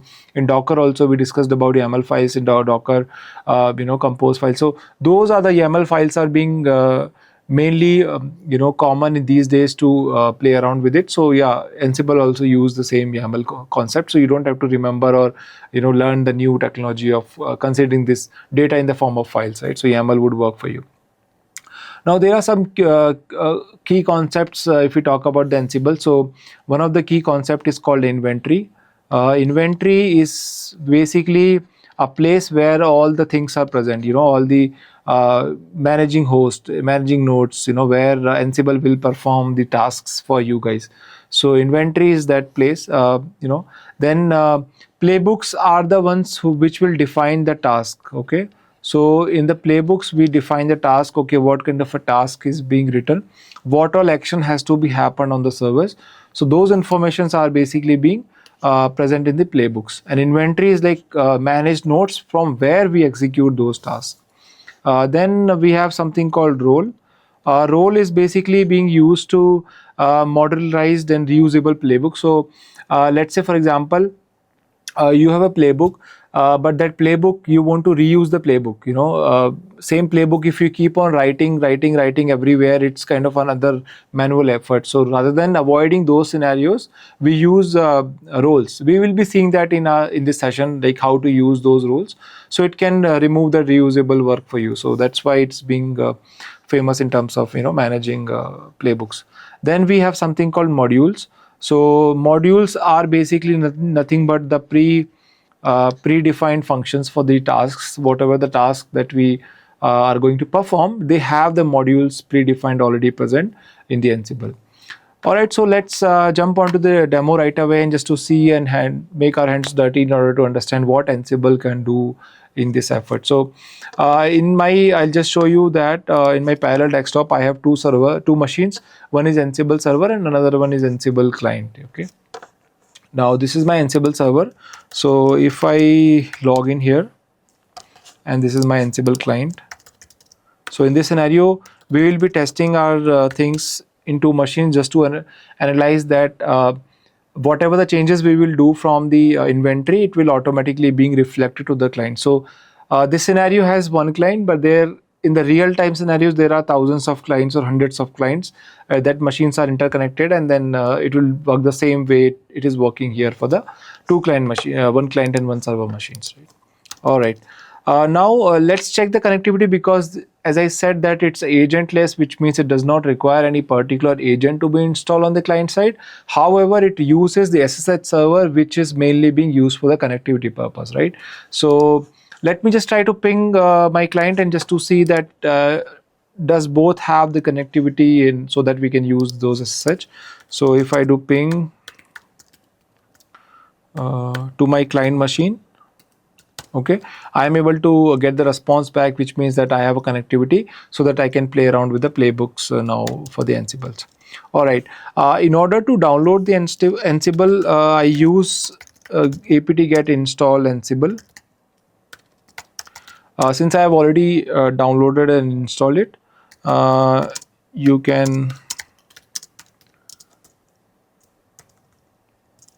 can just see. Otherwise, you have to download via apt get. So as you can see that I already have this package called Ansible, and Ansible core will also be part of that Ansible. So if you have not downloaded Ansible, you can just download via apt get, or for Windows and MacBook also there are tools that you can just Google it up, Ansible doc. You will find the how to download the Ansible tool for you. Okay. If I check the version, so currently I'm running on Ansible version code is 2.16.3. This is what it is highlighting here as well. Okay, and this is the Python version 3.12.3. It's latest only January 17. Then Jinja version, then library YAML true. It's setting up the configurations about the Ansible version that I'm using.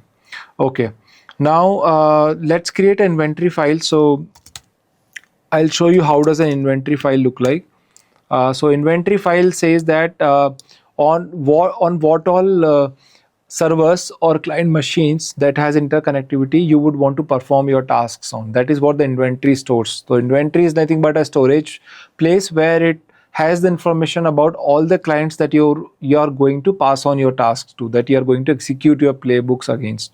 So in my inventory I only have two servers, two machines I would say, this is my server machine and this is my client machine. So this is the machine I am using, and just to make sure the connectivity is aligned, I am specifically providing the information that I am using Staragile as a Ansible user, okay, for both the machines.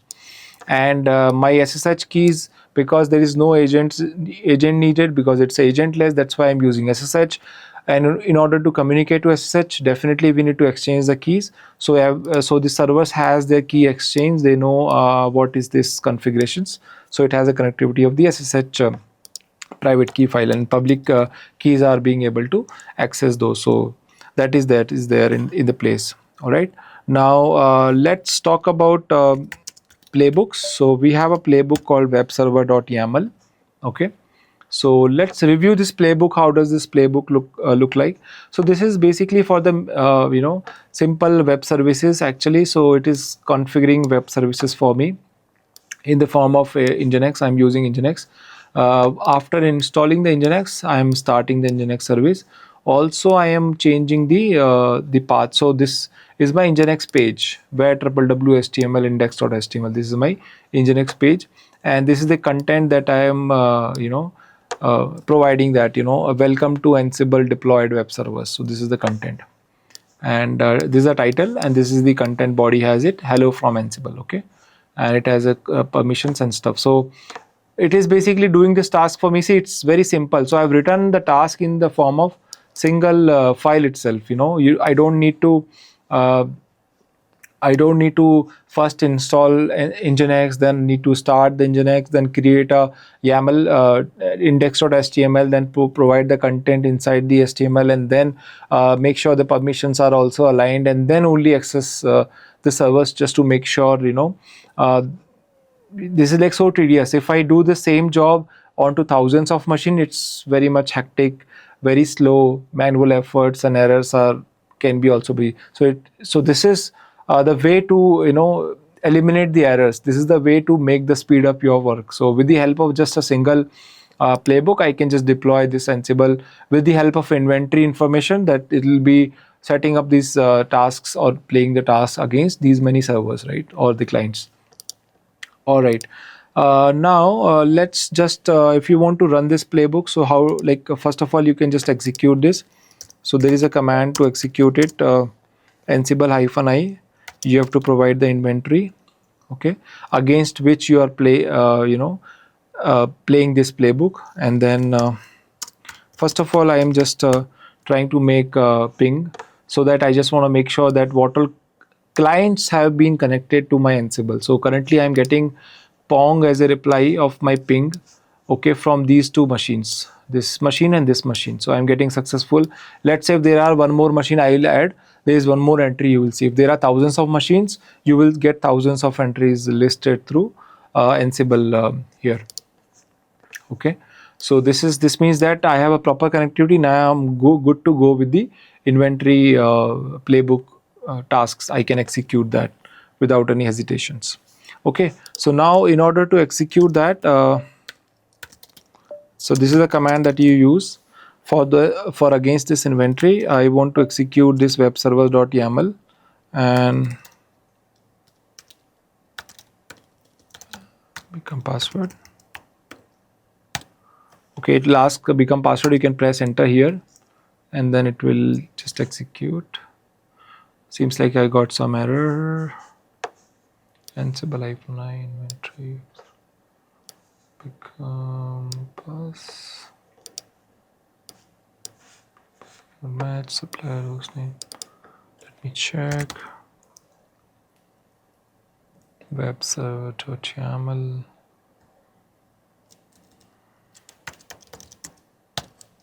Okay. No arguments passed to command modules. Did you mean to run Ansible playbooks? Yep. So basically, I have to use Ansible -playbook.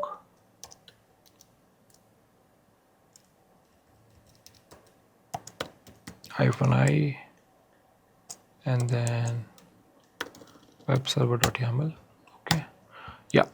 So the command is Ansible -playbook and then inventory and then my playbook, and after that it's not required though, but yeah, if it asks for the password, so you can just press enter. Now let's understand what this playbook is doing. First of all, it is configuring the web servers. That is the title of this playbook. First, it's gathering the information that on these machines I'm going to perform install the Nginx. After that, in starting the Nginx, then create a sample web page. If it was there before something, it is changing now. And after that also, it's restarting the Nginx after applying the changes. So that is done. After that, I think you're good to access the web page, I believe. Yeah, so it says that hello from Ansible. This is the title of my page, and this page was deployed using an Ansible role. So if I access this and if I access on 14 also, I am able to access that. Similarly, from my client machine also, let me access it. Okay, 12 also I'm able to see and 14 also I'm able to see. So which means that, so this is using Ansible role and this is using Ansible from the Ansible. Okay, so there is a role based also. I will be changing up here. We'll be seeing that, but we are able to see the hello from Ansible in this case. So which means that our Nginx is working as expected is what we were thinking. All right, now this is done. So it's able to execute the playbook for us and was able to do this. Now let's do one more thing is that let's use a role, because the roles are very important. It's good to provide the roles because that can make things easier for us and avoid the repetitive tasks actually. So, and it can modularize your playbooks to maintain it in a good way. All right, so how do you see the roles to be created and how do you do that? There is a command to create a role actually. We are using Ansible Galaxy. Okay, then initialize and then role name. So I have already created a role for me, but if you have not created, then this is the command you can use to create a role. So once you execute this command, this directory will automatically being created for you, and what all contents are present inside this directory, you will see these will automatically being created when you initialize the role based mechanisms in the Ansible playbooks. Okay, now let's review what all this basically contains actually. So let's review. Let's go to nginx.role underscore role. Then let's go to task. Okay, let's see what all task it is going to do. Okay, so with the help of role, we are installing nginx. Okay, this time we are deploying a sample web page, and our index HTML is index.html.j2. okay, and this is the location of it, but the path is different. So if I check this location and sources of this, it will be different. So www HTML index.html. So now I have like three index1.html, index.html, and index nginx db and html already present. Okay. Now after this main.yaml is defining what it is basically trying to do, and if we look at here in this templates, let me just go back a little. Inside templates and nginx html2, so this is basically a little different entry. Welcome to nginx deployed web servers. This page was deployed using nginx ansible role. So that can differentiate for you, because I was able to access the same, right? If I use this 14, I was getting this ansible role, because this page is coming from the role, not from the nginx. So that's why it is being showing the information here. Okay, nice. So after that template thing, if I review the handler, there are some configurations which are required actually in order to use the role base. So that's what I'm talking about here. So in the role, these are the files and directories which has interlinked connections, whatever the changes that you would want to pursue, but it will be mostly the role based access. So that's what we are seeing up here. Let's say handlers main.yaml. So this will basically just to make sure that nginx gets restarted whenever any new changes are being applied to it. Okay, now let's update the playbook actually. So map server nginx. So this is the playbook I'm using just for the nginx. Okay, just nginx role. For normal I use the web server.yaml, but for nginx role based I use web server nginx.yaml. Okay, that is the difference. Now if I deploy this ansible playbook -i inventory, and then web server .nginx, web server -nginx.yaml.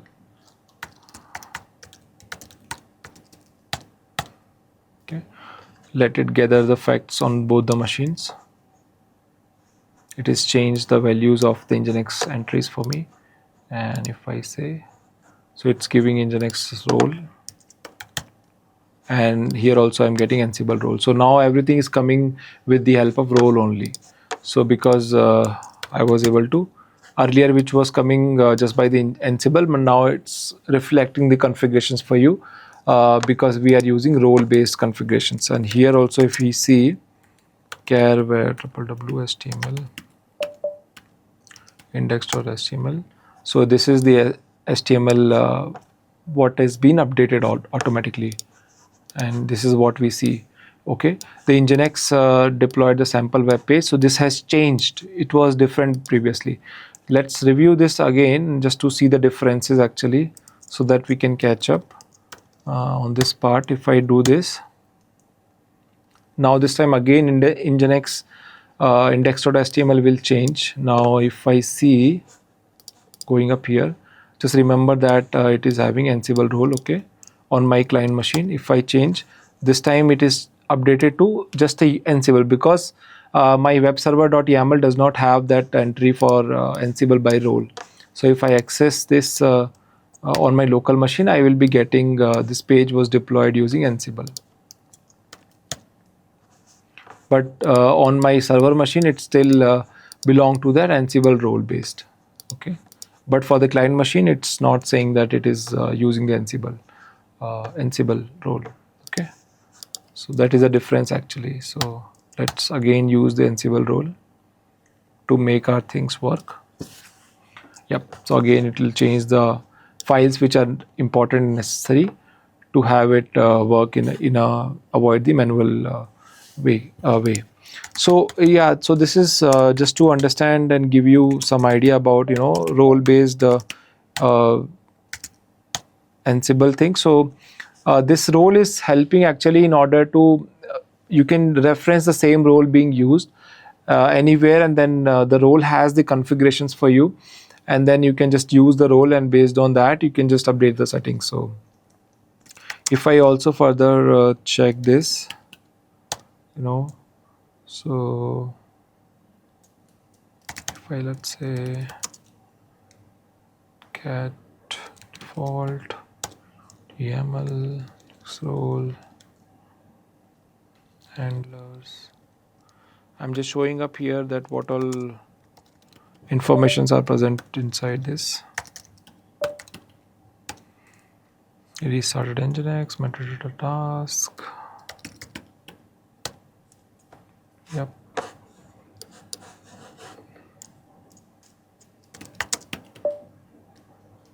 Task and test.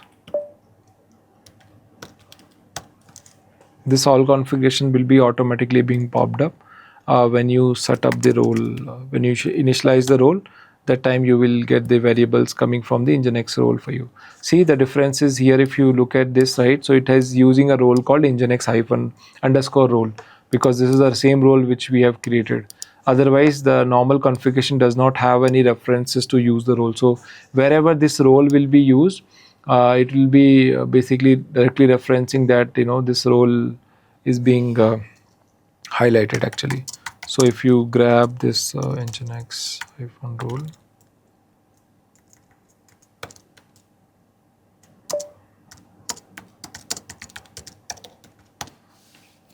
so these three files, out of this file having entry for this, rest two are just a comment for, but these are like defining the variables coming from which file for this role based setting. So yeah, so this is kind of an overview and detailing about what Nginx does in the form of Ansible. So it's kind of a configuration tool which can help you deploy any configurations. For example, here we deployed Nginx, but instead of Nginx, you can also have a multiple applications, let's say some Flask applications or some modifications to the database applications, close integrity between each other, and then those settings also you can deploy it onto multiple servers with the help of creating the inventory. So inventory file is common in both the scenarios. Doesn't matter if you go with role or without role, but inventory has to be there, which has the detailing about what all servers you are playing your playbook against, and then playbook has the what all plays basically the tasks that you are going to perform across your servers or the client machines.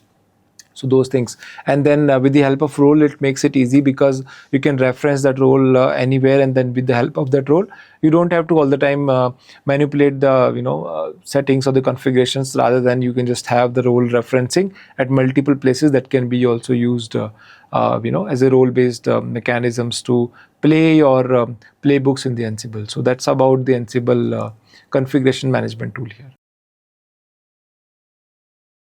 Okay, so let's talk about what is infrastructure as a code. So when we say infrastructure as a code, which means that we are treating infrastructure, we are building that in the form of the code. So why is it very important for the DevOps? Because in order to build any kind of infrastructure, we need to have some sort of a steps that has to be performed, right? And when I talk about infrastructure, what does it mean? Where the applications have been deployed for the companies and for their softwares and their product, it has to go on any of the platform, right? So platform could be any cloud platforms, or it could be on-premises platforms, or it could be on the bare metal. So it could be on any surface where the infrastructure will be built up. So in order to make it automated, so there are multiple tools that DevOps engineers can use it. One of them is the Terraform, and CloudFormation is also there, which is a AWS offering. We'll be discussing about the Terraform here, and we'll be seeing what are the key features of Terraform. How do you build the infrastructure via Terraform, and how do you tweak the changes, and what are the configuration files of the Terraform, and then later we'll be seeing that how do you demolish the infrastructure that you have built by the Terraform.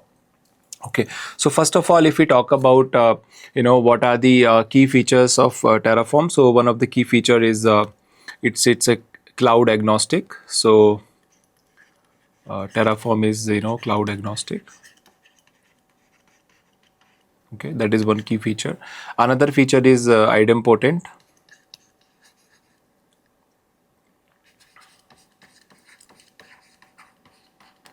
Okay, uh, and then third one we have is the declarative.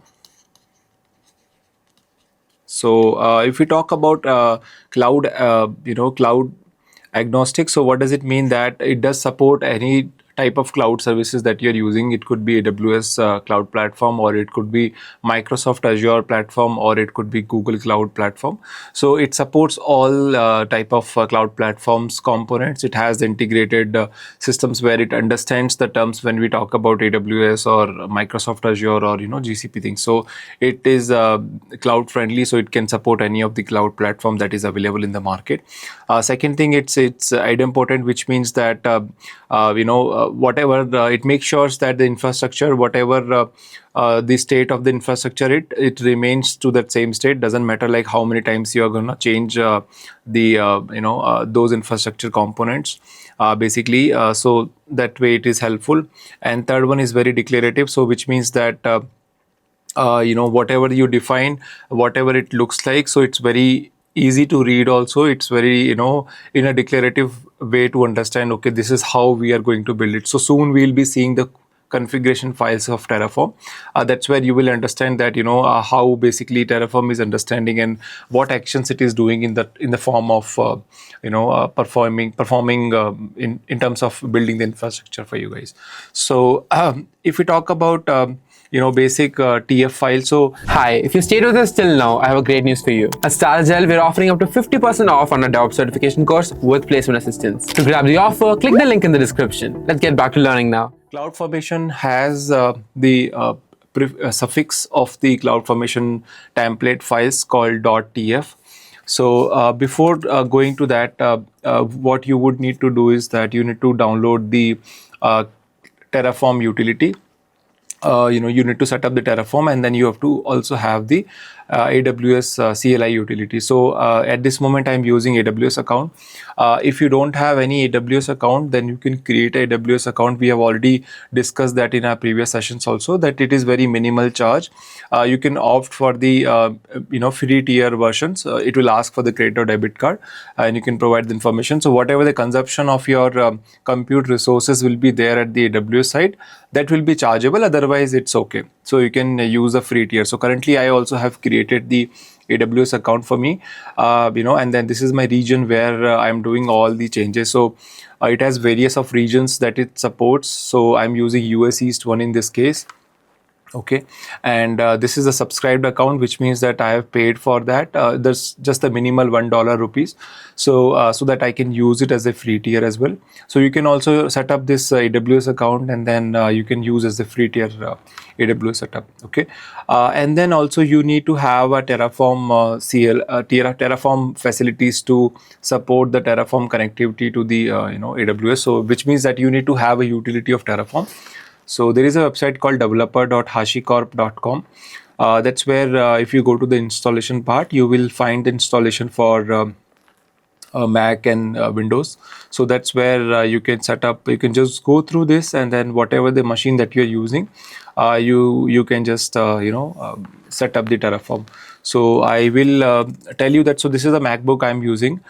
For this, I had set up this Terraform. So I have used Brews utility to install the Terraform via HashiCorp, and then it is there currently, and I've created this folder where I have the configuration files present. Whatever, we'll talk about that shortly, what these configuration files are. But if you look at the extension of this, it has .tf, which stands for the Terraform.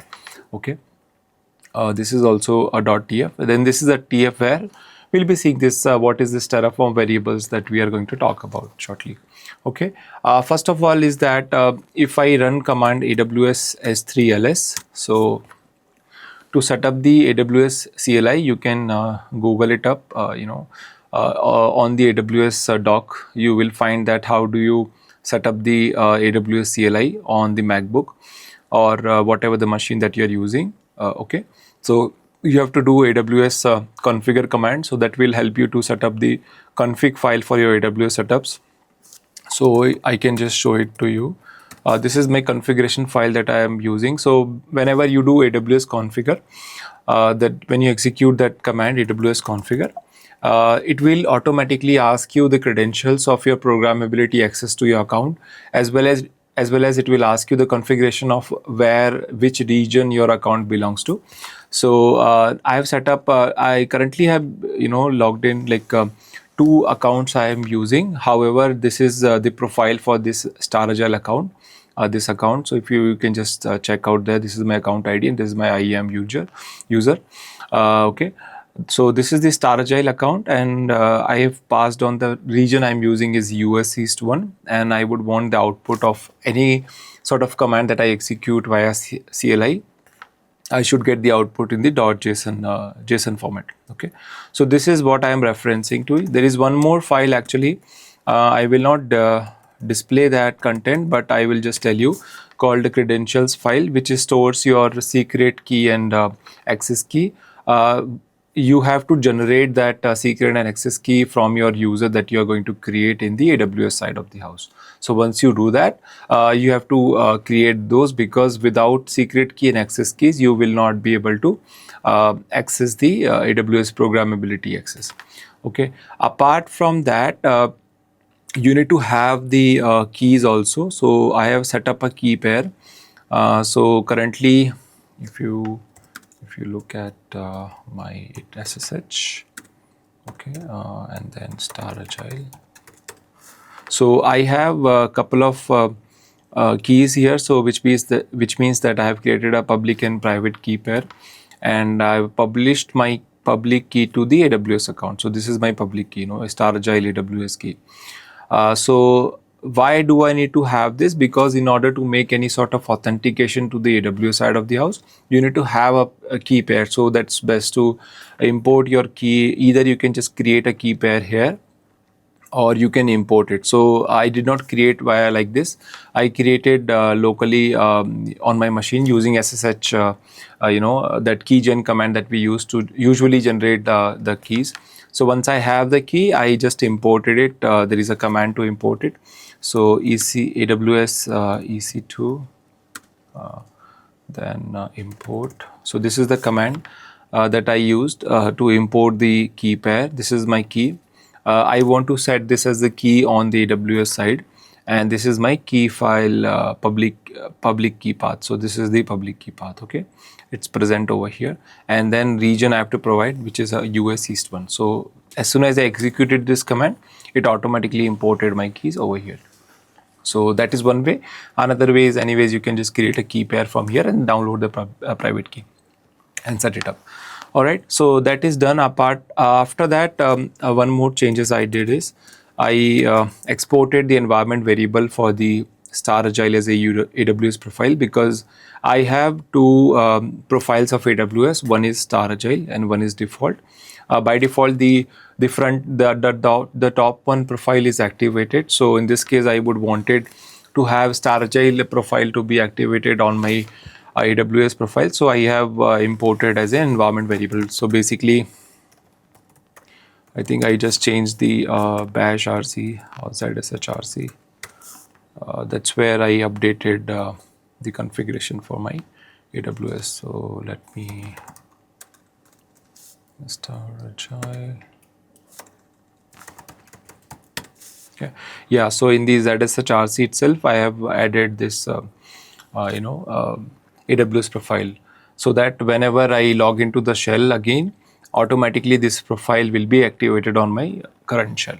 So what it will help is, now I executed AWS S3 LS, which means that I want to list the S3 buckets which are present on my AWS side of the house. So it will automatically pick this profile and it will go to this account, okay, in the Staragile profile, and then it will pull me the S3 buckets which are currently available in my AWS account. So I can show it up as well to you. If I go to S3, So let the S3 console load here. And if you look at the bucket, so I have 3 buckets. This is what you are getting as an output here. So which means that I'm connected to the right AWS account. I'm just getting the details from there. All right. So once you verified all these things, let's just talk about some files basically. So I have a file called main.tf. I will open this file and read it for you. So this block is basically I have used for the state saving. We'll be talking about what is the Terraform states, but you can start from here at this moment. So I am providing that information of the region. So you can just think like, when we say Terraform is a declarative, which means that how do we declare the components that we would want to create via Terraform. So I say that I'm using AWS as a cloud provider because Terraform is a cloud agnostic, so it supports AWS as well. And what is the region that you would want to use? I'm using US East 1, perfect. After that, there is some random resource name that I'm generating for some purpose. Later it will be used if in case required. And then I'm providing the bucket information. Okay, so this way it will create a bucket automatically, example -bucket -Himanshu. This is the fixed value. And then the suffix part would change from generating this function. So this will generate a random suffix for me, and then it will be appending to my bucket. So always remember that AWS only has let you create the bucket which are of the unique name. So if you want to create a duplicate bucket, it will not let you create those buckets. So to make the uniqueness of the bucket name, I am using some random values here by using this random set of declarative approach. After that, I'm tagging my bucket as well called example bucket, and then environment is a dev. So I'm just giving an example here, like how a DevOps engineer can set up Terraform and what configurations they can tweak after that, and depending on the infrastructure of the company, they can just change and set up whatever the things and options it does support. So this is just like one example. There are multiple other configurations that are available. You can just check through HashiCorp page, document page, where it will list you all the possible sort of configurations which are available for the Terraform. Okay, after that, I am setting the bucket ownership. And then I'm creating a security group for the EC2 account, and then I'm allowing some ingress rules and egress rules as well.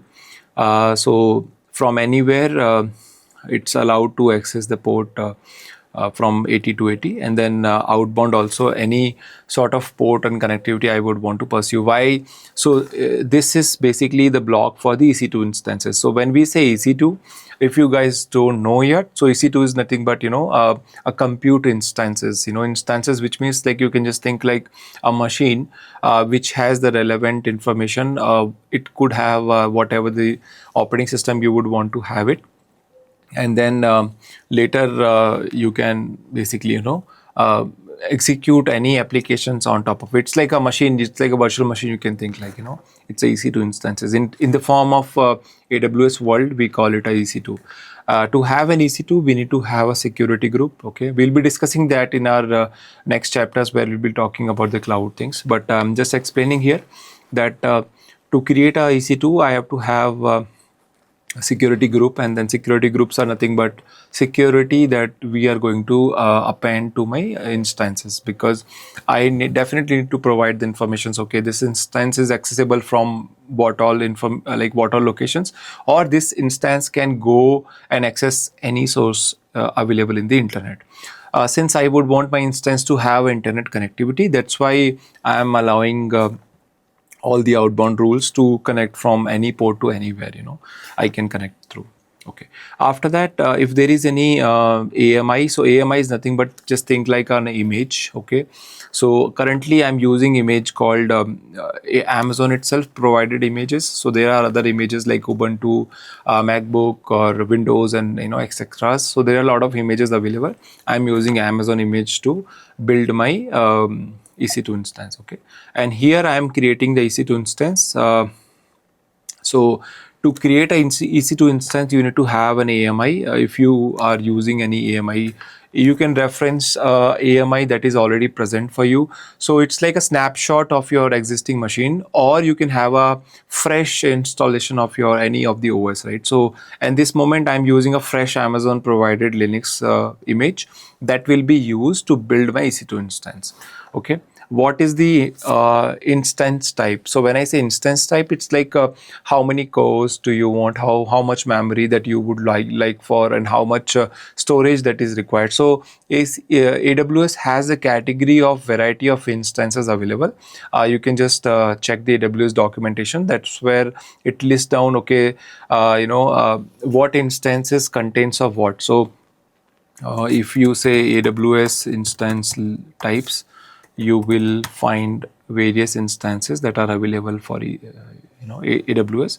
So it will list down for you. So so this is the instance type actually, medium. So this contains one CPU, 4 gigs of memories, and then network bandwidth and stuff. So it will list down all the details that it supports. Similarly, because Amazon provides instances for heavy processing, for example machine learning and AI ML as well. So for that it requires to have a high level of compute power. So this is the AWS provided machines variety of types that it provides, because for the heavy load setup, it requires great variety of hardwares basically in terms of CPUs and memories. So for that also it supports that way. So it's listing about the general purpose machines that you would want, or if you want high computing power machines, or if you want to have a more optimized way. So it supports all type of categories available here in the form of what AWS offers to you. So currently I'm using T2 Micro as my instance type, because this is the free type and I would want to just showcase how does Terraform work. So that's why we are deploying this. But for the real use cases, this is not, usually people use it, because the real use cases where the product is being deployed on, they definitely use the larger, the resources actually. Then I'm using key name. So what does it mean? That if I would want to authenticate from my local machine to that EC2 machine, I can use this key which is available at the AWS side. So since we have already imported our key after creating the SSH key, so this key name I'm providing already, which is present. Okay, it understands, okay, it has a use. So it will check if you have the key pair available at the AWS. If not, it will complain about that later in the errors. And then I'm saying that I'm using security group. So this is the security group I have been defining over here. Okay, so this is the security group with these rules. Okay, and then I'm tagging my machine as well. I'm calling it a example EC2, and then random number, whatever it will generate after that. And as part of the output as well, here I am just saying that, okay, it will print me the bucket, whatever it is going to create for me. Okay, so now let's do this. Okay, let me just show it to you that what is the instances that are currently available. So this is the instances that is currently present on my EC2 on my AWS and in the region called US East 1. Okay, so now let's try to deploy this as a Terraform code. Yeah, and then one more thing is like there are let's cover this file as well. So here I am providing the Terraform TF-VATs just to let it know that this is what my AWS region and this is the instance type. If in case you want to override the settings that you have provided inside your main.tf, you can override it by using this file. So here I'm using t2.medium. That's where I was using t2.micro, so I can override things. Bucket name also, and then bucket ACLs also. This is one file. Bucket ACLs is nothing but what kind of any access control list that you would want to create on top of that bucket actually. Then we have a variable as well. Okay, variable.tf actually talks about the variable. We will be seeing that what is the use case of the variable. That's where it will be used. We'll be seeing that later. So for now, once we have this, we will execute command Terraform init. So Terraform init is used to initialize the Terraform on your machine. So currently it's initializing, it's checking the backend configurations. It says that Terraform has been successfully initialized. Okay. Once it is done, you can just execute Terraform plan. It will tell you the plan based on your main.tf and other files which are interlinked. So what it is going to do, but it is not really doing it. It is just telling you that this configurations of Terraform will be changing what. So it says that a bucket will be created because we have asked a bucket to be created. Then instance example will be created. Okay, some random number will be created, and after that you will list the bucket name as an output, and then security group also has to be created, and then bucket ownership has to be changed to the owner. Okay, so this is just a plan.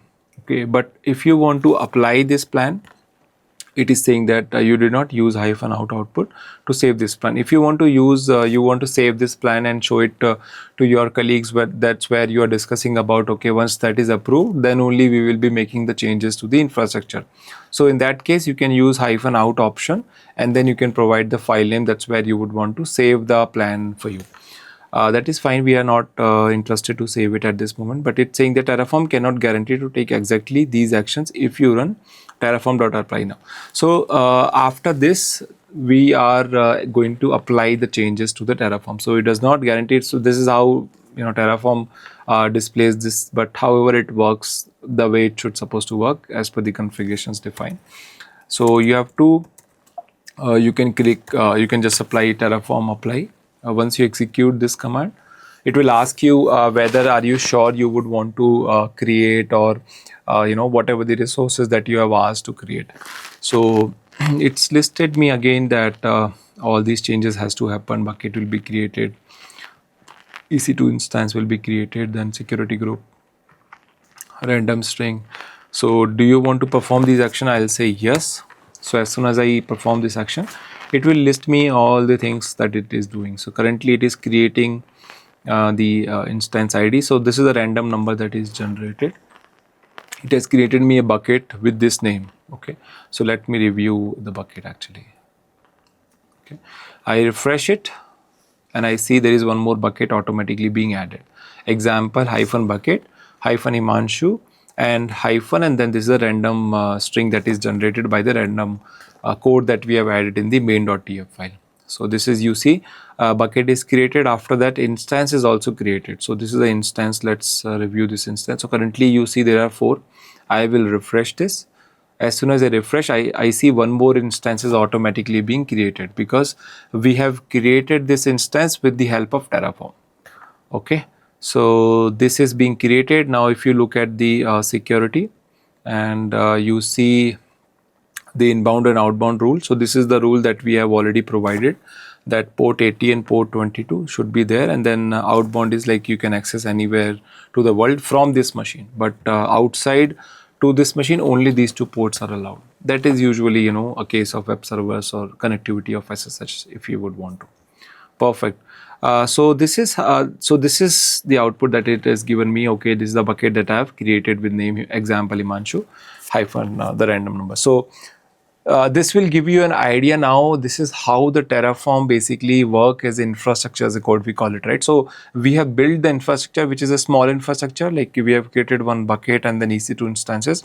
However, you can create ample amount of infrastructure. How big it is doesn't matter, but Terraform does support that. So that configurations can be changed, and whatever you make a changes inside your important configuration files, let's say main.tf and others.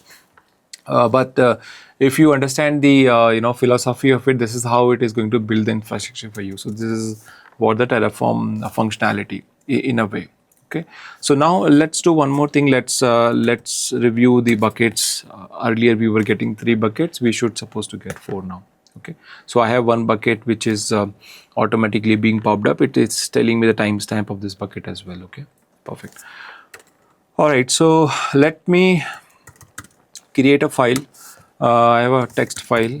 Okay, so I am going to add this file to my bucket. So at this moment, if you click here and you don't see any objects being created, I am going to import the object with the help of AWS CLI. So how do I do this?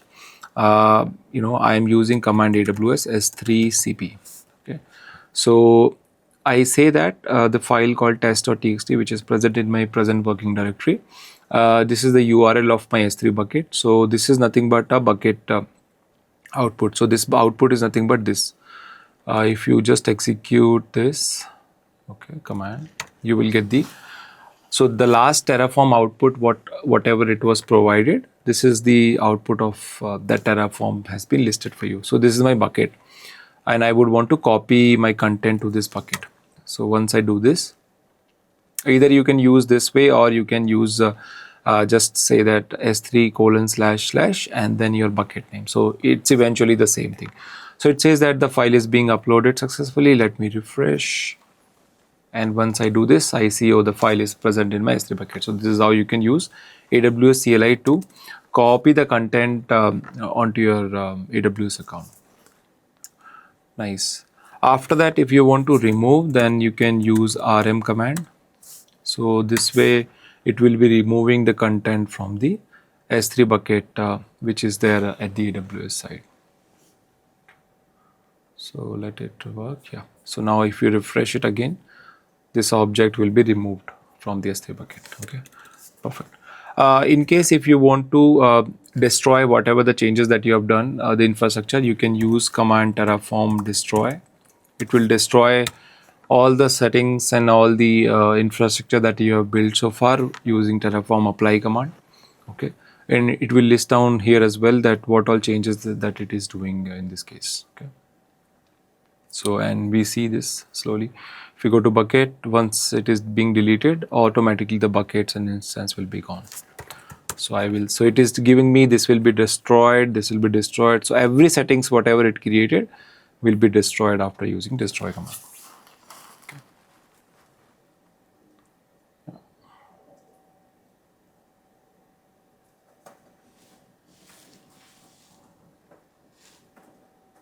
So let it complete, and then later we will verify if it has really destroyed all of our infrastructure or not. Okay.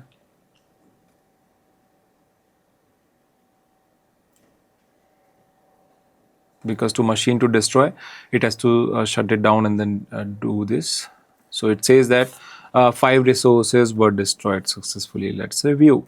Let me refresh the S3. So the bucket is gone.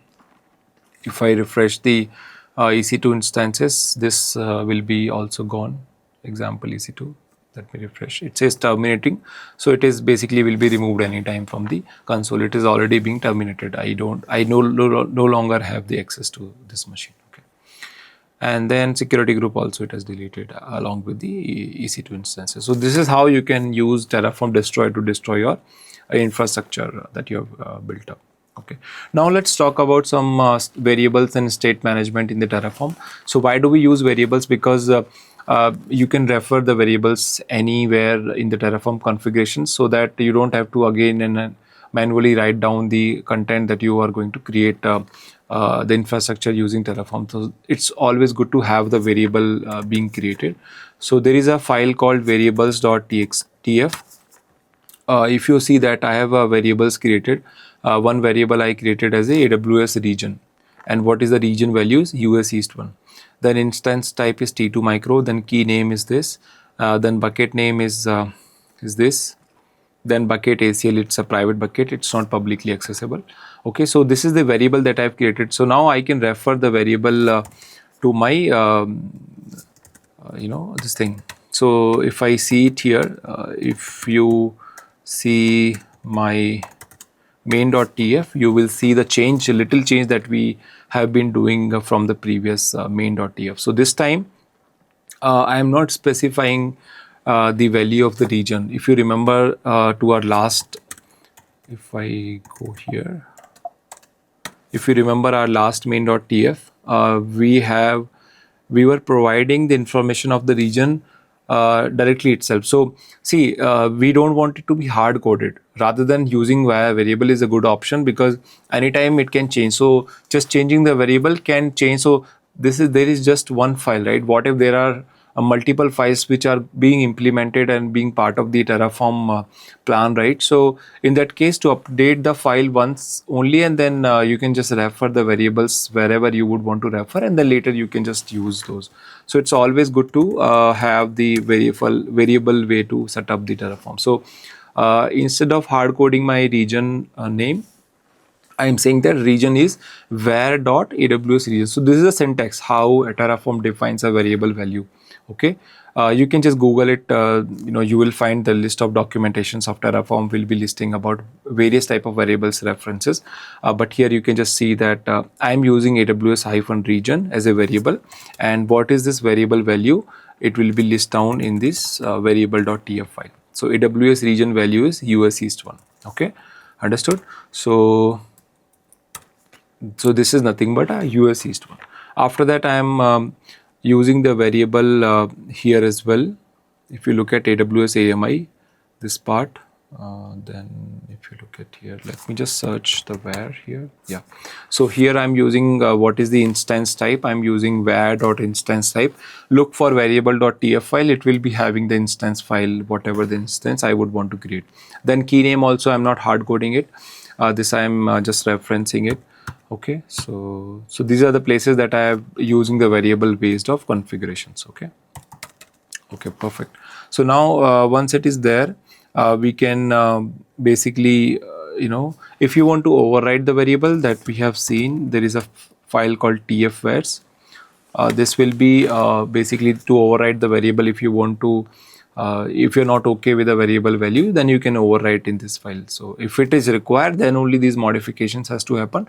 Otherwise, you can just go with the plain plan that is being part of the configurations. Okay. Now let's review this as well. Let's try to create this again. So with the help of variable, and we will see if it does support variable method as well. So I'm using Terraform init. So just remember this, previously I was into the previous directory, that's where all the files were present, but now I am into the Terraform use variable directory. That's where the configuration of this is variable supported configurations. I'll just show it up to you as well. So this configuration is a variable based configuration. So now here we are basically using this variable based configurations just to do the same stuff what we did before. I will say Terraform apply, and we'll see if that also creates the infrastructure for me. So it will do all these things, it will create security group, bucket and stuff, and once it is done, we will be verifying that.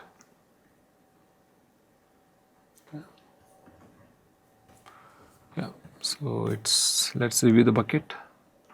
There are 3 buckets, will be 4. Yeah. So now the bucket name is little different. So this is example -bucket -n21iml. So why is it so? Because this is what we have been provided into our main.tf file with the help of variables. So if I say bucket, so this is this you see example -bucket and then random values that it has taken from the random generated function. So okay, so this is done. Let's review the EC2 instance also. Yep, EC2 instance is also present. Example EC2 -n21iml. So this is also present. Perfect. And it will take after that once the instance is there, so it will take time to just initialize, because it checks the status AWS itself just to make sure the instance is ready to use or not. So it takes little more of a time just to but you can use it. It's currently into the running state. However, the status checks is it's okay just to verify the health of this instances. And then later you can just see public IP which is being used by AWS, and what is the availability zone. If you think like what AWS offers, security group name, allow SSH HTTP, after that key names, Linux machine, it's a Amazon based machines. Okay, all right, so this is there. So now let's let's destroy this. So this will destroy again for the infrastructure that we have created. Let's refresh and see. Okay, it will be destroyed.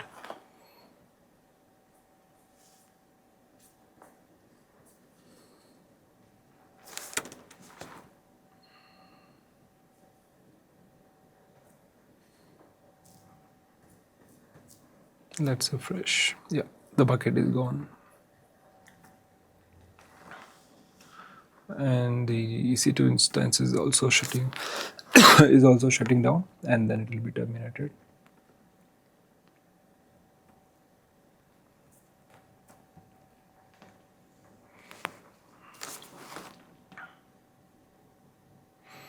Okay.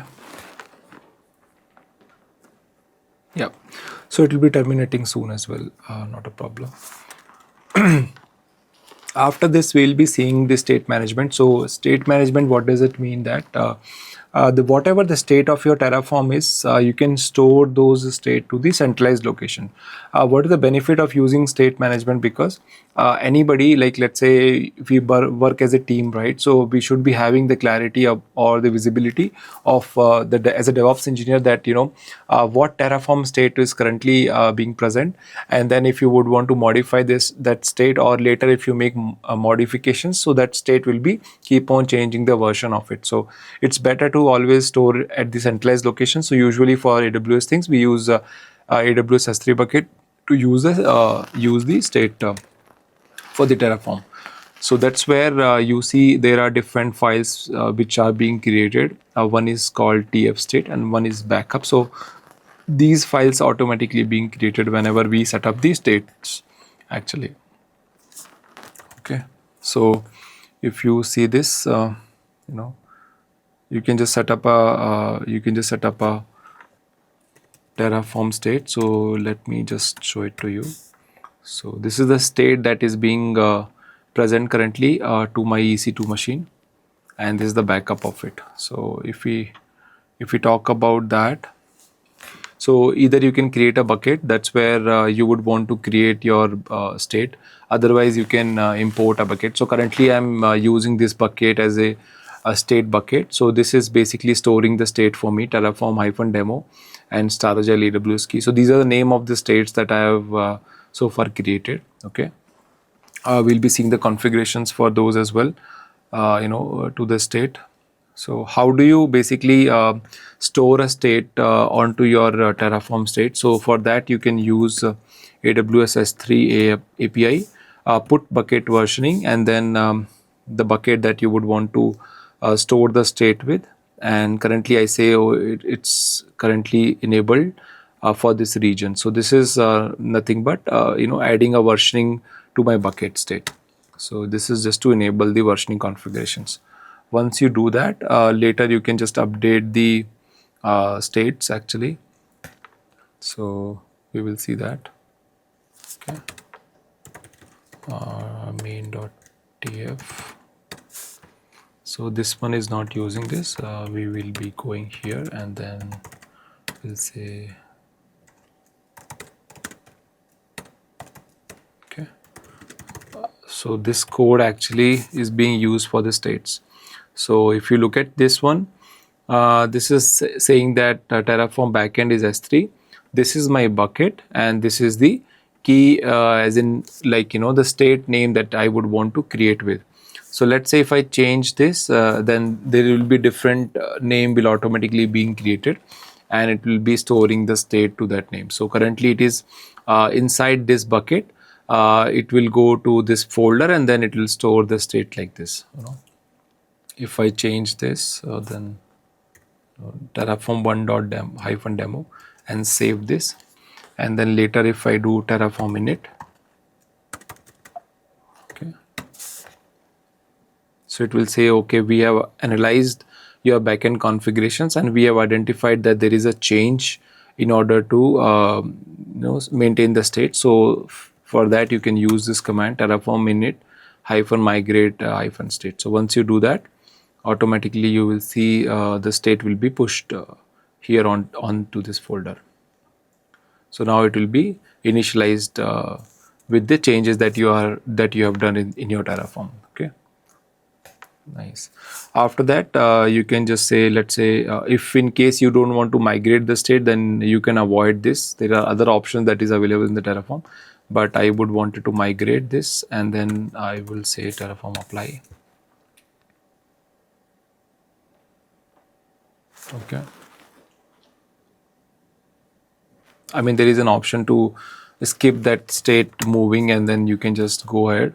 So that option is also available, but we are choosing it to migrate, and then later once you apply it, it will automatically push the state as information for you as well in the state bucket.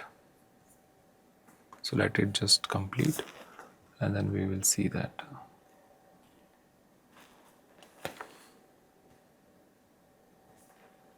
Okay, let's see if it has created here.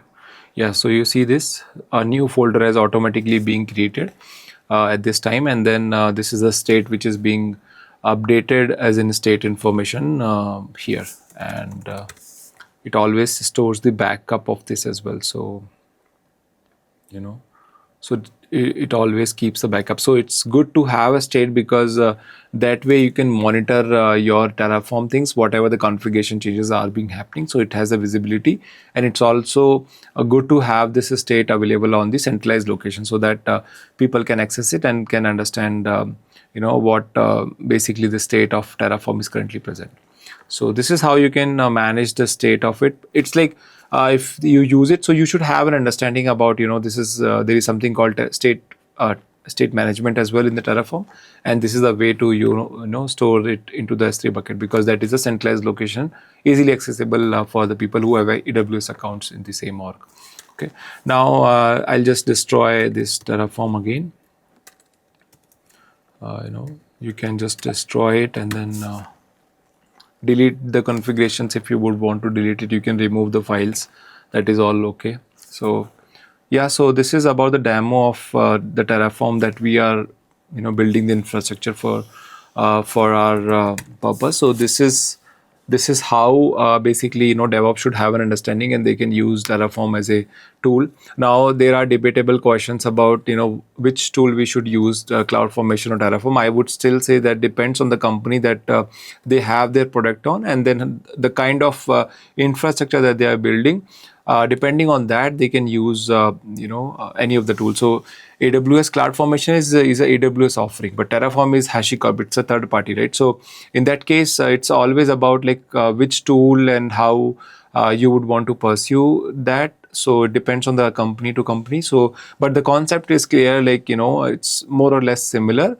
They are being used to deploy the infrastructure for any sort of product that you would want to deploy upon. So that's how you can use the Terraform, by looking at the demo that we have done so far. All right, so let's talk about what is Node.js and what is NVM. So basically, if you know that it's nothing but a manager, NVM is a manager which helps you to download and install Node.js. So Node.js is nothing but kind of a language. You can just think like there is a set of code that is being used to run, and then you can deploy with the help of Node.js. NVM, you can deploy the Express JS, JavaScripts and stuff. So those things we are going to see up in this session, and we'll be seeing that how to deploy that onto the AWS EC2 machines. So this is my AWS account, and currently I am into the US East 1 version. Okay. Now if I launch an instance and I give it a name, let's say if I say Node.js server something, and then I choose Ubuntu. Okay, I'm using a free tier version of instance type, which is T2 micro. Okay, key pair, I will say you can use a Staragile AWS key, which I have already imported as part of my SSH key rotation. Okay, I will use an existing group, which is launch wizard 1. Okay, you can compare the security rules here, though I know what are the. Basically, it has access to 22 port and web server 8080. So then we have storage of 8 gigs, and then we'll just launch the instance. Okay, so the instance is getting ready. Either you can connect it like this, or you can connect it via if it lets you connect, then you can connect it like this, or you can connect via SSH from your local machine using the access keys. Okay, yeah, I'm getting some error, no worries. So I will just refresh this, and this is my server, this is my public IP, and if I go here I'll say SSH, and I will use, so for any Ubuntu machine, the username is automatically being created called Ubuntu, and this is my public IP address, and the key that I'm using is I've created the private and public key pair on my local machine, which is the same I imported to the AWS keys. I will say yes, so that I can update my key to their authorized machines. Perfect. So now I am currently onto this machine which I have launched. Okay. Now we will be seeing that how to download and install Node.js using NVM. So first of all, we will see that packages. So we will be using apt installation. So first of all, I will just update my repositories just to make sure that it has the latest available repo link, so that I can download the latest version available for the Node.js. Okay, so let it complete. So once it is done, after that we can install npm. So I will use curl -fssl. So this command you will find it if you Google it actually. Okay, if you just Google it up, let's say Node.js VM installation, so you will find the steps to set up the Node.js and stuff. Okay, so these steps are present already here, so you can just review this, and then with the help of that it will let you set up it. But we will be using this here, raw.github user content.com/. You don't have to memorize this. You can refer the Google Doc to reference this and then install it. Okay. 5/install.sh.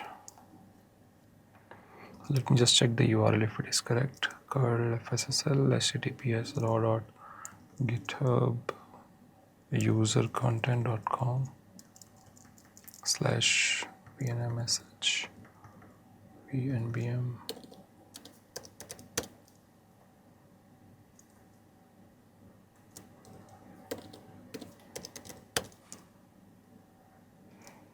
/0.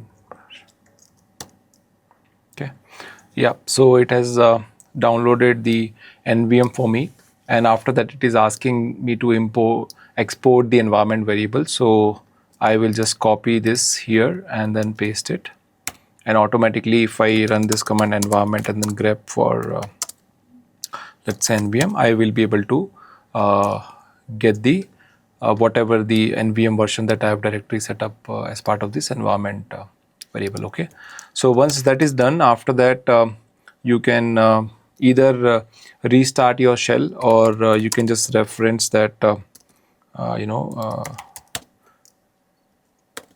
you can just reference to your bash rc, or if you are using zsh, so you can just refresh your configuration file for your the login for this Ubuntu user, the basic file for bash. Let me check what is the version of NVM which is being installed here. Okay, so NVM -- version command says that currently I am on 0.39.5. If you remember the command that we used to download, we use the same version, v 0.39.5, and I'm getting the same one here. Okay, perfect. After that, I will say NVM to install the latest. So I will use -lts. So this will download the node for me, and then it will be setting up the Node.js. So it has set up version 22.14.0, which is the latest available as part of the repositories. Okay, so if you want to use the default version, you can use it, or if you want to set up a particular version, so you can use nvm install. Let's say if I say nvm install 22, which is already installed. If you want to install some other version, you can reference like the version name after nvm install command. Okay, After that, you can say I want to use the version that I have installed already, which is 22. So currently my Node.js is using version 22.14.0. Okay, and then you can verify this with command node-v and npm-v for the version of npm. So this is the correct setup on my Ubuntu machine, which is a EC2 instance running on the AWS side. Okay. All right. So if you want to list down the npm packages, so you can use command npm list. It will tell you what all versions are there, and it has listed the version details as well. So this is the default version that I'm using, which is the latest only, 22.14.0. Okay, and I've already choose to use that. Okay, after that, let's just you can create a sample directory, and that's where you can have a Node.js script to be present. So I will create Node.js test. Okay, and then I go inside Node.js directory. So currently, if you see, I'm inside my home directory, and inside that Node.js-test. I'm present over here. Okay. All right. Here I am going to create a script, JavaScript, and then see what it basically prints it for me. So I'll have a console.log. Okay, I'll say hello Node.js script is working for me. I'm just adding a content, you can add any content. Just want to showcase that how does a Node.js application being run, and then how can you access it via the web services. So if I do cat, I will be able to see, oh, this is the content that that I have in my Node.js application, a single line of code in my app.js. Okay. In order to run this, you can use Node and then the script file that you have created. So it will give you the output, whatever the output it has actually. So this is how you can run any Node.js script with the help of Node setup. Okay. Now let's create some sample web services. So I will create one more web services. So for that,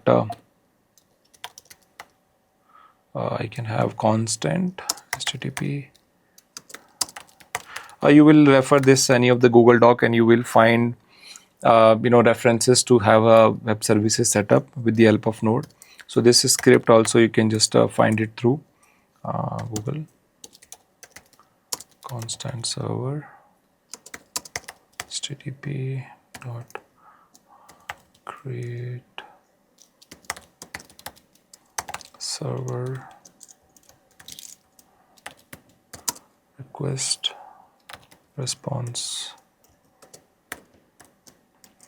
and then response dot write head 200 / once you get the response, then content type is content type. You can have plain text, text plain. Okay, this is done. After that, response dot end, and I'm going to end this response with say hello from Node.js server. Okay, exclamation mark and then /n for the new line, and that's it. After that, and that's it. You just end it up here. Constant port. You can have a port. So I'm using port 3000 to list my web server. Okay. So this is where my server will be listening. So I'll have listen on port,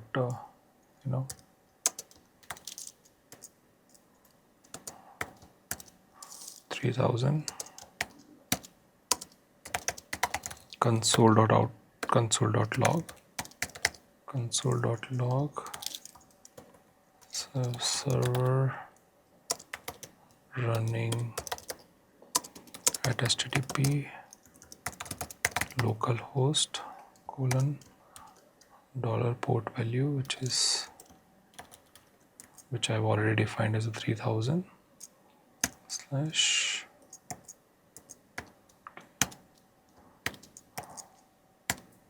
okay. So this is I have set up here. Let me run this web app, and it will say okay, server started running on port local port 3000 on my local machine. So how do I access this? So there are two ways to access it. One way is that you can either do SSH to another session and then access it up, or you can access it via your same console. So how am I going to access it? Just I'll show it up here. This is my server. I will just copy the public address and then say HTTP public address and then 3000. Okay. So you are getting the response as a hello from Node.js server. So this is what we have deployed as a web application. So this is the way you can deploy with the help of Node.js. It's an example, we would wanted to showcase here.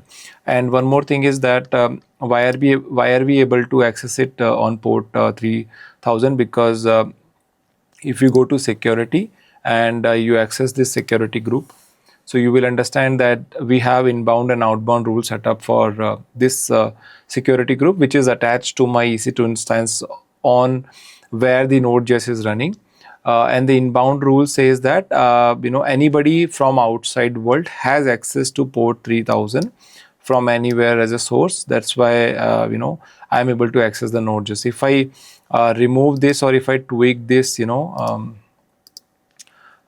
will no longer be able to access on port. So let's say if I change this to let's say 3000, or if I delete this rule and then save it again, and then again if I try to access it, it will load from cache, it will not resolve or it will not, since it does not have access to port 3000 on this machine. That's why it is just keep on looping and saying that it's not responding anything. You are not getting any response from the server. So that's where you can block in order to make sure that inbound traffic to be on your AWS machine. So I'll again add up a new rule and say custom TCP on port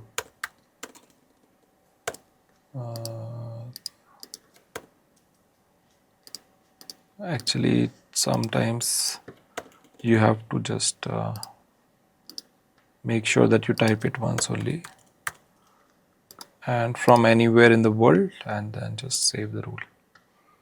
Once you save it, and then you will be able to get the response on 3000. If I open it up again, it will be listing. So this is how you can build a web server with the help of using Node.js. So this will work like this. Now let's try to download or install the express.js as well, and we will see how does Express work. So let's talk about some real scenarios where we'll be talking. So I'll just disclose this connection, and rather than I'll just install Express. So to download Express and install it, you can use npm, which is our Node.js package manager, to install the package that we would want. So I will say Express, okay, npm install Express. So it is checking that okay, currently 69 packages has been added to your via npm.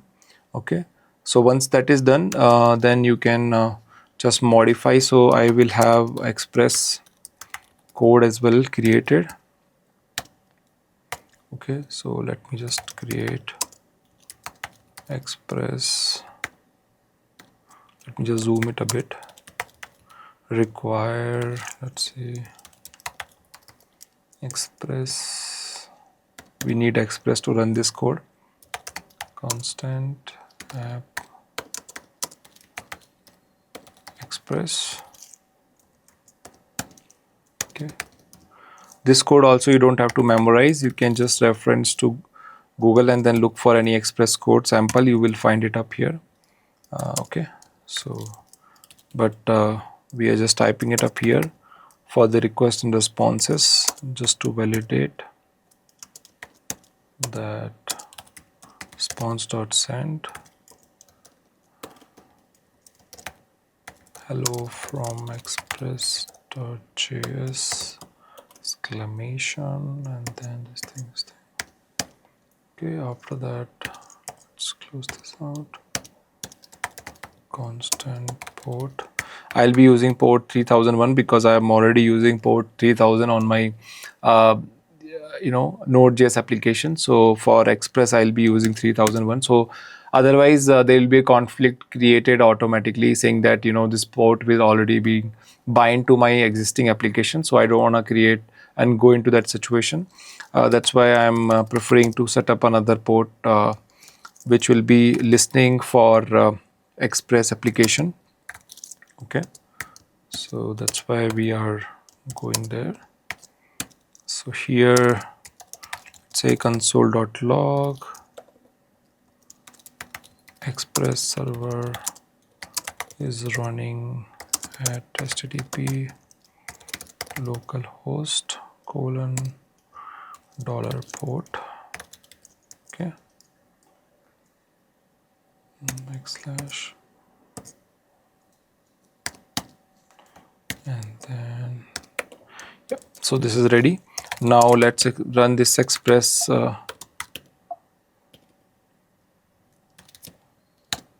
.js. So it says that server is currently, I think there is an issue with just a typo here. I will just correct this typo. Okay, instead of semicolon it has to be colon. Once we do that, the server is running on port 3001. Let's try to explore this on 3001. So I will use the same IP address, and instead of 3000 I will just say 3001. So you see a different response has been coming from the Express application which is running on our machine. Since the same thing, it's working on the port 3001 because we have opened this port here. So if you look at the inbound rule and if you see it here, so on port 3001, from anywhere in the world we are able to access this machine. So whatever the application which is running on your machine on port 3001, it will be able to list down that that particular application is accessible. And on port 3001 we are running our Express application on this machine.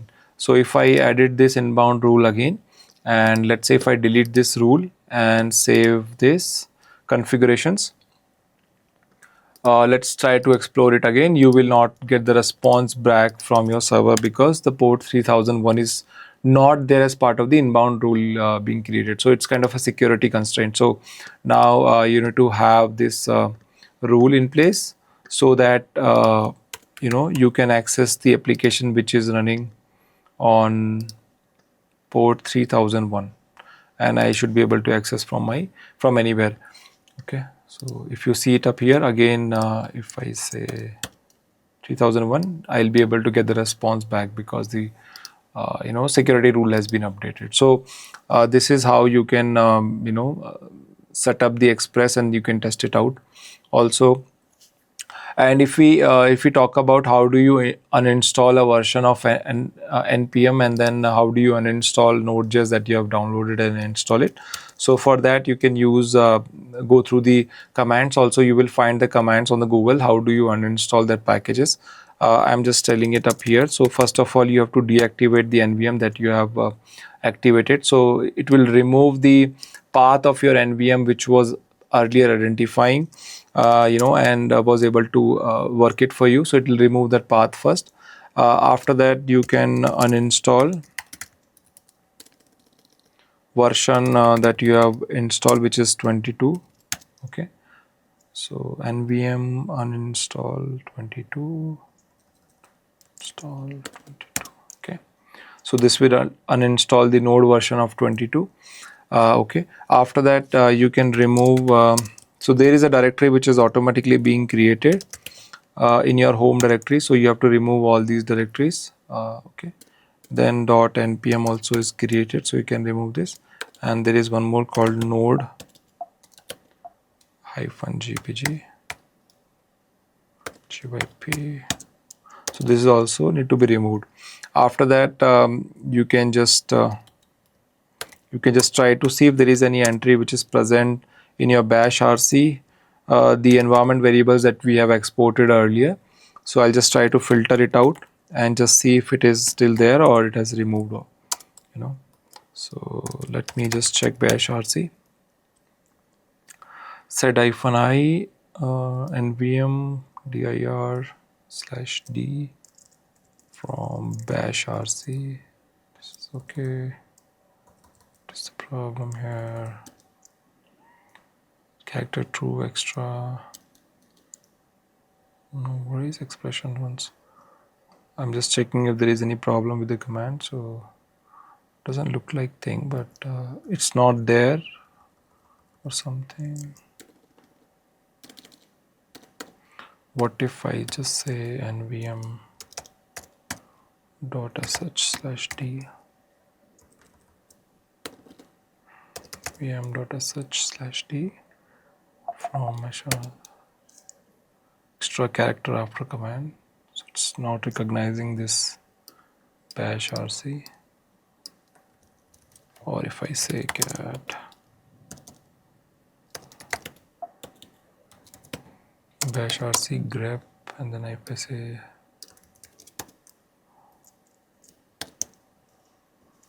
okay, anyways, we can ignore this. Let's just check if okay, so node-v does not give us anything. It says node not found, which we are confirming that the node version has successfully uninstalled. Okay. After that, if you want to delete this directory, you can delete this current directory, which was automatically being popped up when we set up the node actually. After that, you can just ps-aux and then you can grab for node. If in case there is any node application running and binding to any port, so you can just run this. Otherwise, so currently there is no node application running, so there is no need to kill any process which is already there. So this way it can help you to set up the node application. Later you can just go through your EC2 instances and then you can delete this instance. So you can basically terminate. So once you terminate, it will be gone forever. So if there is any work that you have done, will no longer be accessible because this instance itself is being deleted. So this is how you can set up node application with the help of using node package manager.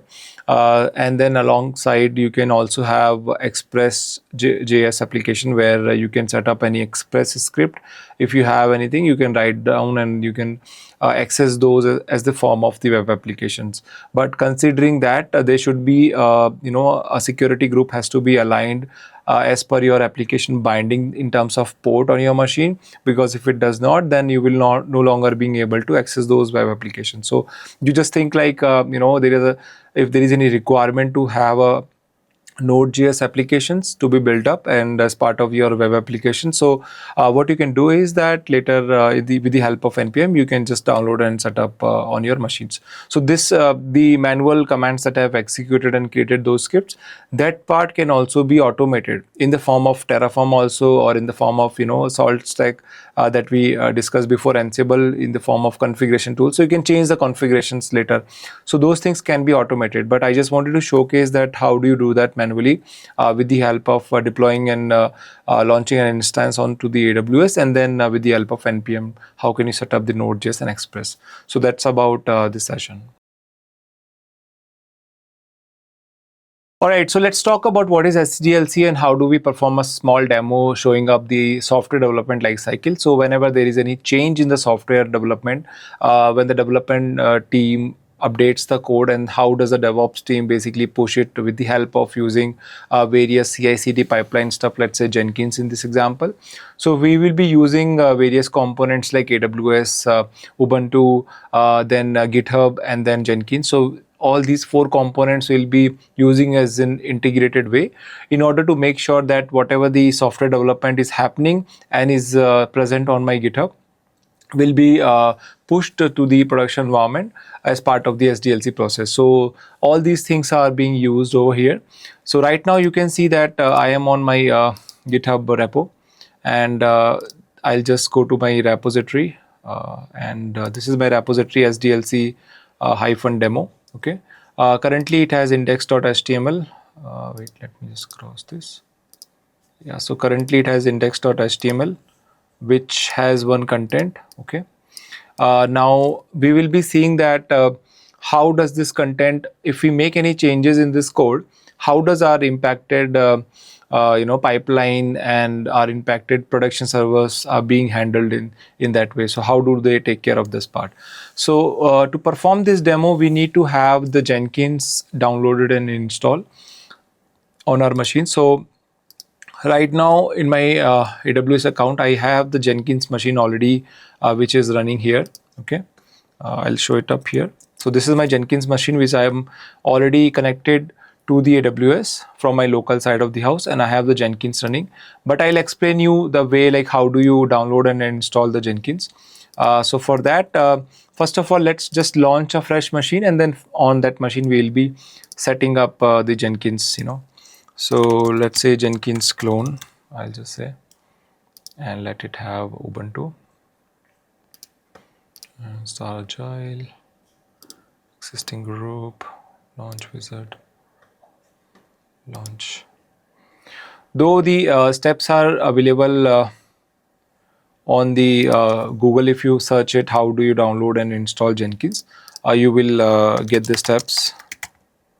On Ubuntu machine or any machines, any Linux machine, you can use these steps, so they are present.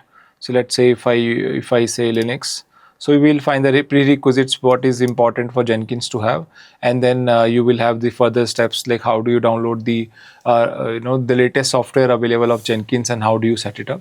So you don't have to worry about and remember these commands to basically memorize it. You can refer to the Google Docs, and then basically we are just going to pull the latest software available, and after that we will be installing it in our EC2 machines. Okay, so let's just see if our instance is ready to clone. So this is my instance. This is the IP address of it. Let me connect it SSH, and I will just go here. And since I'm first time logging to my machine, I have to approve this authorization, saying that let's add this key, so that going forward I don't have to be again asking if I would want to this key to be pursued. Okay, just to check before we go and install Jenkins. So currently there is no Jenkins utility present on my machine. I will be setting it up from the scratch. Okay. Nice. So let's do this, like how do you install Jenkins. So let's just verify if there is any Jenkins installed first. We don't have any Jenkins, otherwise we should have got the response from this service status. Also, if it is present, so you can purge it and you can auto remove it using sudo apt auto remove command. But here, since it is not installed, so we will be installing the Jenkins. So for that, we need to have the Java to be set up. So first of all, I will update my sudo apt. Okay. So this is basically updating the repositories which is available for Ubuntu for using apt utility. And after that, we will be seeing if there is any upgrade is also required. So sudo apt upgrade -by. So I have upgraded my apt repo as well here. So these things you have to do, because in case you are planning to set up the latest Jenkins setup, so just to make sure that those libraries and the dependencies of the Jenkins software should be present and available to set up here. So in order to do that, you need to have the repository of your software should be updated in order to pursue further. So once it does, we will be installing the OpenJDK or the Java, because Java is needed in order to have the Jenkins setup. So this will take some time actually, because there are a lot of libraries has to be upgraded in the form of Jenkins apt upgrade. So let it complete, and then we'll pursue. Yeah. So it's 96% done. 97% done. Yeah. So let it set up this. Okay. Yeah. So this is done. It has updated the the APT softwares for us, so which is good. Now let's download and install JDK. So I will be referring the commands over here so that we can just use it. Open JDK.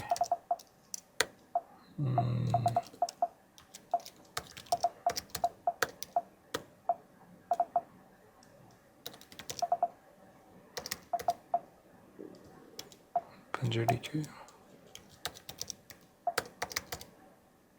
Yeah. So we will be using OpenJDK version 17. Okay. I'll just copy paste it here rather than typing. I'm just telling you the commands to set it up here from my existing machine where I've already set up the Jenkins instances. So this will unpack the libraries which are important for the JDK to have, and then once it is done, it will be installing the JDK version, the Java version basically. So we are using 17 to have the latest in the form of having Jenkins, so there should not be any dependency of the libraries issues. So let it finish. Yep. So once it is done, you can check the Java version. So currently it says that I am on OpenJDK version 17.0.14 is what I am using at this moment. Okay, so this is fine. After that, we have to add the Jenkins repository. So for that, there is a command actually. You can SSL. Okay, so this is the command that you have to use. Yeah. So this will add into the Jenkins, as a making sure that this is the key of, to the Jenkins for this Debian machine. And later you can just echo deb signed Jenkins. Cool.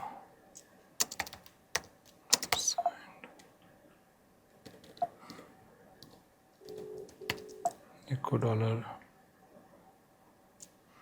Jenkins list, Debian binaries, echo dollar deb. Let me just close this and then refresh and search again. Cool.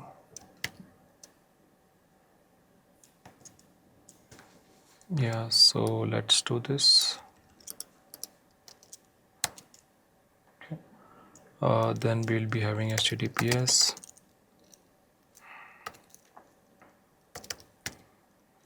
jenkins.io/debian-stable.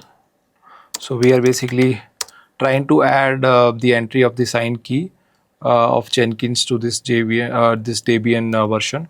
So this is the command to do it. You don't have to memorize this. You will Google it up and then you will get it. But I'm just showing it up here. /etc apt sources .list.t /jenkins.list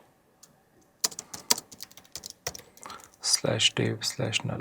Okay, so this I have signed and then stored this entry of my signed key to the Jenkins list.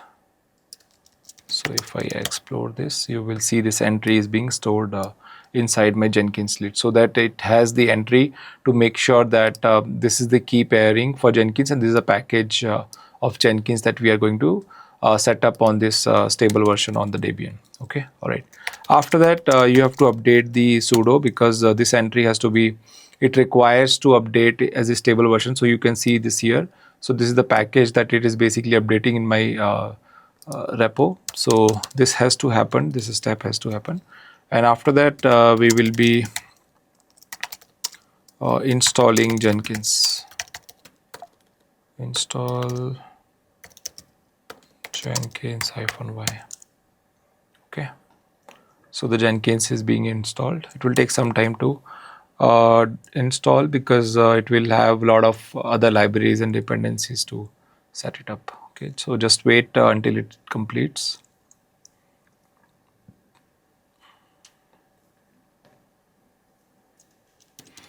%80 done, 90% it's fetching, unpacking, and then installing.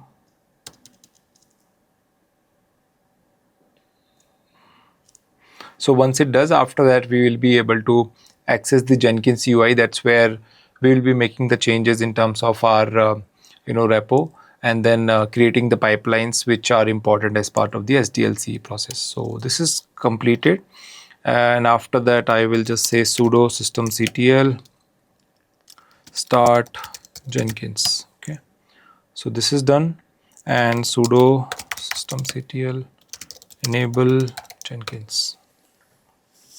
Enable Jenkins. Okay, so this is also enabled now. So if I check the status of my Jenkins service on this,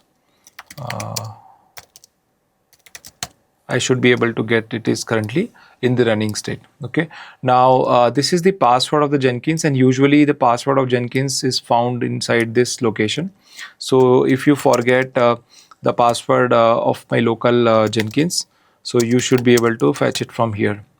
So why is it important? Because when we log in, it will ask for the password to be present. Okay, so now let's try to access our UI. So let's see this machine. So this is my IP address. Okay, and 216, and if I say 8080, so this will load the Jenkins which we have just now installed. And this is how the Jenkins look like. So first time when you unlock the Jenkins, it will ask for the password, and it will tell you that this is the location that you can find the password as well.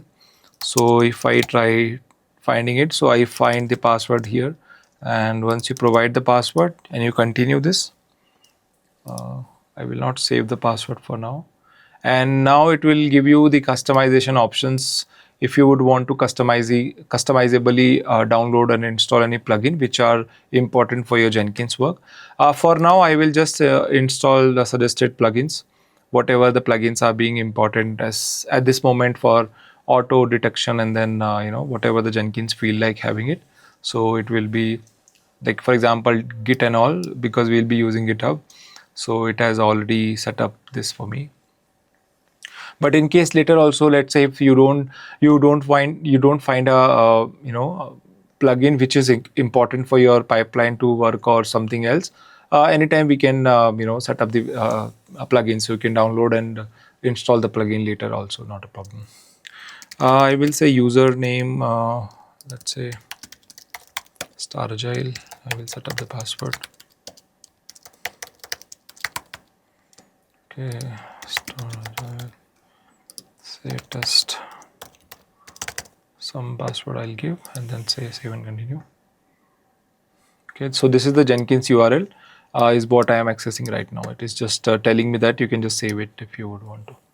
Okay, so now your Jenkins is ready. You can start using Jenkins, and this is how the UI of Jenkins look like.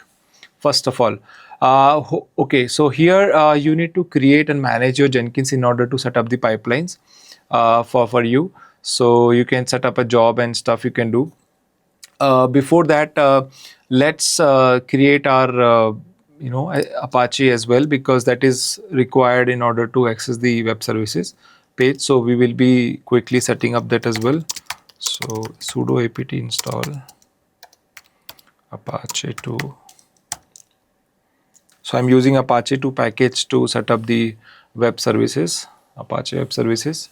Okay.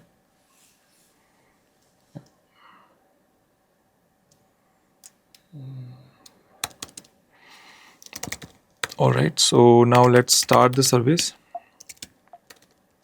Systemctl start Apache 2. Systemctl enable, so that whenever the daemon will be reloaded automatically, whenever the machine will be boot up. So we have set up the enable option as well. All right, now let's just change the ownership which is required for to have it www-data as a user owner, and then group owner to my where www HTML location web page. Okay, and then also you need to have the set of permissions chmod hyphen capital R recovery recursive, and then you can just have where www HTML. Okay, so I have changed the permissions as well, and making sure you have the right permission set, so you can validate the permissions using ls-al command. So I see that the present directory permission ownership is www-data, and then group ownership is also this. Similarly for recursive, whatever the file or folders will be created under this location will automatically have these permissions ready. Okay, all right. After this, let's set up a Jenkins pipeline. So to set up a Jenkins pipeline, actually you need to have some sort of an authentication as well. So I'll just show it up here. As my already previous version of Jenkins is already being installed on another machine. So this machine is nothing but 106. If you just go here, you will see. So this is, yeah, so this is that machine which I have already set up the Jenkins here. So this is the pipeline that I've set up. So before, if you go to manage Jenkins and you go to credentials, so you have to create the credentials. So I have already set up the credentials which are GitHub credentials. So I'm using a pat personal access token here.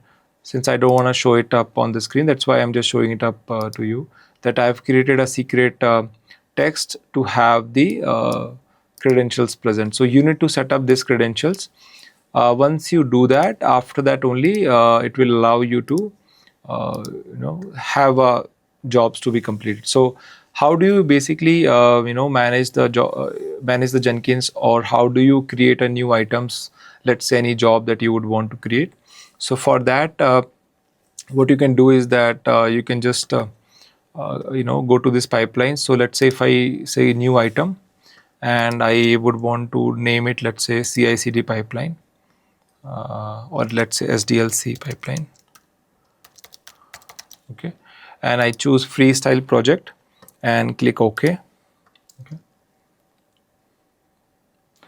Then you can configure the Git source code.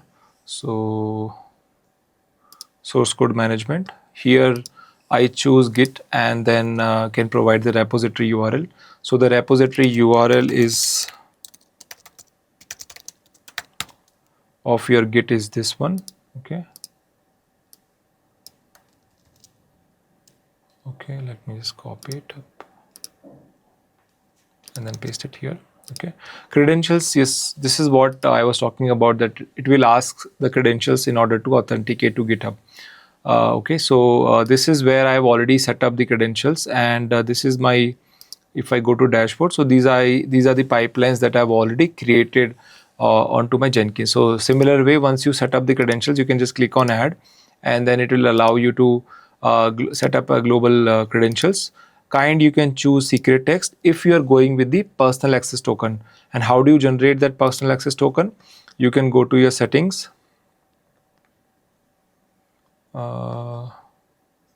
Once you go to the settings, you can just go to developer settings, and inside the developer settings you can just get the personal access token. Okay, so this token is basically you can once it creates for you, you cannot see it again, and you have to securely store it, because with the help of this token anybody can access your GitHub. So I don't want to show it up here, but this is what I created for my this Git credential. So similarly, once you generate that token, you have to provide the token value over here as a secret, and then click on add. So once you do this, this source code will be linked to your Jenkins pipeline, and then you have to provide the branch. So currently, if I go up and show it to you, SDLC pipeline, okay, and if I see, or let's say if I go to Jenkins pipeline, let's go to SDLC. So, and if I say configure,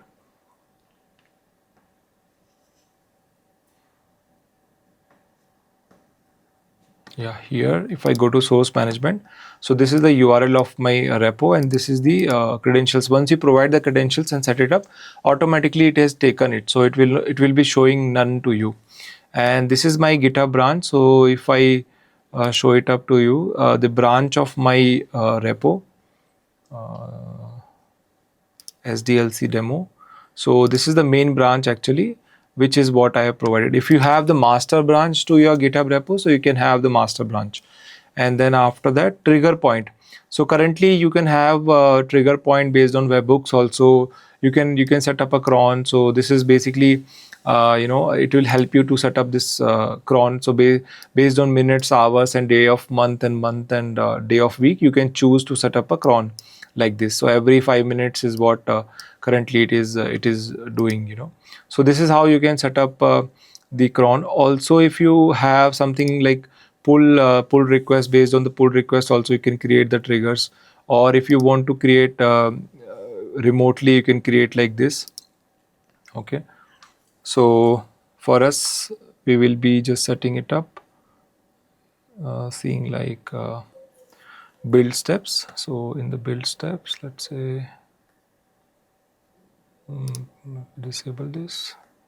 Yeah, so build step is basically tells you that let me just disable this thing for now. I will just say that if this also you don't choose, it's fine, it's up to you. How do you want to trigger this pipeline automatically? So for now, if I disable this, it's fine, but what I want to execute is what I have to provide the code here. So this says that inside your local Jenkins, look for this location, this workplace, and then you have to do git pull origin main. So which git repository it is picking? It is picking the one which we have already provided here. So this will since we have already provided the credentials, so automatically it will set up a connection to the GitHub repo, and then it will do git pull origin main. So it will pull the main branch and it will validate if there are any latest changes automatically being pulled, and after that it will sync with the latest where www HTML what we have, and then after that it will restart the Apache server. So all these things will be happening onto your Jenkins machine. That's where the Jenkins a pipeline is being done. So if I go here and it say, so see, so this is the location of my Jenkins where the Jenkins is currently running. So it is running and it is picking the index.html from here.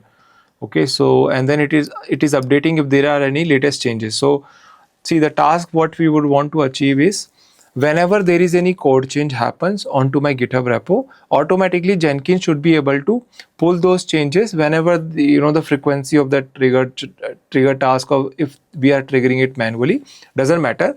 But what it is going to do as an action to perform is it's basically going to check the GitHub repo and validate if there are any latest changes are there or not. If it is there, then accordingly update the index.html. So currently if I see index.html, so you will see what is the current content present inside index.html. So let's say index.html. So this is what I have right now. Welcome to Staragile DevOps SDLC example. Okay, and then I just say save. Okay, fine.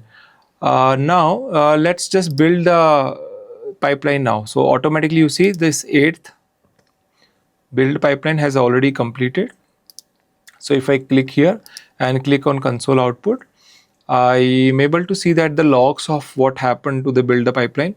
So yes, it was able to choose the GitHub version and then update index.html if there are any changes happen to the index.html, and then perform things. So it was successfully happening. Okay, now how do you access that actually? So to access it, you need to just access via this port. So by default, you will be able to access it. Welcome to Staragile DevOps SDLC. So it will picking up 80 port to provide the content of your website.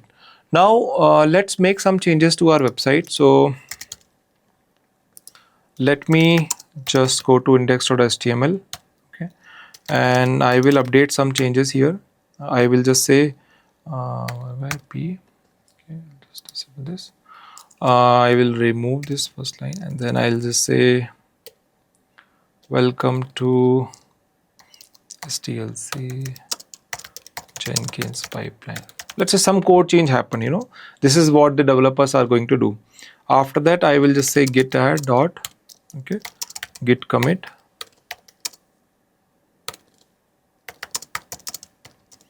and say updating index.html, okay, git push origin main, okay. So this will push the latest changes to my GitHub repo.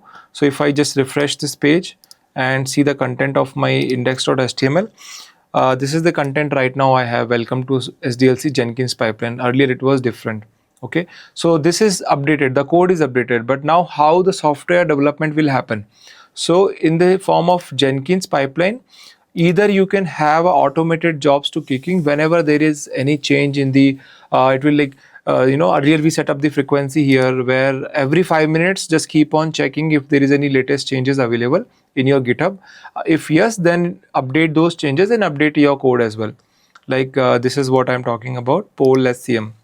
So you can have a set up a poll, or you can set up a GitHub hook as well, where it will automatically trigger a webhook to your Jenkins saying that there is any change identified to this repo. So please take actions appropriately, whatever the actions have been provided in the build steps. So this is a build step.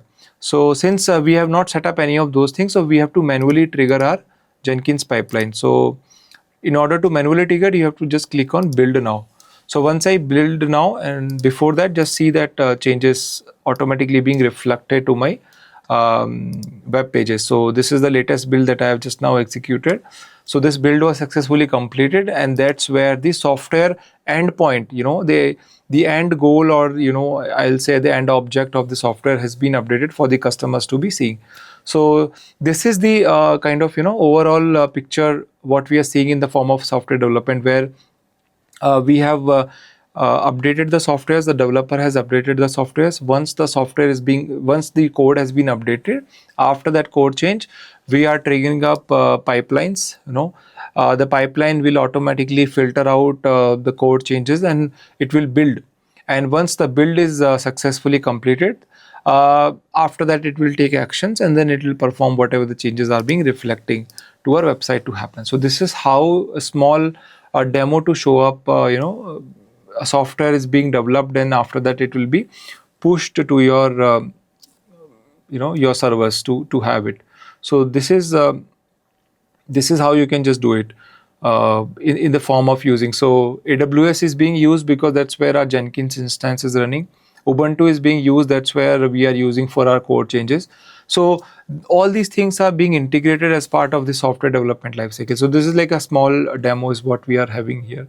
After that, let's just see in case you would want to remove and clear this setup, what we have done so far.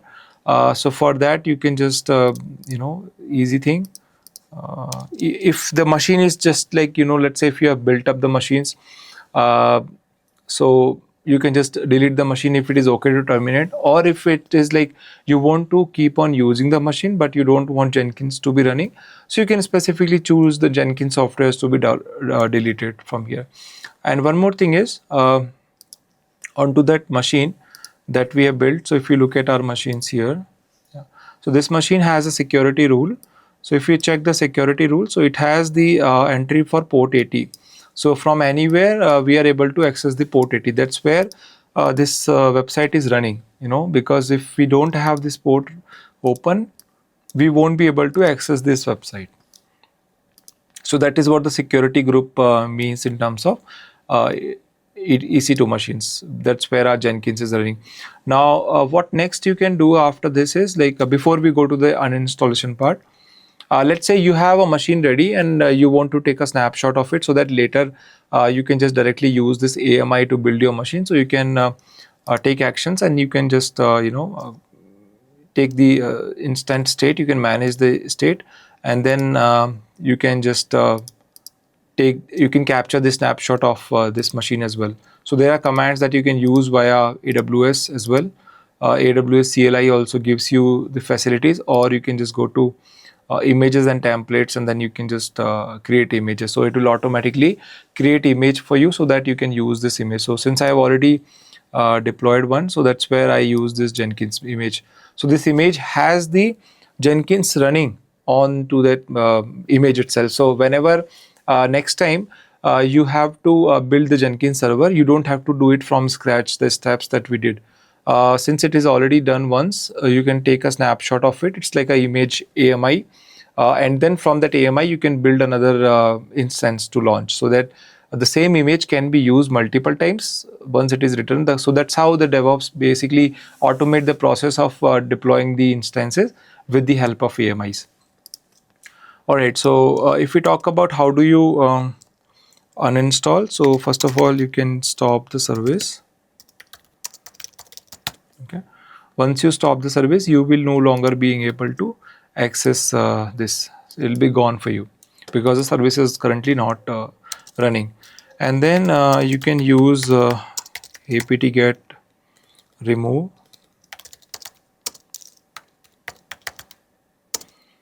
purge Jenkins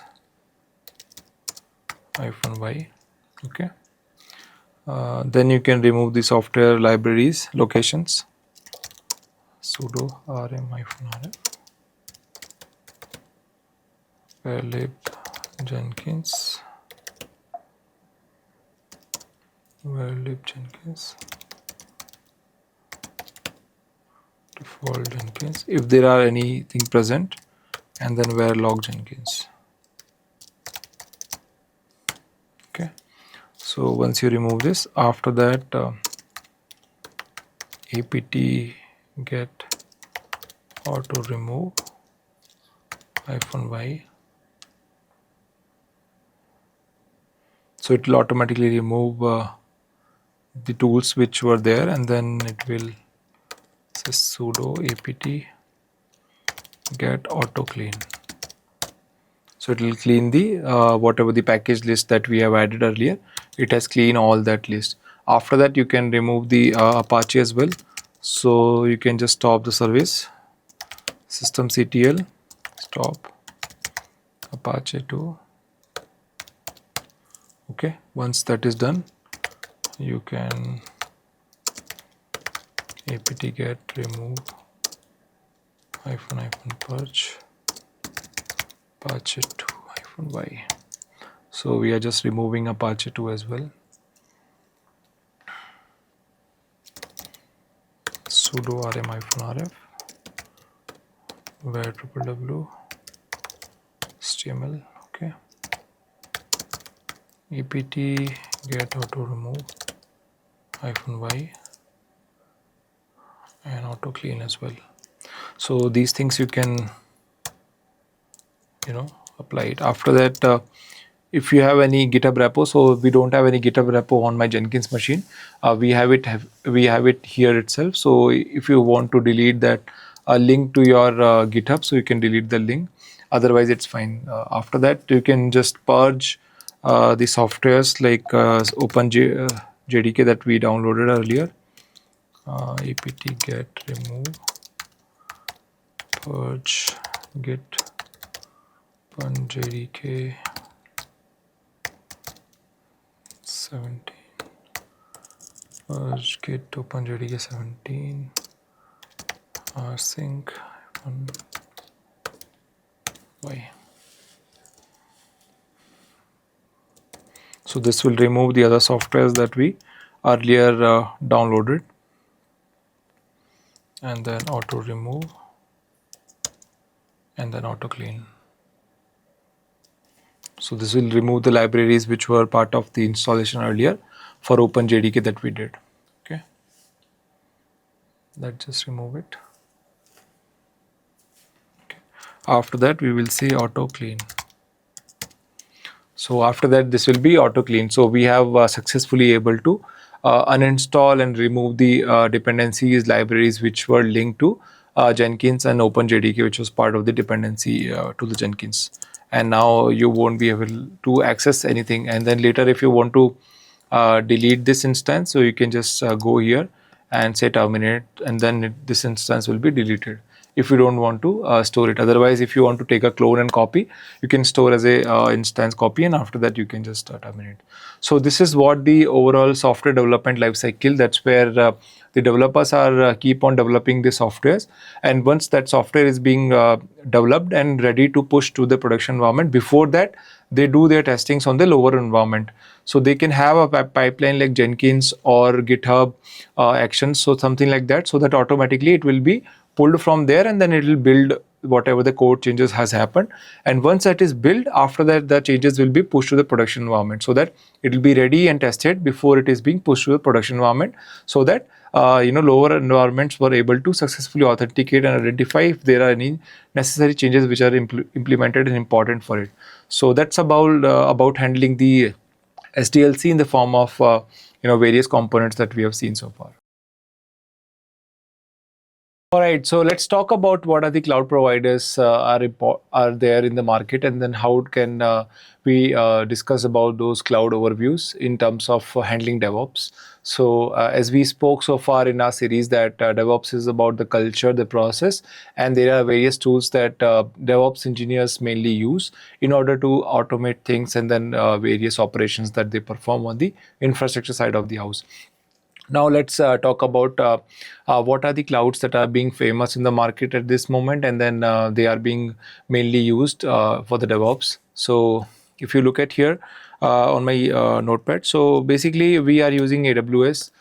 Then there is something called GCP, which is a Google cloud provider, and then from Microsoft we are using Microsoft Azure. So these are the three providers which are mainly available in the market. Before that, before cloud was there in the market, we used to have the VMware workstations or VMware bare metal machines to deploy the virtual machines as a hardware of our infrastructures, and then we used to do that is a legacy method, right? But now after cloud coming into picture, which means that, so people think what is cloud computing is something, the cloud is there in the somewhere and then it is doing something. So basically it is not something a virtual reality kind of a thing, right? So cloud is nothing but a warehouses which are really present at some places. So which I mean, like mostly the places where the cooling systems and weather conditions are so nice. So that's where the data warehouses and the machines are being placed. So usually in the United States of America, that's where they have the lot of cloud providers regions. If I talk about AWS terms, so those are the regions where mainly their data servers are present. So those servers are present in the physical form, and that whatever the facilities that we get on top of it, those facilities are being deployed on those machines. So the machines are really existing. So there is nothing like a concept of cloud somewhere in the atmosphere and then doing things for us. No, it's a reality that there are machines which are physically available and present, which is working and performing the computation power for us, and then serving back the responses whatever we seek for, right? So they have the internet connectivity across the world. So all these internet connectivity and connectivity of the entire components are there in the physical line. So that's how it is going through. So these are the three major cloud providers which are there in the market. So the AWS was the first one from the Amazon who bought up this concept of cloud, and then they were like having a platform where they used to have IaaS, SaaS, and PaaS, like infrastructure as a service, core platform as a service, and then software as a service. So all three type of services were available in the Amazon. So later then GCP by Google was provided, and then Microsoft also came into picture. If we talk about few of the components of these cloud vendors and providers, so if we talk about compute powers, which are nothing but the CPUs, so EC2 is the one which is being used for the AWS in this case. Then AWS also has something called Lambda, which are nothing but serverless model of having compute engines available on the EC2 AWS side. Okay. After that, if we talk about storage, so for storage, AWS offers S3 buckets. So and then it also has ABS. So this S3 is nothing but a object type storage. So when you want to have objects to be stored, so you can have those as a form of S3 buckets. And if you want to have a block storages, then you can use elastic block storages, EBS. If we talk about networking terms, so in the networking terms, AWS offers us VPC. Then it has something called Route 53. Okay, and then which is basically being used for the DNS. So what is VPC actually? It's a virtual private cloud. So if I explain this way, a cloud which is virtually present, they mark it, and then it has the availability zone. So let's say if we talk about in our AWS, right? So this is the there are various of regions which are present. So inside a region we have the availability zone. So it can be like, let's say for example, US East 1 is a region.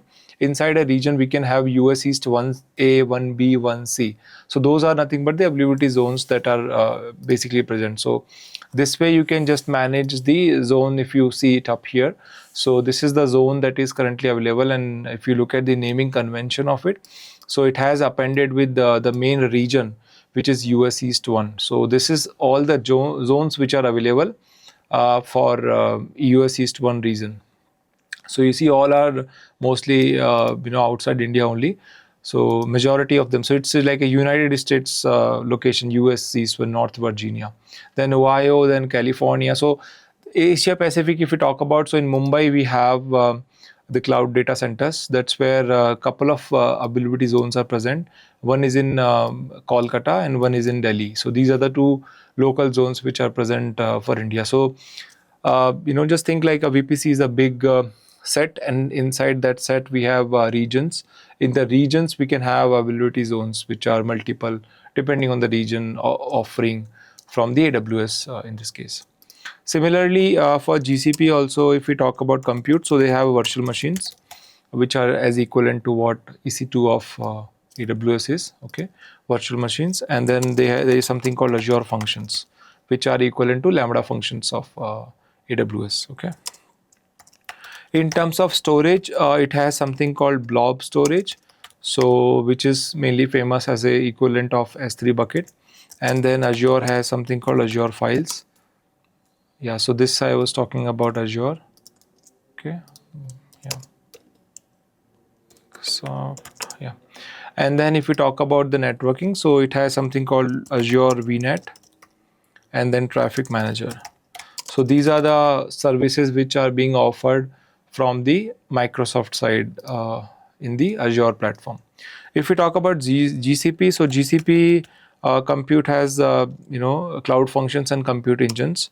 So GCP has their own engines and then cloud functions too, considering the equivalent of what Lambda and Azure functions offers.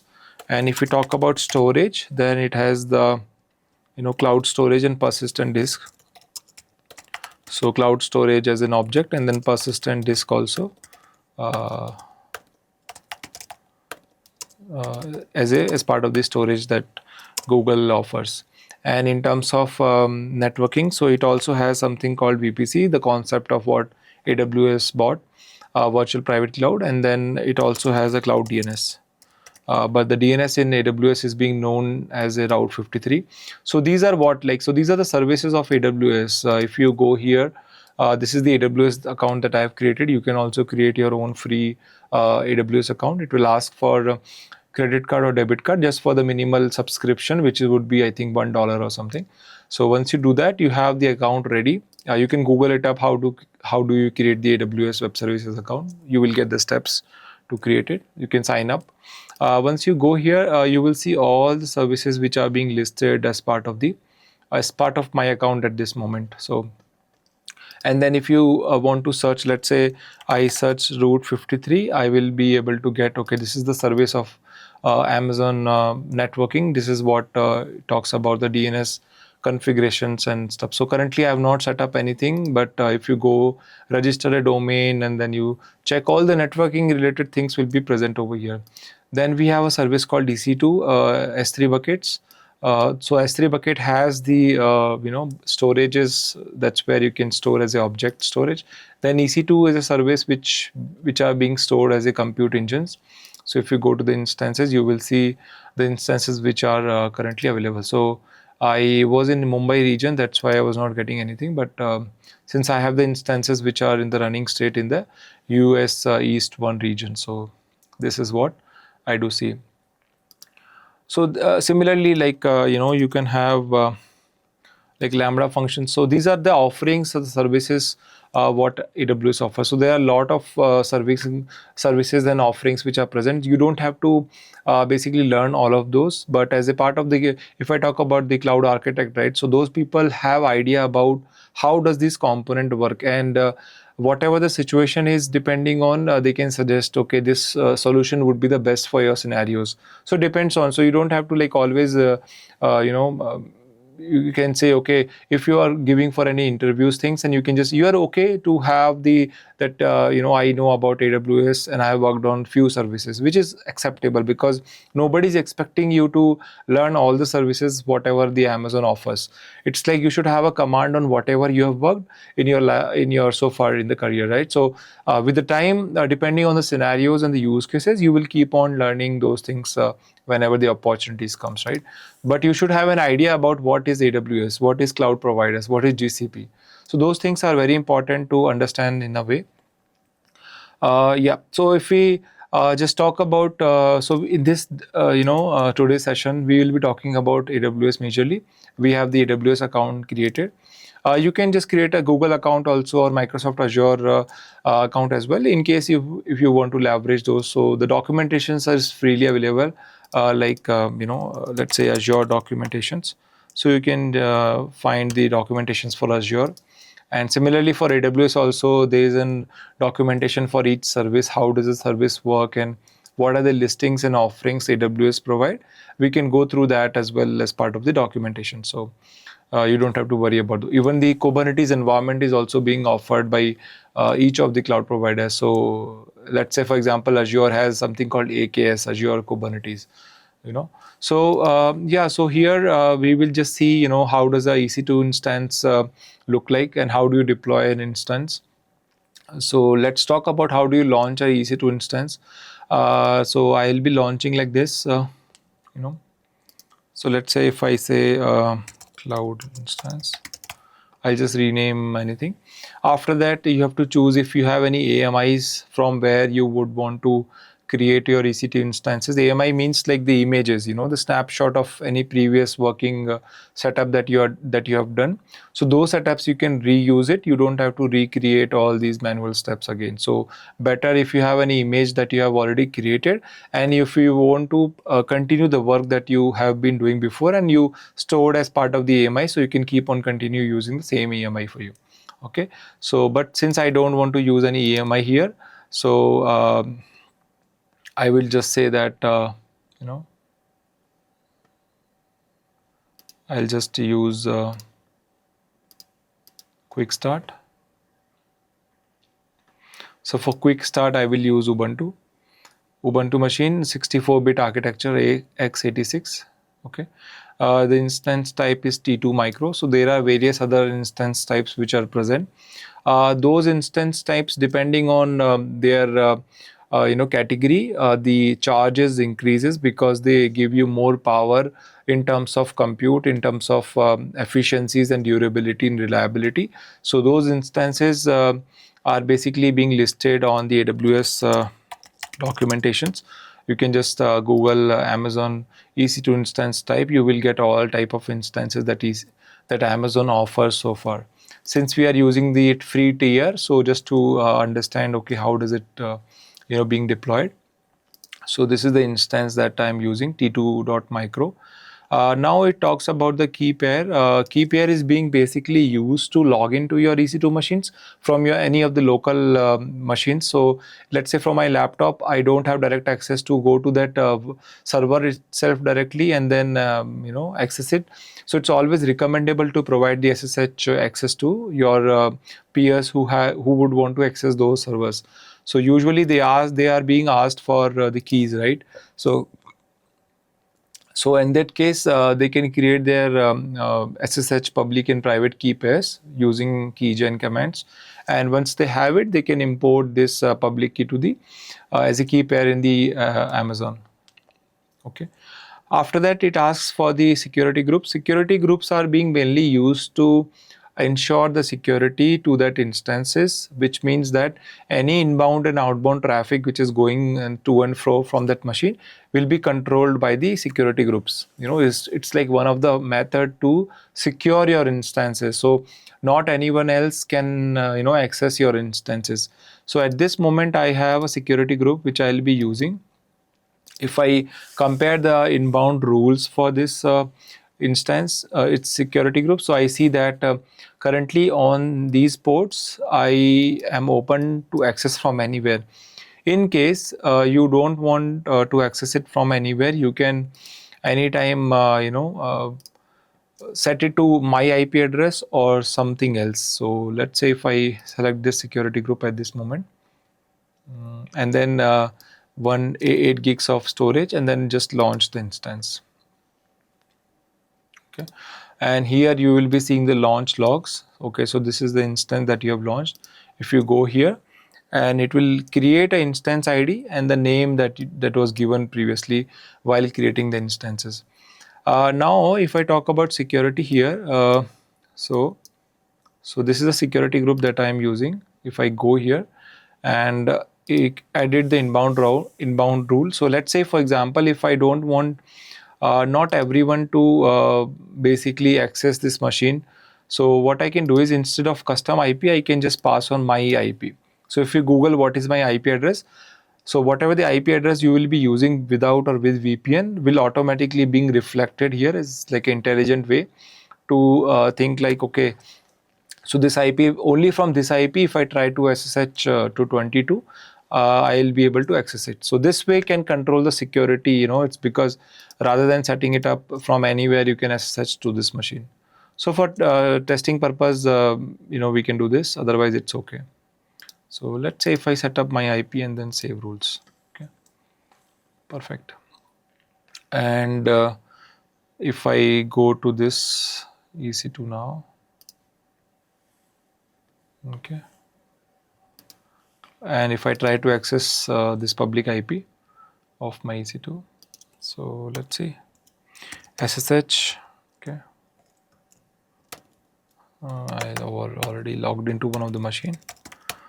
Okay, let's say SSH, and then if I try to access it, I should be able to access it because my IP address is being whitelisted automatically, is what has been provided to the security group. So currently I am logged in from my Mac local machine to the virtual machine, basically the EC2 instances. So if I check what kind of an instance it is, so you will see this is a Ubuntu machine that you have created with using EC2. So if you see the uptime, you see this machine was up 2 minutes back. So and one user is being logged into this machine so far. All right. So this way you can you can basically log into this machine. Also, in case if you would want to explore the AWS in the terms of CLI mode, so you can set up AWS CLI programmability access. So those access can be done via IAM role. So IAM role is basically being created for the users. So if you have, so I have a user called Staragile, and this user has the access key actually. So this access key is being active. So this is currently 10 days old, and I have access to this access key, which is why I am able to authenticate and perform the actions whatever I would want to do it on the AWS via CLI utility. So in case if you're not okay explore via graphical way and somebody would want to explore the CLI way, they have to go to the IAM, and then for your user you have to set up the programmability access. Once you do that, you will be getting the secret key and access key. Those keys you have to provide into your AWS configurations. So AWS configurations are mainly available inside AWS directory. So So in the AWS directory, which is a hidden directory in your home directory, has two files called config and credentials. So config file is basically referencing the region that you are logged into your AWS machine. So let's say if I try to say config. So currently I have two AWS accounts are linked. One is this configuration, one is this configurations. So this is nothing but called profiles. Okay, what profiles you have set it up? So this account of my AWS has the profile called Staragile.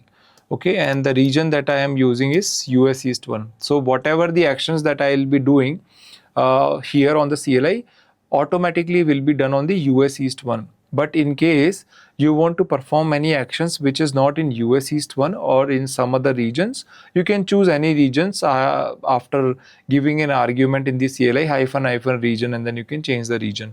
Okay, and the credential files has my secret key and access key configured. So I don't want to show that because it's secret and confidential for the user to have. So this is basically helping me to access the AWS account in the form of CLI. Because if somebody is interested to in CLI, so the same actions of launching instance what we did on the UI, same thing we can do via CLI also. It's nothing other magic, you know. Now second thing is what kind of an access privileges this user has. You know, if I talk about the credentials of you know, programmability, so this has a few permissions. So this access depends on based on the access that I have given so far. I am able to perform any actions to the AWS. So if I don't give permissions, there are chances that I may not be able to access the AWS for some resources. So you can restrict the access, you can set up the permission boundaries, which is not currently set up, and you can set up the CloudTrail logs also.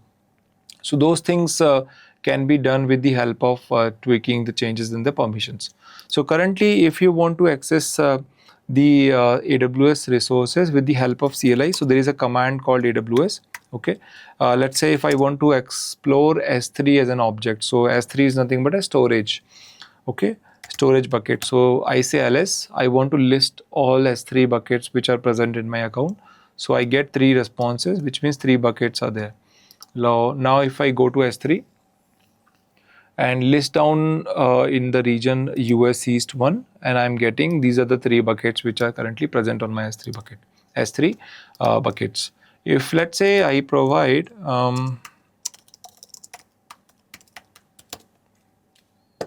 so currently it's no region, yeah.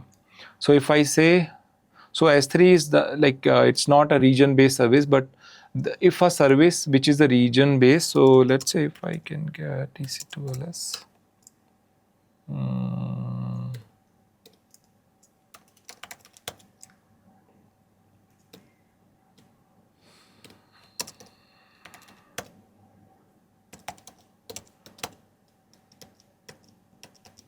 instances, if a service which is the region based, and if you give some other region, and in that region if that service is not present, it will not list you those entries basically. So but S3 is not you know, it's not a region, so it's basically giving me for any region that I choose, it is giving response for that bucket to be present, because it's not based on the region, you know, that is present. So however the S3 is being created in that region, so it's like a regional and a regionless. But if you try to access it via AWS CLI, so it is giving you the output depending on whatever the region that you choose. Okay. Also, let's say if you want to describe any EC2 instances, so you can describe like this. Okay, or any other component of your EC2. So let's say if I go to EC2 and go to AMI. AMI is nothing but you know, an image that I have already created from any other EC2 machines, like a snapshot of a machine. So this is the AMI ID, which is a unique depending on whatever the you know, AMI that I am going to create. So this is present here 852. So this command of AWS CLI is helping me to describe the image. Okay, and then this is the image ID that I am providing, and I'm choosing region here. And what is my query? My query is just to see the state of the image. Okay, so I can just filter down, or I can use JQ if somebody is familiar with the JSON queries. they can use JQ after this, adding up a pipe, and then they can further get the information. So I just wanted to know the state of this AMI. So currently this AMI is available. That's where we are also getting the response available. Okay, because I'm just filtering the state. If I would have filtered something else, then it would be giving me all other values, whatever is present. So inside images, if I want to check the architecture of AMI, I can fetch the architecture, or if I want to fetch the block devices, so I can so I was filtering the state if it is available or not. So let's say here, if I change the region, then what happens? So currently it says that does not exist, because this AMIs are region based. So if I change any other region, so that that there are chances, I mean, it's purely fine if you have not created the AMI in a particular region, then it will not be listed because it's a regional services. So part of the regional service. So this AMI is only present in the US East 1 at this moment. That's where you are seeing the AMI is not available in any other region that you select. So you have to make sure always. Sometimes if the resource does not list up, so just make sure that the region either coming from your configuration file or you are explicitly providing is correct or has that object or services available at the AWS side of the house. Okay, so this way you can describe any of the instances images. Now let's review this EC2 instance.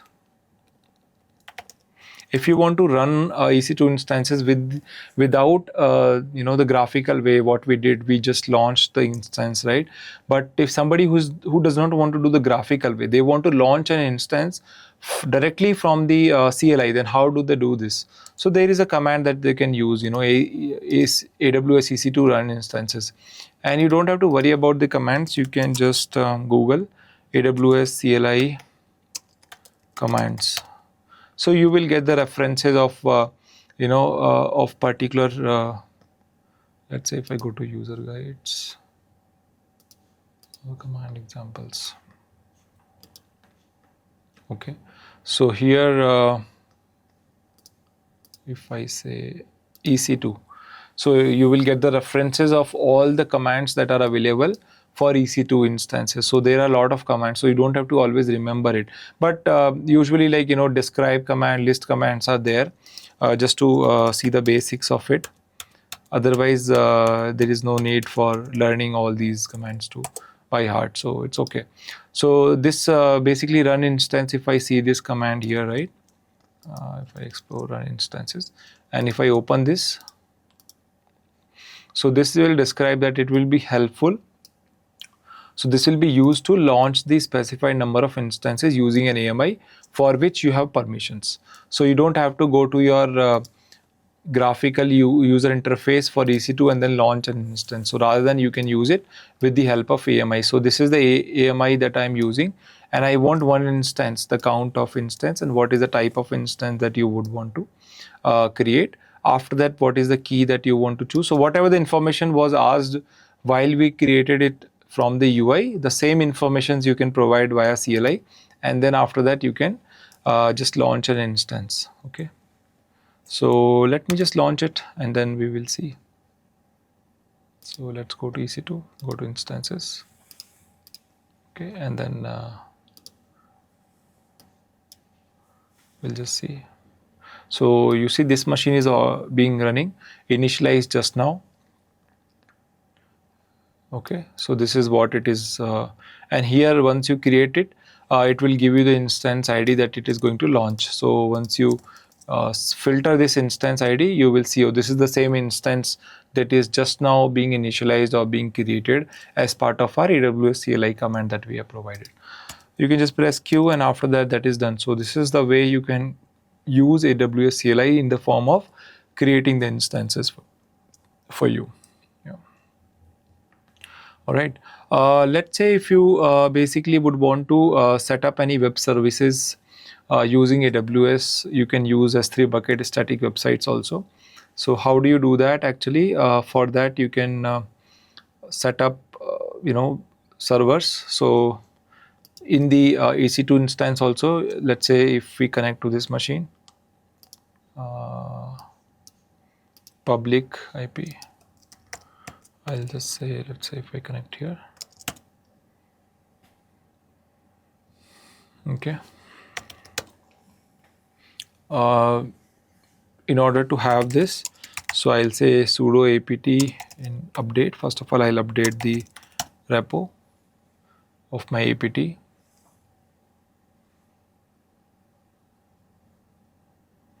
Once that is updated, after that we'll be installing the Apache 2 services. So let's see.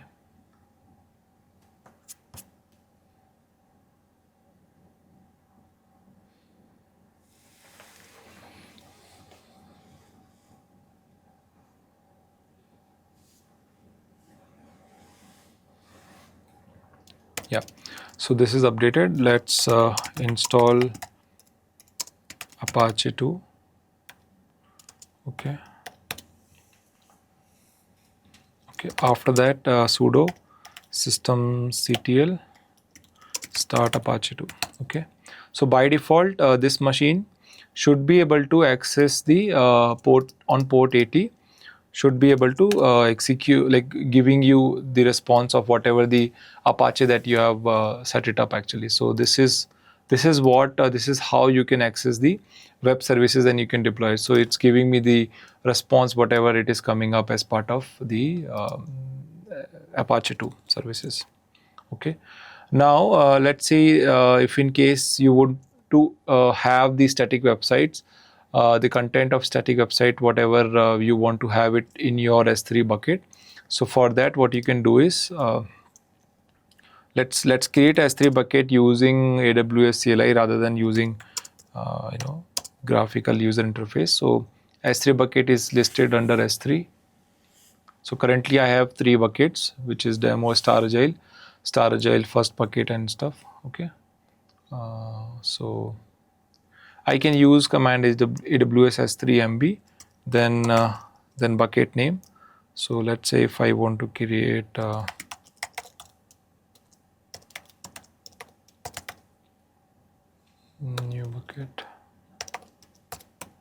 new bucket 1 US East 1. Okay. AWS S3 MB3.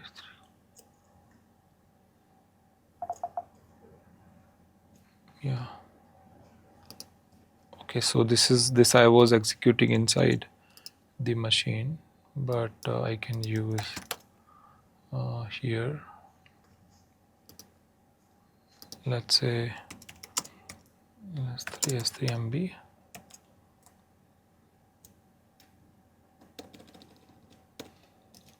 Staragile _new_bug1. Okay, so currently it is not letting me create the bucket. Some invalid bucket name error is coming. So what if I do let's say hyphen, if it accepts hyphen. Yeah, so the bucket is created. So if I just refresh it here, so you will see a new bucket is automatically being created.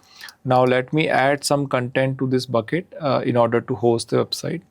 So let's do this, AWS.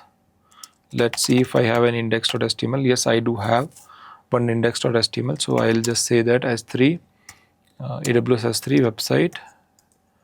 I will index it to this my bucket, Staragile new bucket. So this way it will basically nothing but it will just push the content of index.html. So it will just refresh it. Once it is done, so it is copied over to this website. So this content is part of the basically the index document that we have provided. So once that is done, you have to ensure that bucket policies has been set up, because without that you will not be able to. So currently block all public access is on, so you have to set this up to off, and then you can just say confirm, and then you can have a bucket policy. So bucket policy can help you what resources of your S3 you would want to explore. So we would want to explore the index HTML page, right? So for that you can have a bucket policy in place. So the bucket policy, I will be just taking a reference from my previous bucket here. So this is the bucket policy that I'm using. Okay.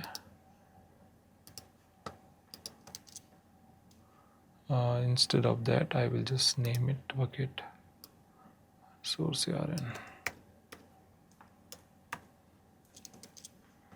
Okay, so I would want to give access only for bucket permission on S3 bucket get object. So any principal, so all the principals only for the get object, I should be able to access it actually. There is some error. Diagnose with policy has invalid response. Some issue with this policy because this was missing. Let me just save it. Yeah. So once I do that, I have the bucket policy in place, which will only letting me fetch the object. So this is basically, if you Google bucket policy, you will find what all bucket policies are there in the form of what does it mean in terms of permission. So you will get all the listing that what all actions that you would want to perform. So currently we are just fetching the objects from the static website of our S3 bucket. Okay. Now let's do this. Let's try to explore our website. HTTP / what is our bucket name? This is our bucket name. Okay, HTTP / this bucket dot S3 hyphen website hyphen US East 1 dot Amazon AWS.com. So it says not found. So maybe the object is not available here. Let's just S3 copy HTML to this website. Okay. And now if we try to explore, yeah. So once that file has the content, so as soon as I refresh it, I see that index.html is present in my bucket. And once that is there, after that I am able to access the basically whatever the content is present inside index.html, which I uploaded to the S3 bucket. So this way you can host a static website. So if you want to have any content that you would want to, you don't want the domain to be changed and things, you're okay whatever the domain and URL look like, you just want the website to be hosted. So this way also you can host a website. This is called static website hosting in the form of AWS S3 bucket that we are using. Okay. After that, let's monitor some logs actually. So for that, you can use AWS CloudWatch. So CloudWatch can help you to monitor the metrics that is present for the AWS. So this is currently for AWS EC2 region. I am just fetching the metrics, what all metrics like, what all and metrics of your servers you would want to monitor. So it is giving me all the metric, let's say EBS write bytes. So all these are the metrics that is available, and later you can just set up a rule if this metrics cross something, then you are being alerted so that you can take actions on the appropriate time manner. So this can help you to fetch the logs. Then there is something called CloudTrail, which is nothing but auditing on your AWS instances or machines, whatever the services you are using, you can set up a CloudTrail. So that is also being done. So like depending on the use cases of people who are having it. So and based on the pricing also, you have to make sure that if we are storing more and more data, then the price will also shoot up based on the hourly basis and stuff. So once you create that trail, it will help you to get the auditing on your AWS instance, that whatever the people are doing. Okay. Now next thing is we will be launching the monitoring via Prometheus and Grafana. So for that, I am using this machine 73 Yeah, so this is my machine which is having, if I just access this machine here, which is having Prometheus and Grafana and Node Exporter installed. So the steps you will find it on Google if you search it. How to install Prometheus in Ubuntu. So you will fetch the steps and you can just follow the steps, whatever it says, you know. Since I have already performed these, I just wanted to showcase here how does the monitoring look like. So if I just check the status of Prometheus, PromQL or Prometheus, let's see. Let me just go to /opt. Yeah, so this is where my Prometheus folder is, and if I go to Prometheus /prometheus.yaml, so this is where my scrape config is. So scrape config is basically nothing but fetching the scrape metrics which are being listed on this address. So currently on port 9090 we have Prometheus metrics which are being scraped, and then for Node Exporter also another utility that I have also installed. You can find out the steps to install Node Exporter, because Node Exporter is being mainly used for node based metrics, let's say CPU usage or memory usage and stuff. So those node based metrics, cluster node based, those things are helpful with the help of Node Exporter, so which is by default running on port 9100, and Prometheus is running on port 9090. So if I go up here and then let's say to this machine, whatever my machine is, okay, this instance, and say 9090, so you will see the Prometheus being listed here, because on this port Prometheus is running on this server. So it will take some time because it's locally being hosted, right? So currently you see the Node Exporters and Prometheus. These are the two endpoints which are being listed as part of my Prometheus. So Prometheus is like it's a monitoring tool which can help to scrape the metrics, and then it can then push the metrics to whatever the source that you would want to take it from. So Prometheus can be a source of your metrics. So here I'm using Grafana on the same machine on port 3000. So Prometheus is sending the metrics to this machine, and then I am building up a chart and a graph here. If I check the connections, so currently I am connected to my Prometheus servers.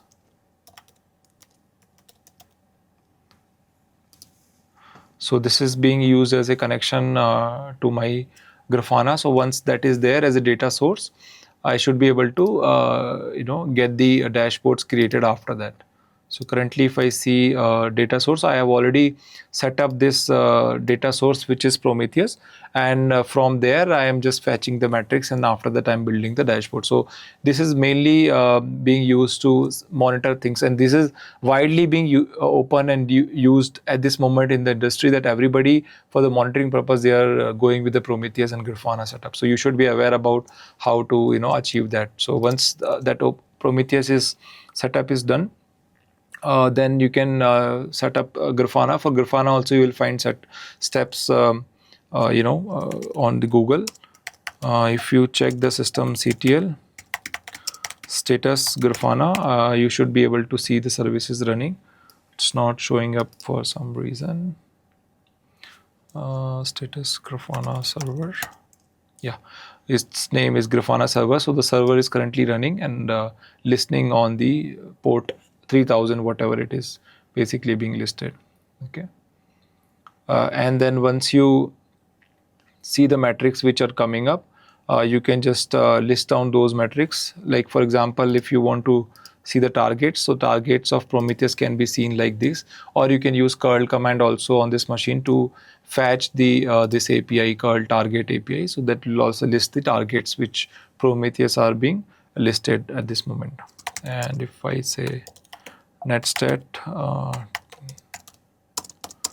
if I grab the port 3000,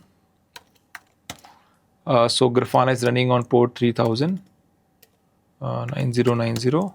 Prometheus is running on port 9090, and 9091 is being used for my node exporter, which is not showing up here. It's okay, but that is also currently running on my machine. So so basically I would wanted to showcase that with the help of Prometheus and Grafana, you can export the metrics. So once you have a data source which is connected to your to your, let's say if I see curl if I say curl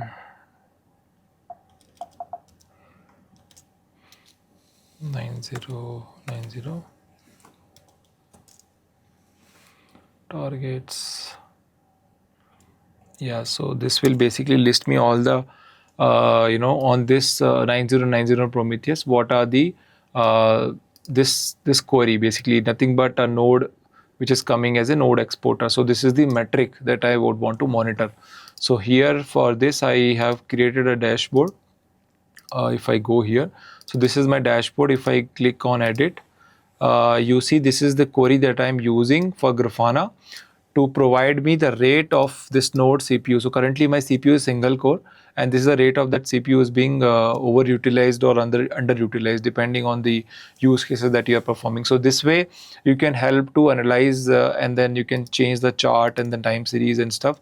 So that can kind of give you an idea about monitoring. If it goes then reaches a particular threshold, after that it will be alerting. You can set up an alert and monitoring. So you should be aware about how does a Grafana look like, how does a Prometheus look like in node exporters. The installation is easy because you will find the steps. It's just that the connectivity of all three and how are they being used and being helpful for the monitoring, you should be aware about for any DevOps. So far, if I summarize in this session, so we have discussed from the cloud provider vendors, various cloud providers, and then we jumped into the AWS, the services of EC2, Lambda functions, and S3 buckets, and security groups, and CloudWatch, and Route 53. So there are a lot of variety of services which AWS offers. Then we reviewed about how does static websites are being hosted, how do you access the EC2 machines from the AWS CLIs, and after that we looked into the monitoring systems like Prometheus, Grafana, and node exporters. So that can be helpful in order to monitor the stuffs, and then later depending on the use cases of the company that they would want to pursue in terms of monitoring, they would want to set up advanced monitoring or rules based, so they can be alerted, and they can then after that with the help of PagerDuty, they can have systems like which will be automatically being alerted. So that is what we have in this session so far to discuss about. Yeah. All right, that's a wrap for this chapter and also for our DevOps learning series. If you have got any questions and concerns, you can put them in the Discord channel. We have attached the link below. Till then, keep learning, keep smiling, keep growing.